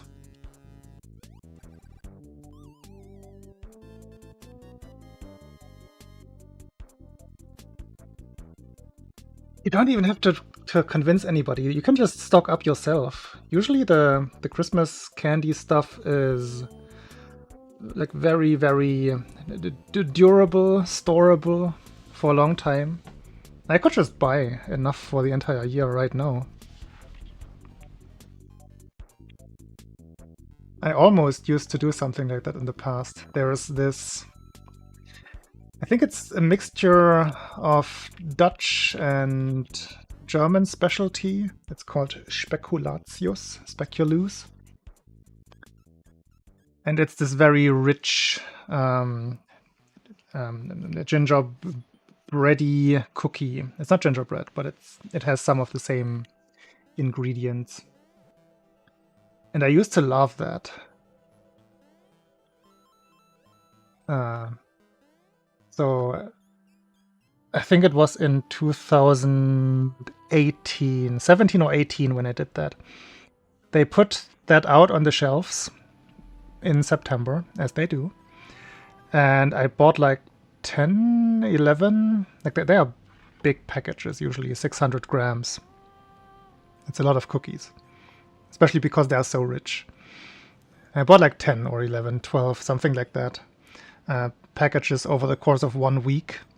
And then I just had enough until the New Year, pretty much. But ever since then, I don't like it anymore. Usually I don't have that. I can eat stuff that I like as much as I want. I don't get tired of it. I don't overeat on anything. Except for that one instance. That was too much, I guess.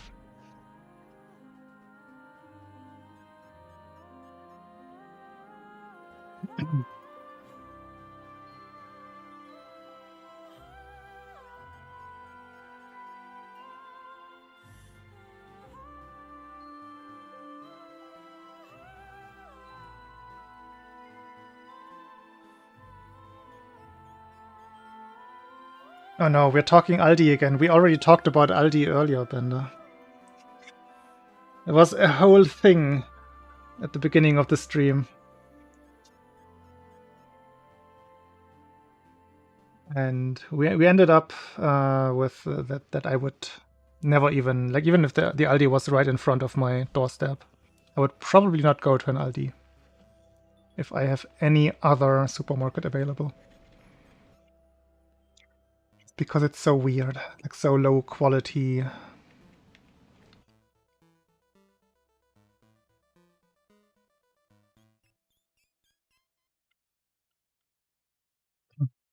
Mandelspeck. I always just have the what's the brand? Lamberts? I think Lamberts is one of the Spekulatius brands. I think that's the one that I usually got in the past.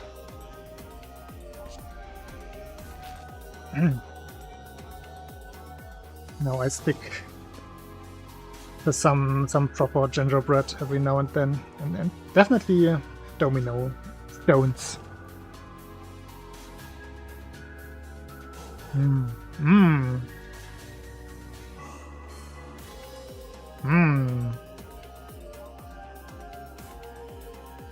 Basically anything with marzipan, I'm a big fan of. Oops.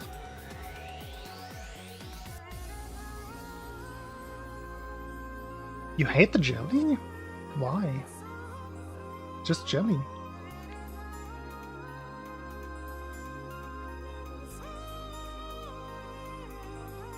It gives the entire thing a nice, like... It makes it a little bit more fresh. It also keeps the marzipan a little more wet, I guess. A little bit more humid.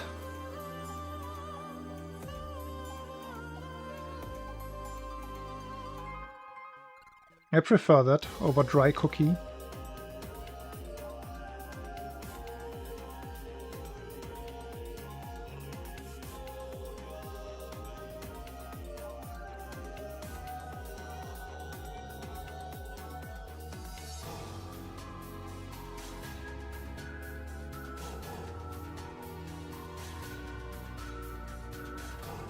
Jam belongs not in sweets? What? What are you saying? Oh yes, I have. I'm actually all for that.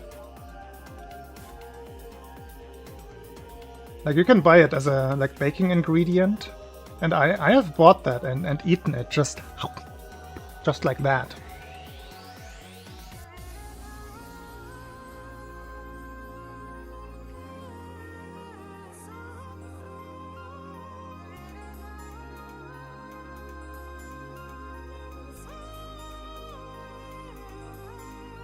Hard upper bound. That's interesting. That's not a bound that I usually would check out.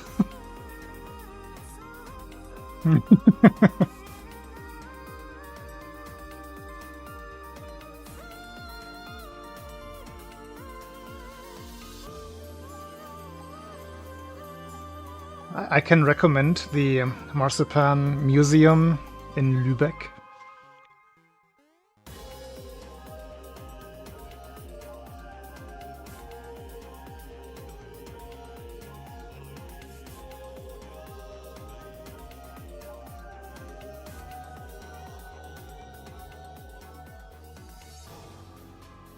Or just in general, the specialty store in Lübeck.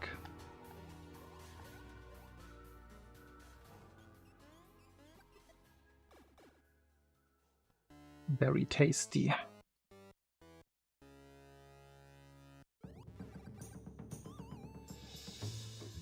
It's a weird save state there. I usually don't make that save state there. Whoopsie.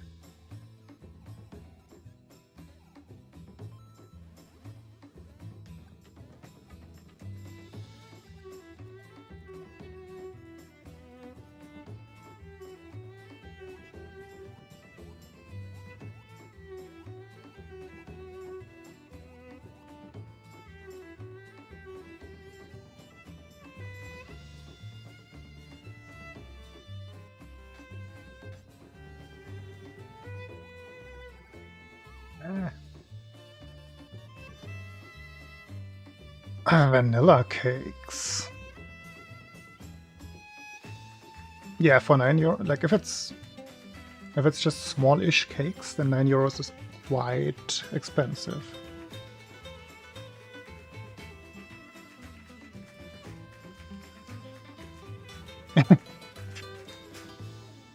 I mean, everything kind of.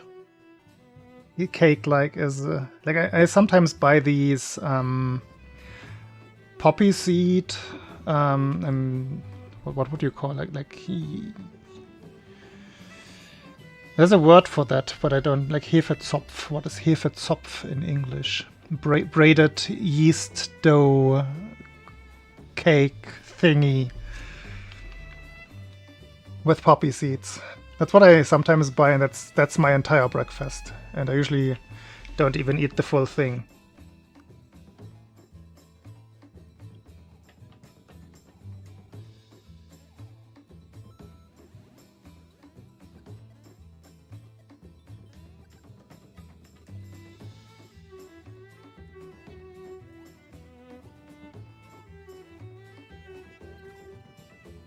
There has to be. That is not just a German thing.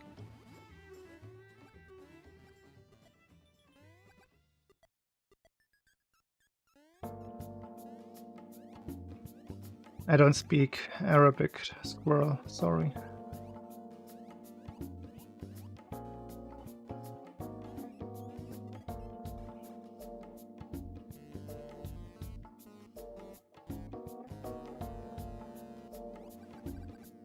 Yo, that was a funny sound. Let's ask our good friend Dearbot. Yeah, exactly.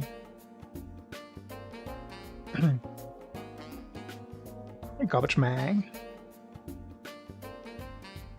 A braided loaf? What is this specific, like sweet dough?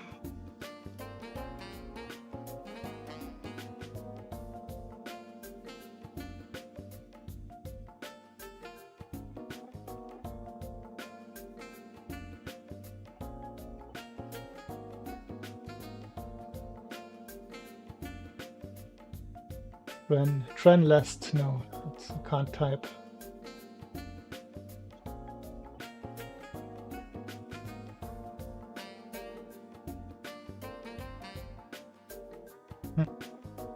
Yeah, but is still working on the Germanizing, I suppose, or is he?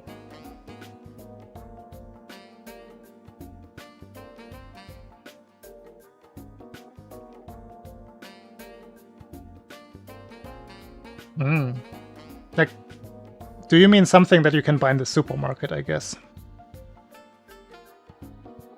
Yeah, is Deobot still here? He is still here. Let's test him.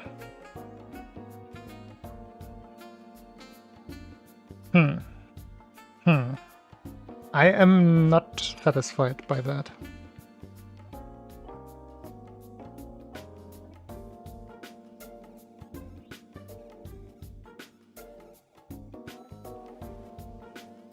You see, he doesn't only troll chat. He doesn't stop at me.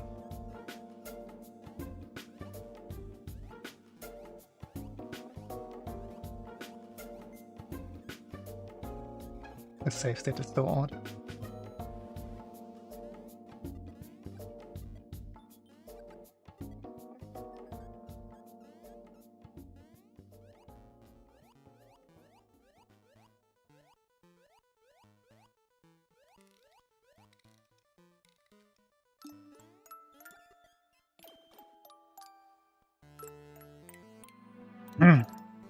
Okay. I used to have some trouble with this boss fight. Let's see how this goes. All fine.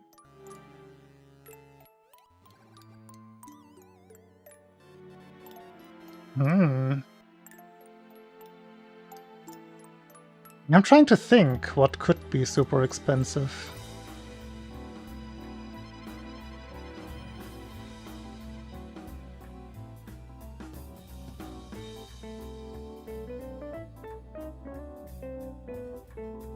I mean, some supermarkets will just not have expensive brands.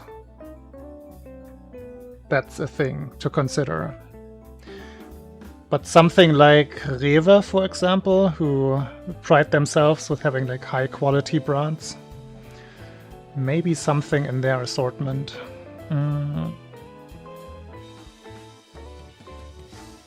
I definitely can't think of anything like except for like fancy, like buying a whole goose or something.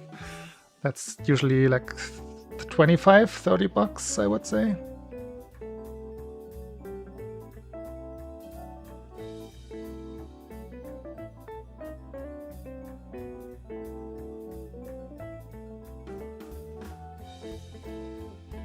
Something like that, like a big animal, like relatively supermarket-sized animal.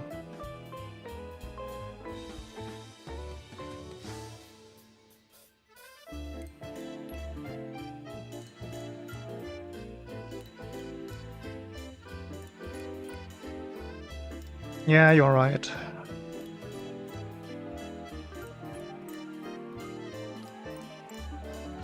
I mean, I'm on the opposite end of that spectrum. These days I pay about 100 euros for 3 to 4 weeks. So let's say 30-ish days. It's 3 euros a day that you can get by if you portion your stuff well.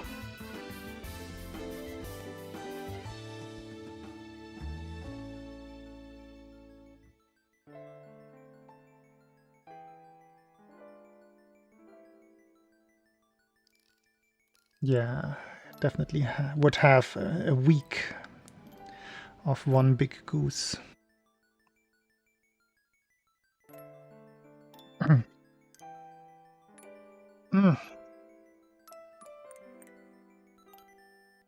Mario Zone left. Let's do all of this today.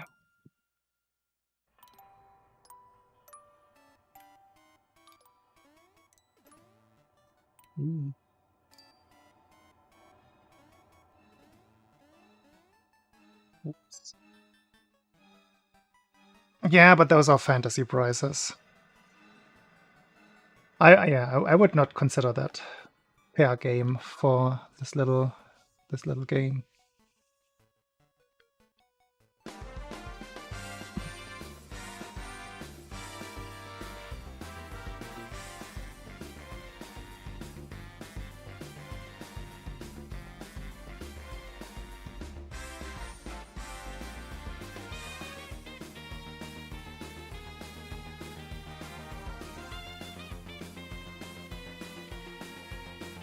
Ah, let me up.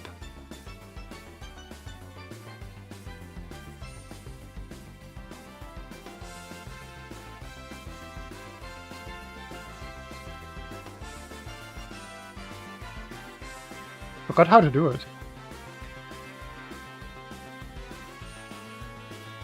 I forgot the exact inputs for the no running thread here. And I remembered them.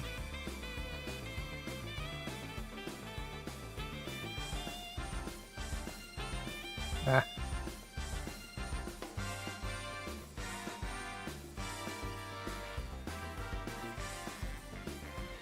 There we go.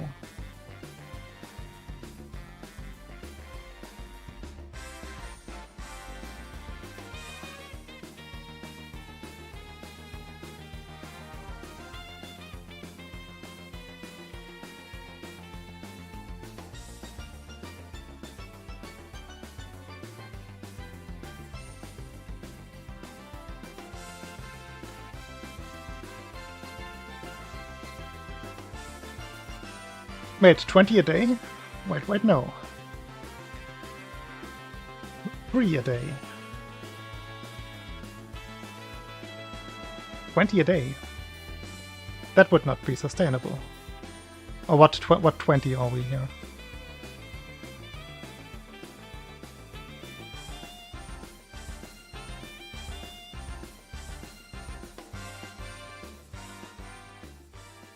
That sounds like too much even for the US.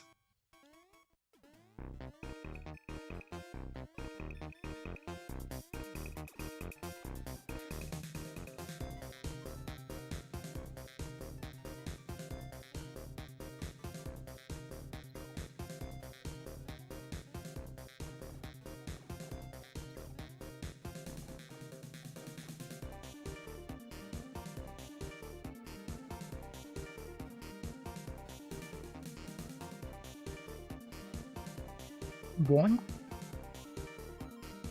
55. Yes.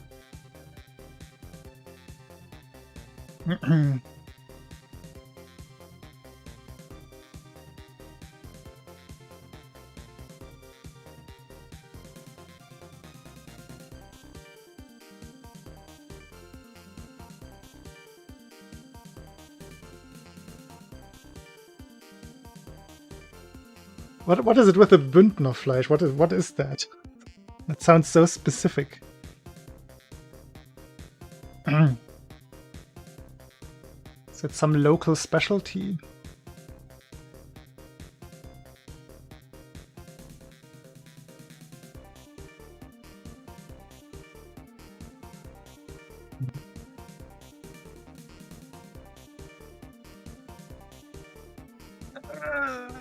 Okay.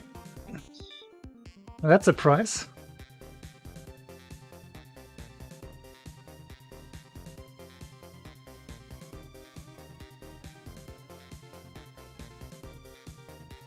I have cut down on meat a lot over the last couple of years.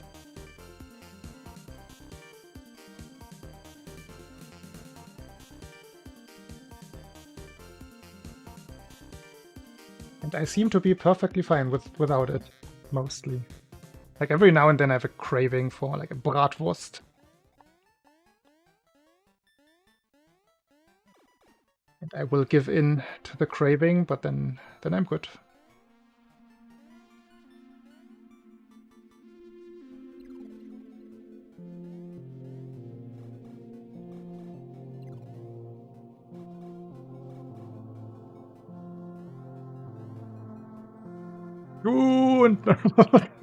Dear what? Silly.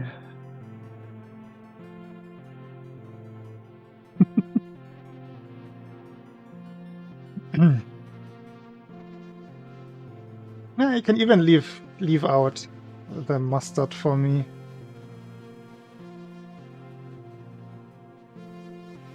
Jesus Christ, squirrel. I have heard about US grocery prices being out of hand, but that is a lot.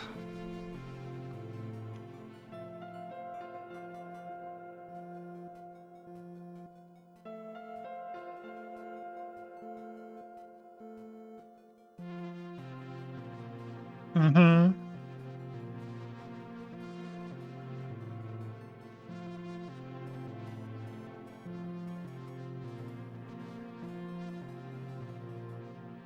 I guess that's how you get those classic American situations where people are working 3 jobs at the same time just to get by.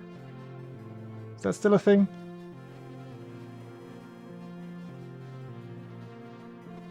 I remember somebody from the SML2 speedrunning community being like that.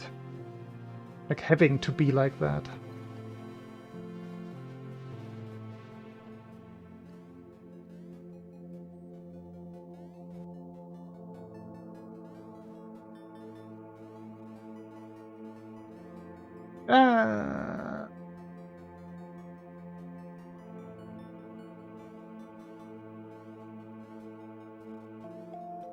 To somebody from Germany, that is just such an outlandish concept.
I'm pretty sure the person I was talking about had 1 full-time job. It might not have been a full 40-hour week, but definitely 30 plus. And then 2 other things. I don't remember the details, but it was a lot. Pretty much like a 60, 70-hour week with all of the 3 things combined. And that just does not sound maintainable.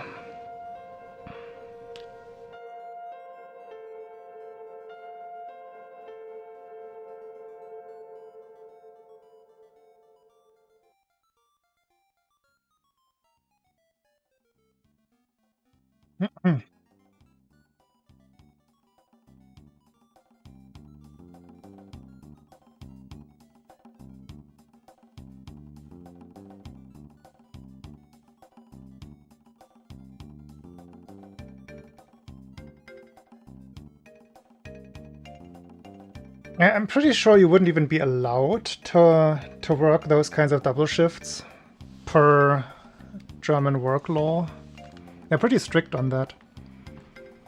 Like back when I wanted to make too many extra hours, too many extra. Yeah, I think it's just called extra hours, right?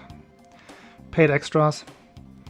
They would prevent me from doing that at some point because that was just too much. And then when I had built up too many of them, they were forcing me to take days off to get rid of them.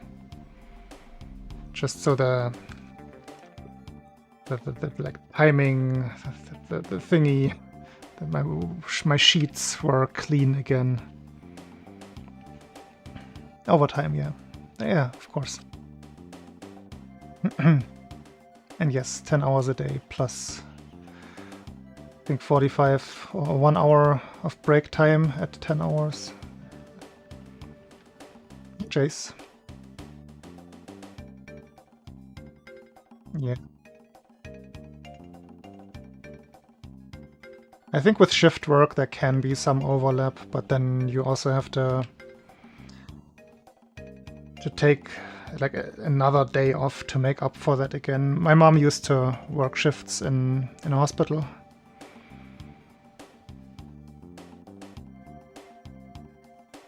So after everything was done, she basically had more days off than she would have otherwise regularly if she hadn't worked shifts.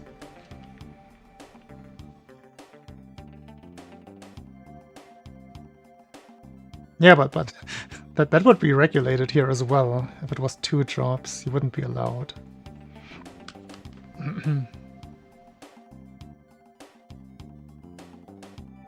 Yeah, but then it's usually, like in healthcare jobs, it's usually restricted to the more, like the jobs with more responsibilities. The actual doctors, like surgeons in a hospital, who will just sleep in a break room or something. Just be on alert.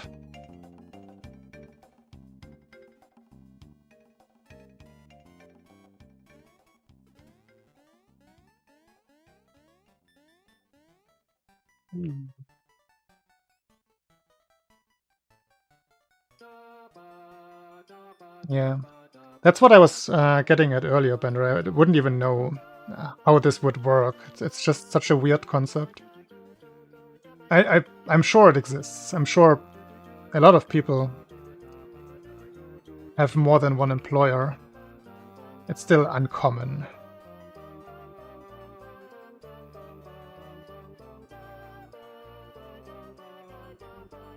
I was working shifts myself for a year, but that was only like, how many shifts did I work? There was early, there was some middle thing, and there was the late shift, which ended at like 10. I didn't do the night shifts.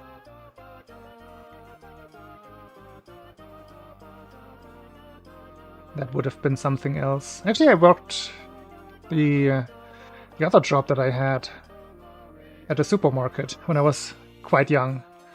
That was also in shifts. I had forgotten about that.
Sounds very pleasant, Bender.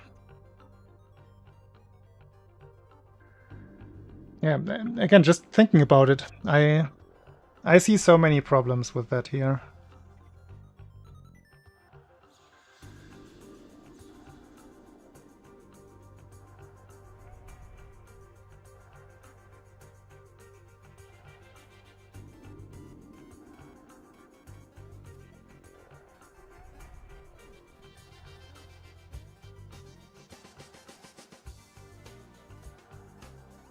Yo, I immediately remembered my route here. Crazy.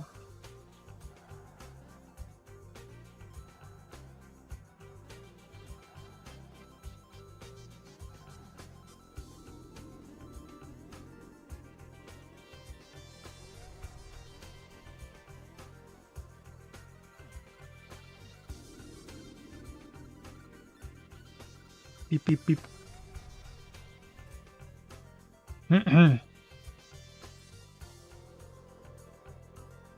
Yeah, 4-day week sounds good. Like with a proper weekend and then another free day in the middle, like between the 4 days. That is my ideal work week.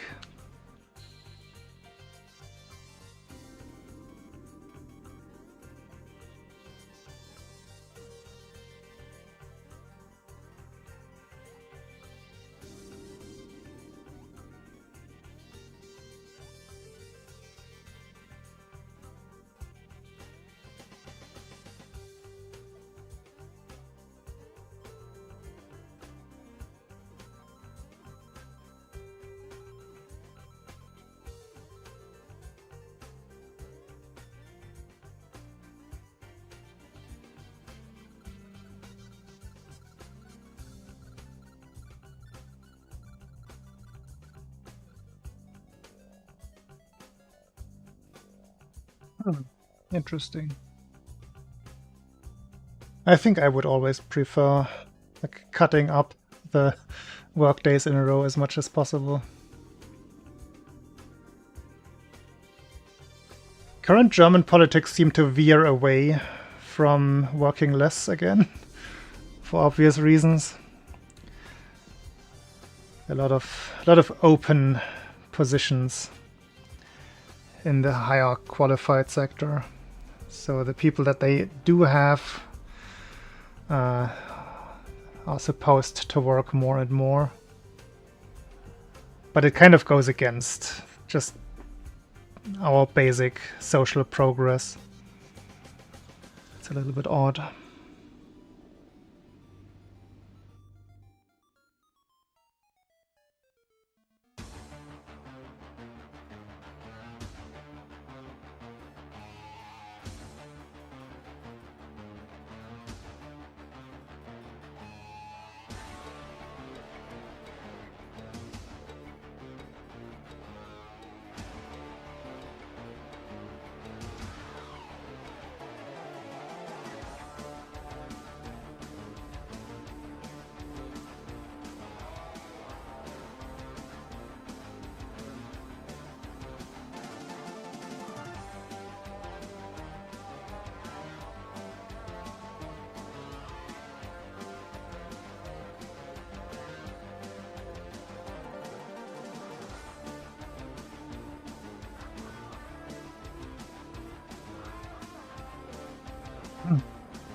Yeah, I thought that Bender, but then people were arguing against that, because I thought things like the 35-hour week was just so omnipresent, even back when I left school already. Like a lot more work fields were going in the direction of having a 35-hour week. So I thought, while I wasn't really paying attention to that while I was studying, that trend had continued. But years later, some fields are still, like the entire retail field pretty much, it's still on 40 plus, apparently, according to sources.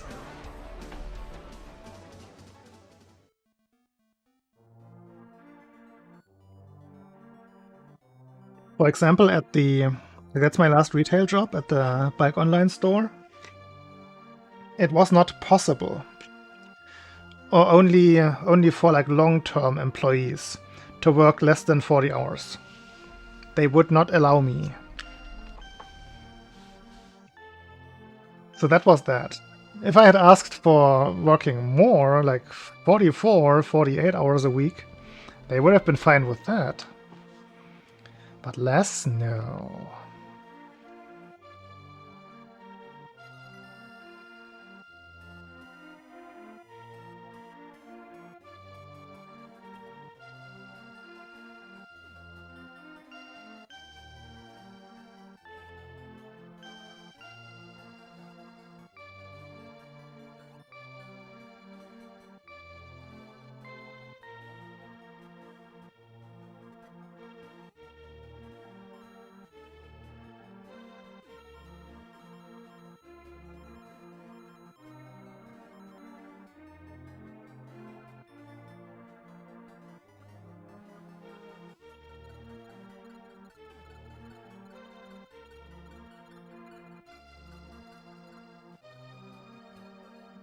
This level is good. I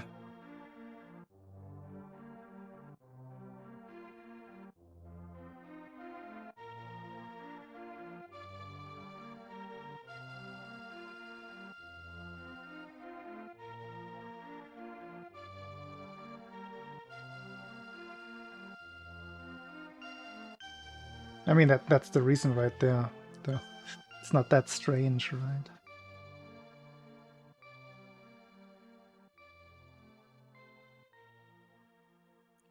It hurts. Yeah, what's the career idea, I guess, is the question.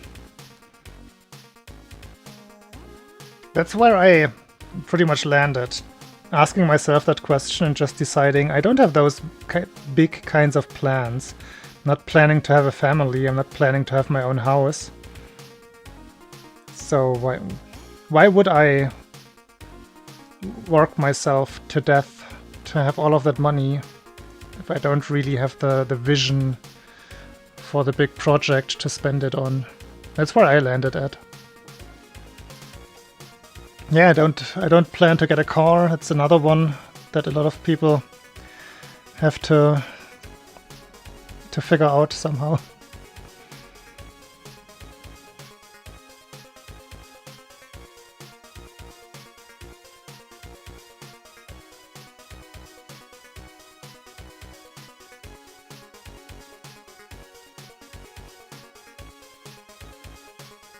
I actually had that discussion with my parents a while ago about inheriting the house. I wouldn't even want that. It's another thing. Of course. The Berlin way.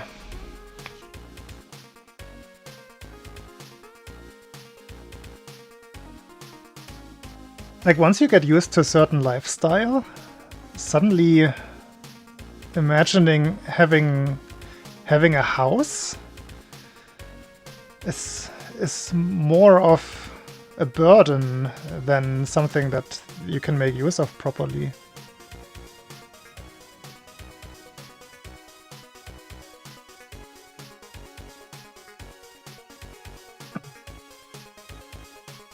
I like living like the minimal lifestyle. As long as I have my consumer electronics, I'm happy.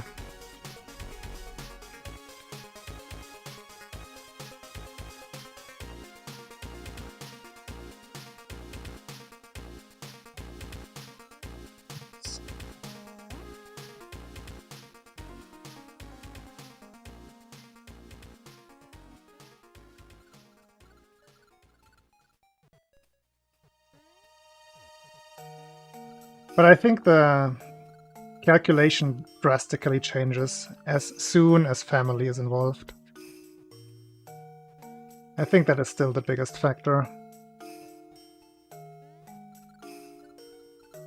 If you suddenly start planning for like the next generation and them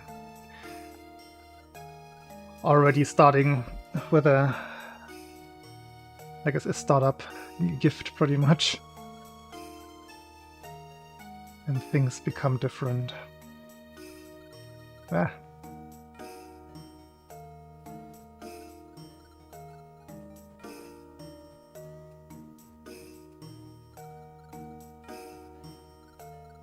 Man, I had stopped doing that altogether. I hope that's not coming back at the wrong jump height here. No, it's definitely back right now.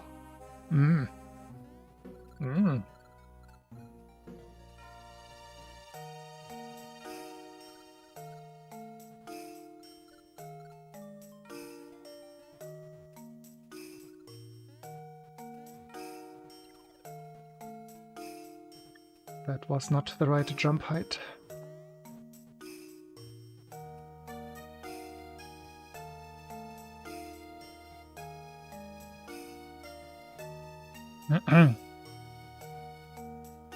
I think for most jobs, they become much more tolerable if you cut a lot of the commuting. So home office is always a plus.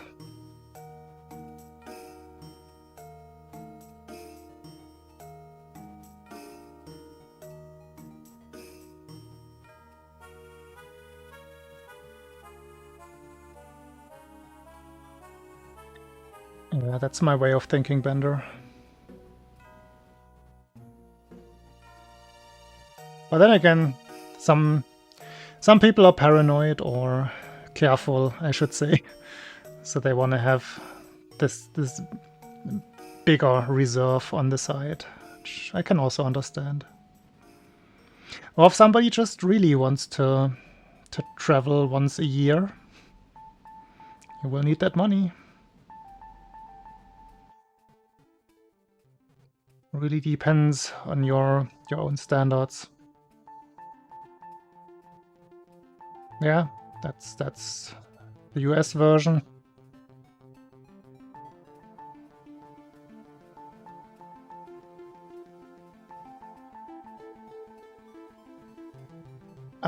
No, I don't have 2 million, dear bot.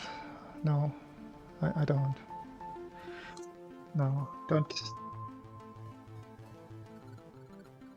Spilling the beans. That's why I'm so relaxed. I have it all figured out.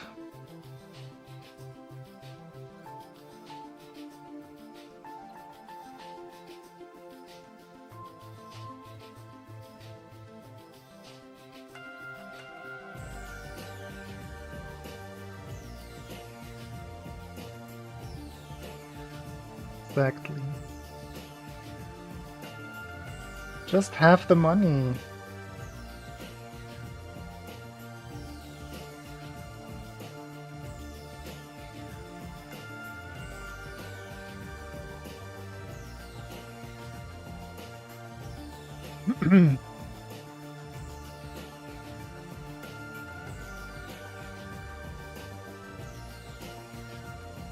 The thing with me personally about developing this minimal lifestyle was more like that I just let go of like certain lofty goals, like just career goals that were just there. Would have still been nice to some extent to have this like scientist career traveling around every 2 years. Very, very eventually rising up the ladder. But that would have been so much freaking effort. And that's part of my calculation. Do I want that for that little bit of more? Like financially? In terms of impact, sure, that's the bigger argument, I would say. But just for the money, I just don't think it's worth it for me.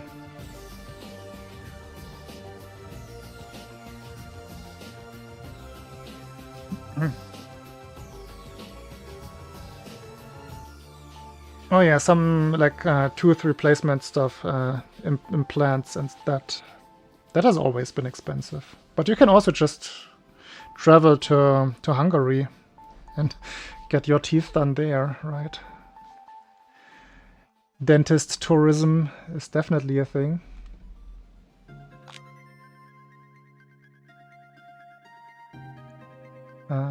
Small.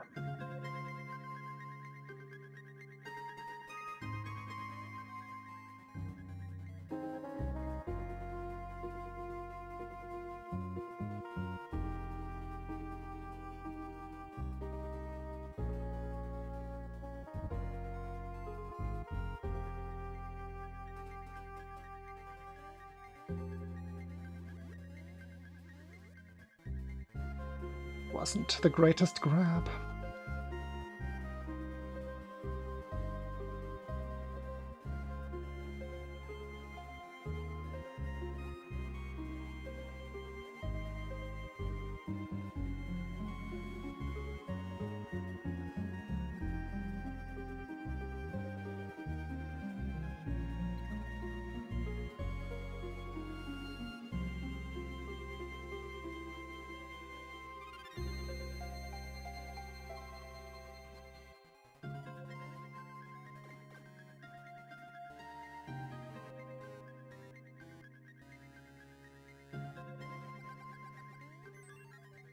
What?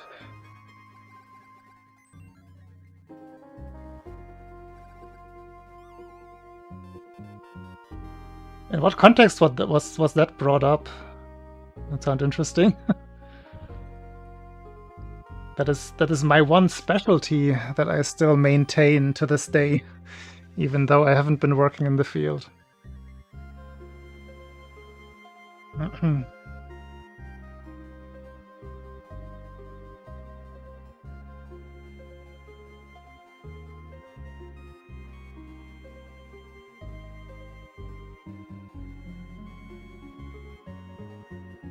Or was that just an example of a broader problem? That would be very specific.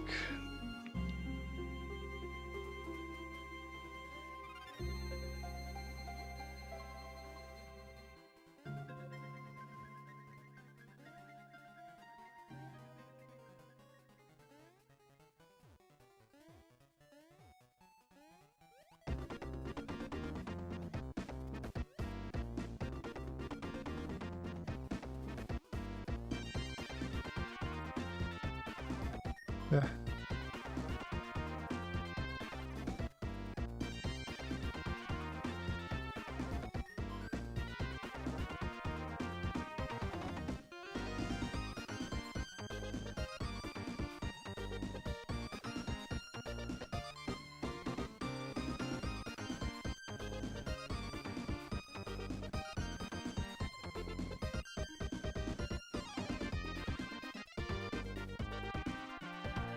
Yeah, I'm not surprised at all. German academic system. You know it, I know it. Can't blame the people who don't stick around. Just go into industry.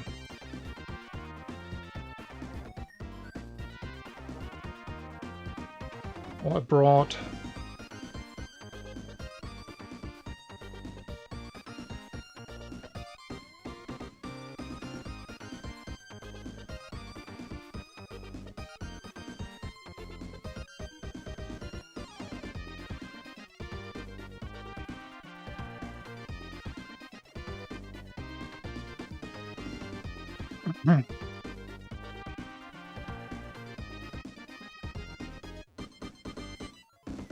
I cannot count to 6, apparently.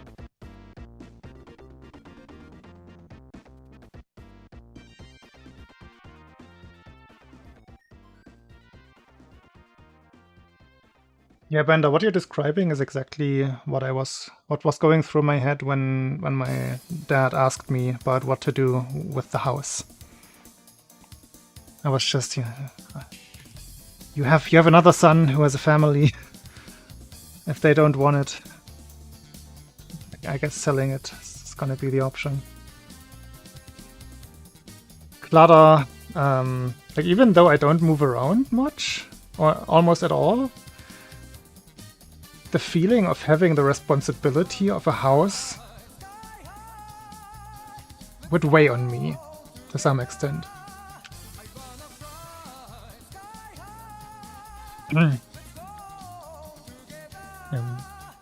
Message too long?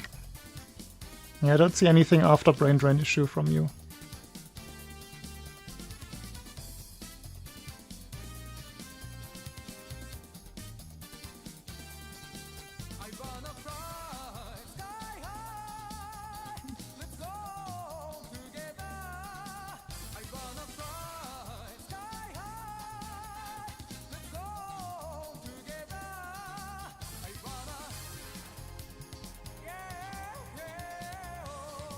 Climate change. Can you get the message back by just pressing up several times in the input field?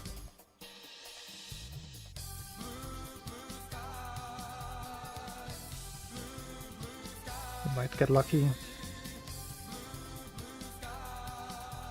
Unless you're on mobile, then I don't know if the input field has anything like that.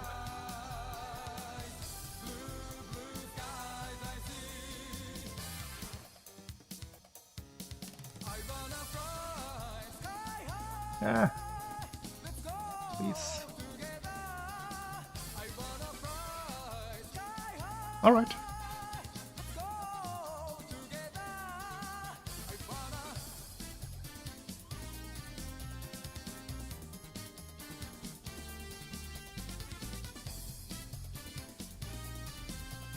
at least 50.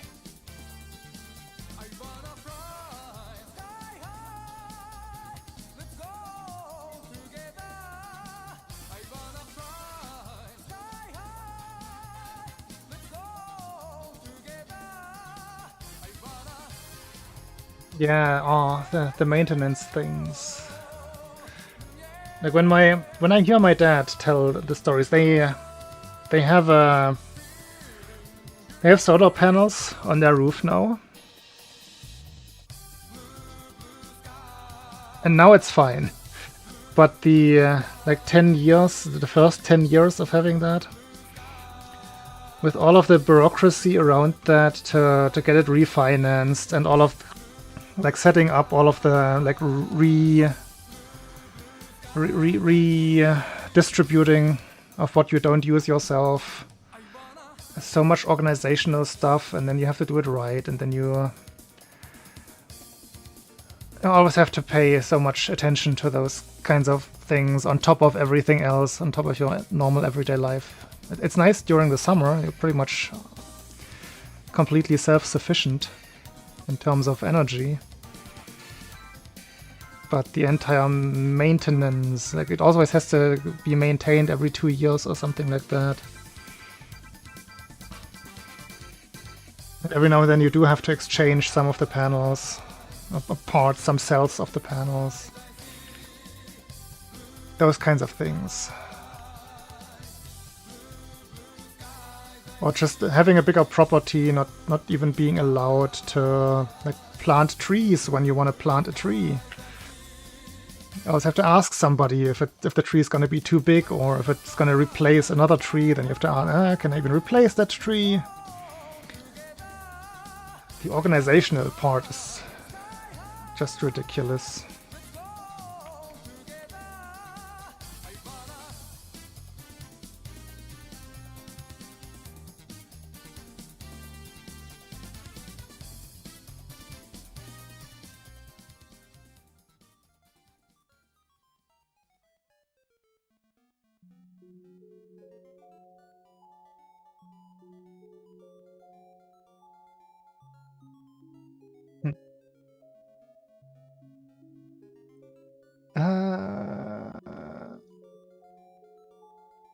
Oh yeah, yeah.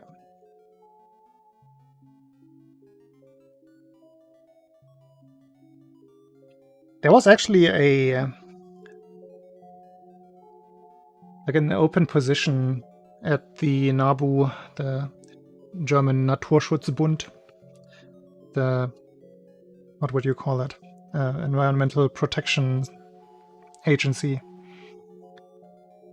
That was asking for something similar, like driving around the area in your car and or like cartographing, making catalogs of local fauna. I did not end up applying for that, and then I wanted to look it up again, and it was gone. It was taken, I suppose.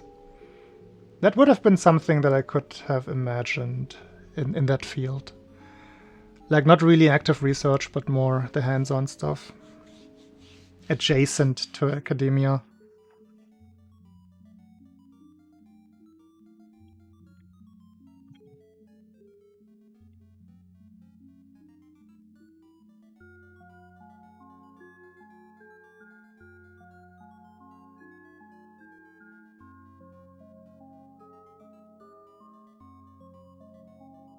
Yeah, I'm not sure how well-paying it would be.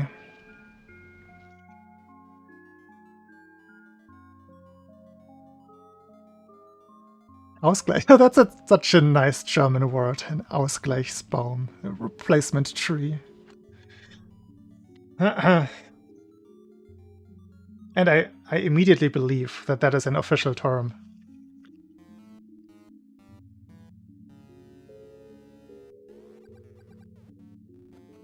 Ausgleichsbaum.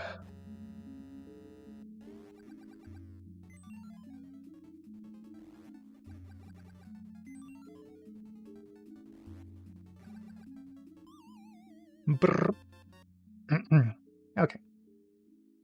Last stretch. for today. Where's this stamina coming from? I did take a nap. Old man that I am.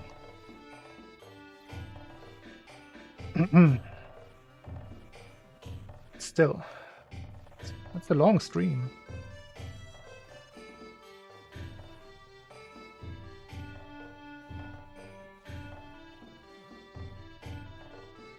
Well.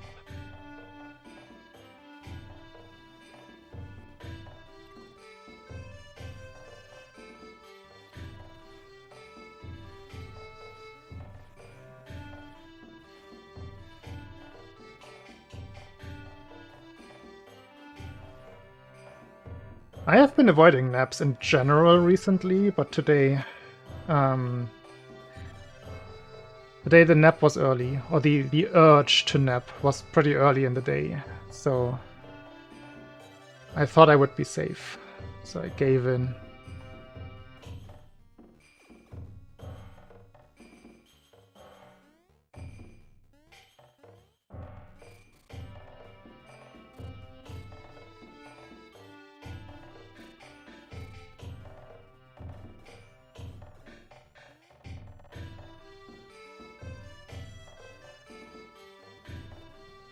Yeah, not quite.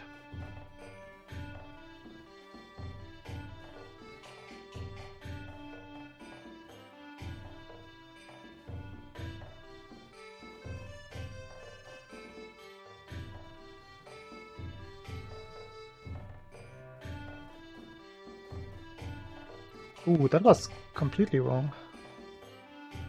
Didn't hold right at all at the start.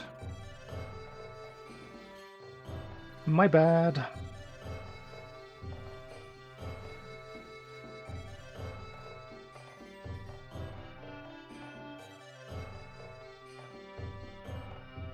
Yeah, it's just like with the trees. Back to the tree topic.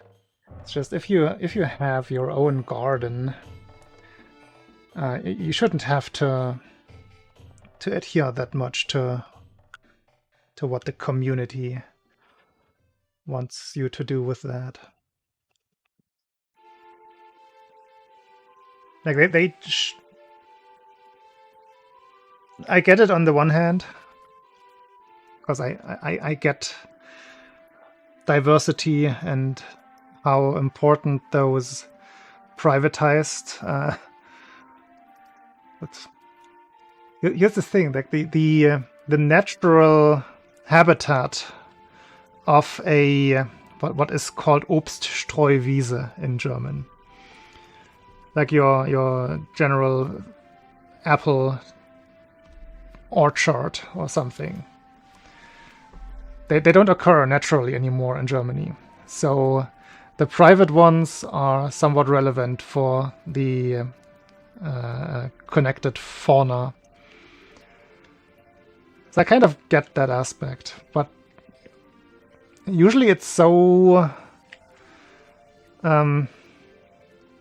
decoupled from the actual reasoning.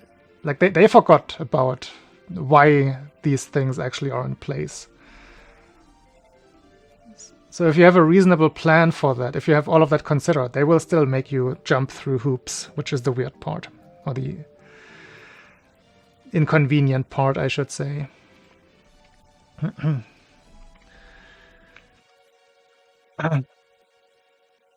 I see the cheap viewers. Like, I guess I'm the only one who's seeing the cheap viewer offer now.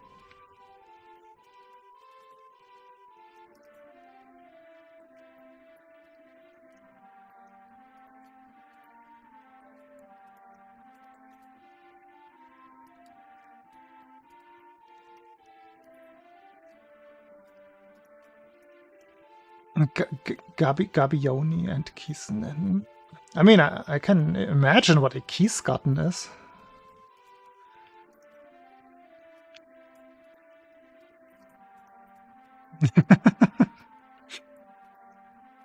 Or is that Gabi one? Is that like a like fourth generation of a Gabi? First have the Gabi, then the Gabi 360. At some point you end up with the Garby 1X model. I'm not even informed enough to make Xbox jokes.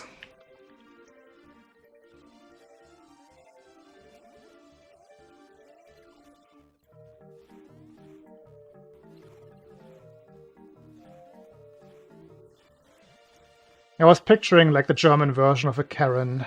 It's just a Garby.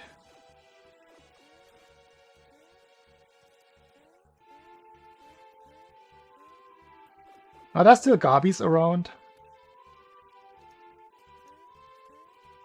Seems like one of those names that would be slowly dying out.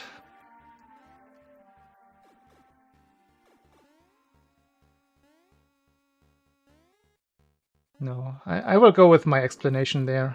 That's better.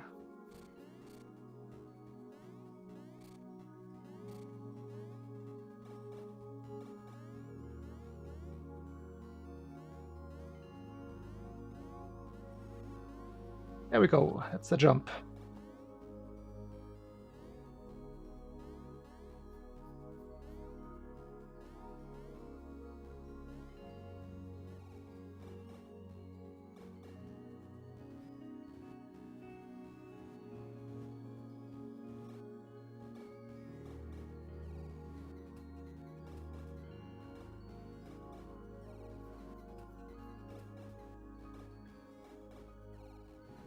Okay.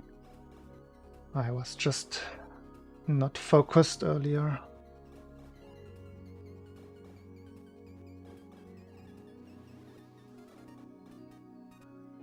Yeah. Gonna wait for the next Garby census. Why believe that?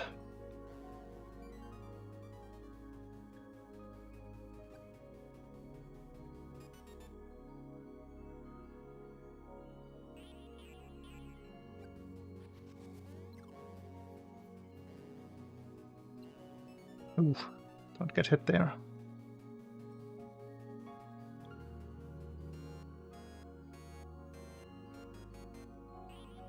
I feel like I've seen that before.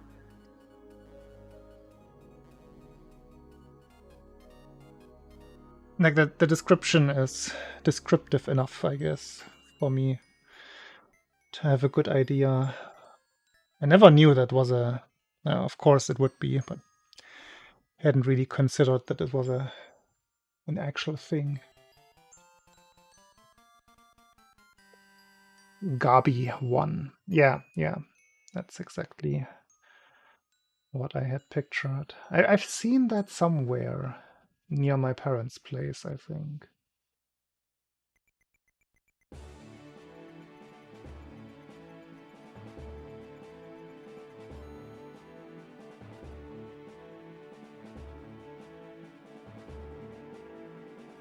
Yeah. Doesn't really align with my taste either.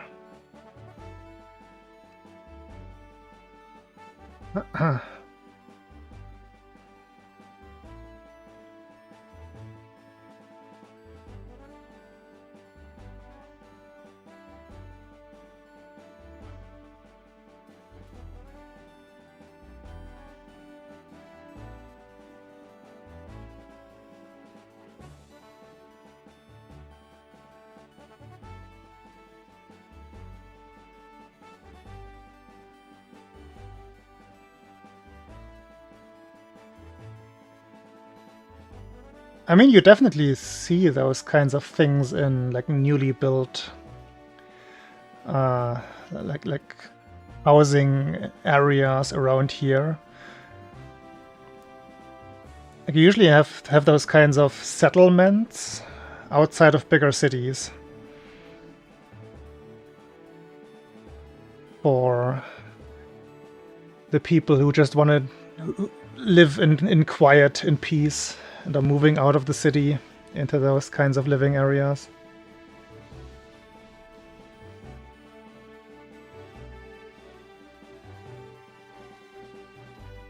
I think the ones that Bender means are basically stone hedges, hedge replacements made out of stone and wire. which I guess we arrived at from the lack in vegetation, because now people use those instead of hedges.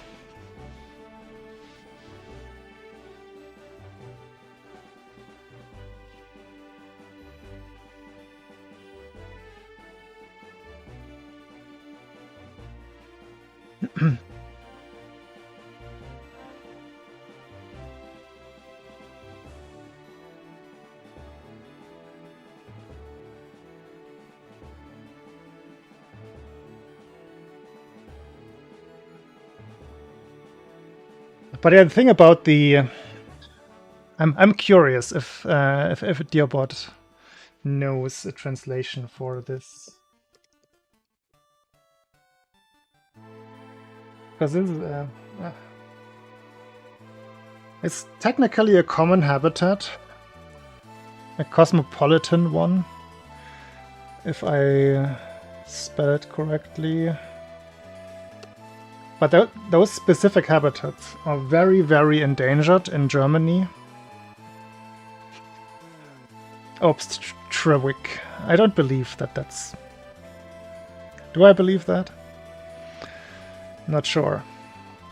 There are a lot of hymenopterans, mostly like wasps, bees, and adjacent things that you find on those, and specifically on those, because they are sometimes very specific to their host plants, and certain plants only grow on those kinds of meadows. So those are the ones that kind of like those species rely on gardens, and on gardens that are still somewhat close to like a natural setup of plants. Well, yeah, that's what you find less and less. Everything gets modernized and concretized. So you might still have some of the trees, some of the apple trees and stuff like that, but you won't have the adjacent undergrowth that the Hymenoptera would need. And back in university there was already a program for like preservation of the naturally existing Obststreuwiesen, of those kinds of meadows like that, together with counting programs of those specific Hymenoptera. So I can totally see that there being some bigger programs that do exactly that, but also for different species.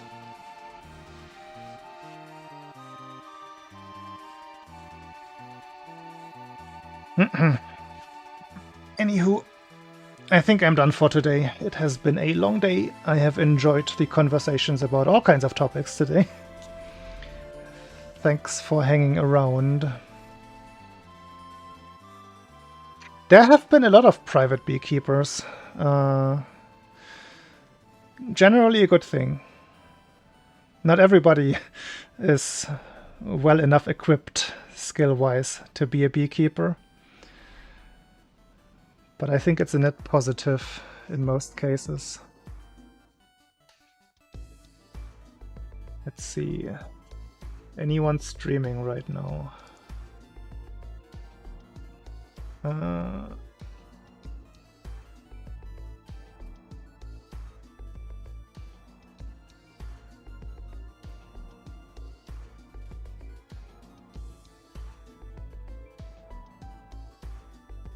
Ghost is doing music and practice, I think.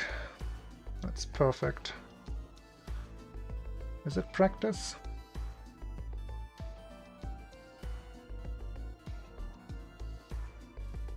Not even there.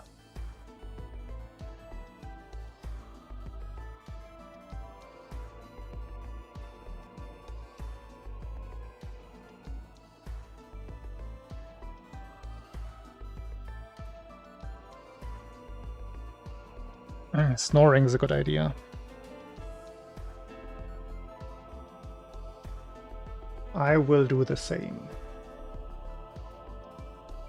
So yeah, and again, thanks for watching. I will be back tomorrow. Really, truly. Bye bye.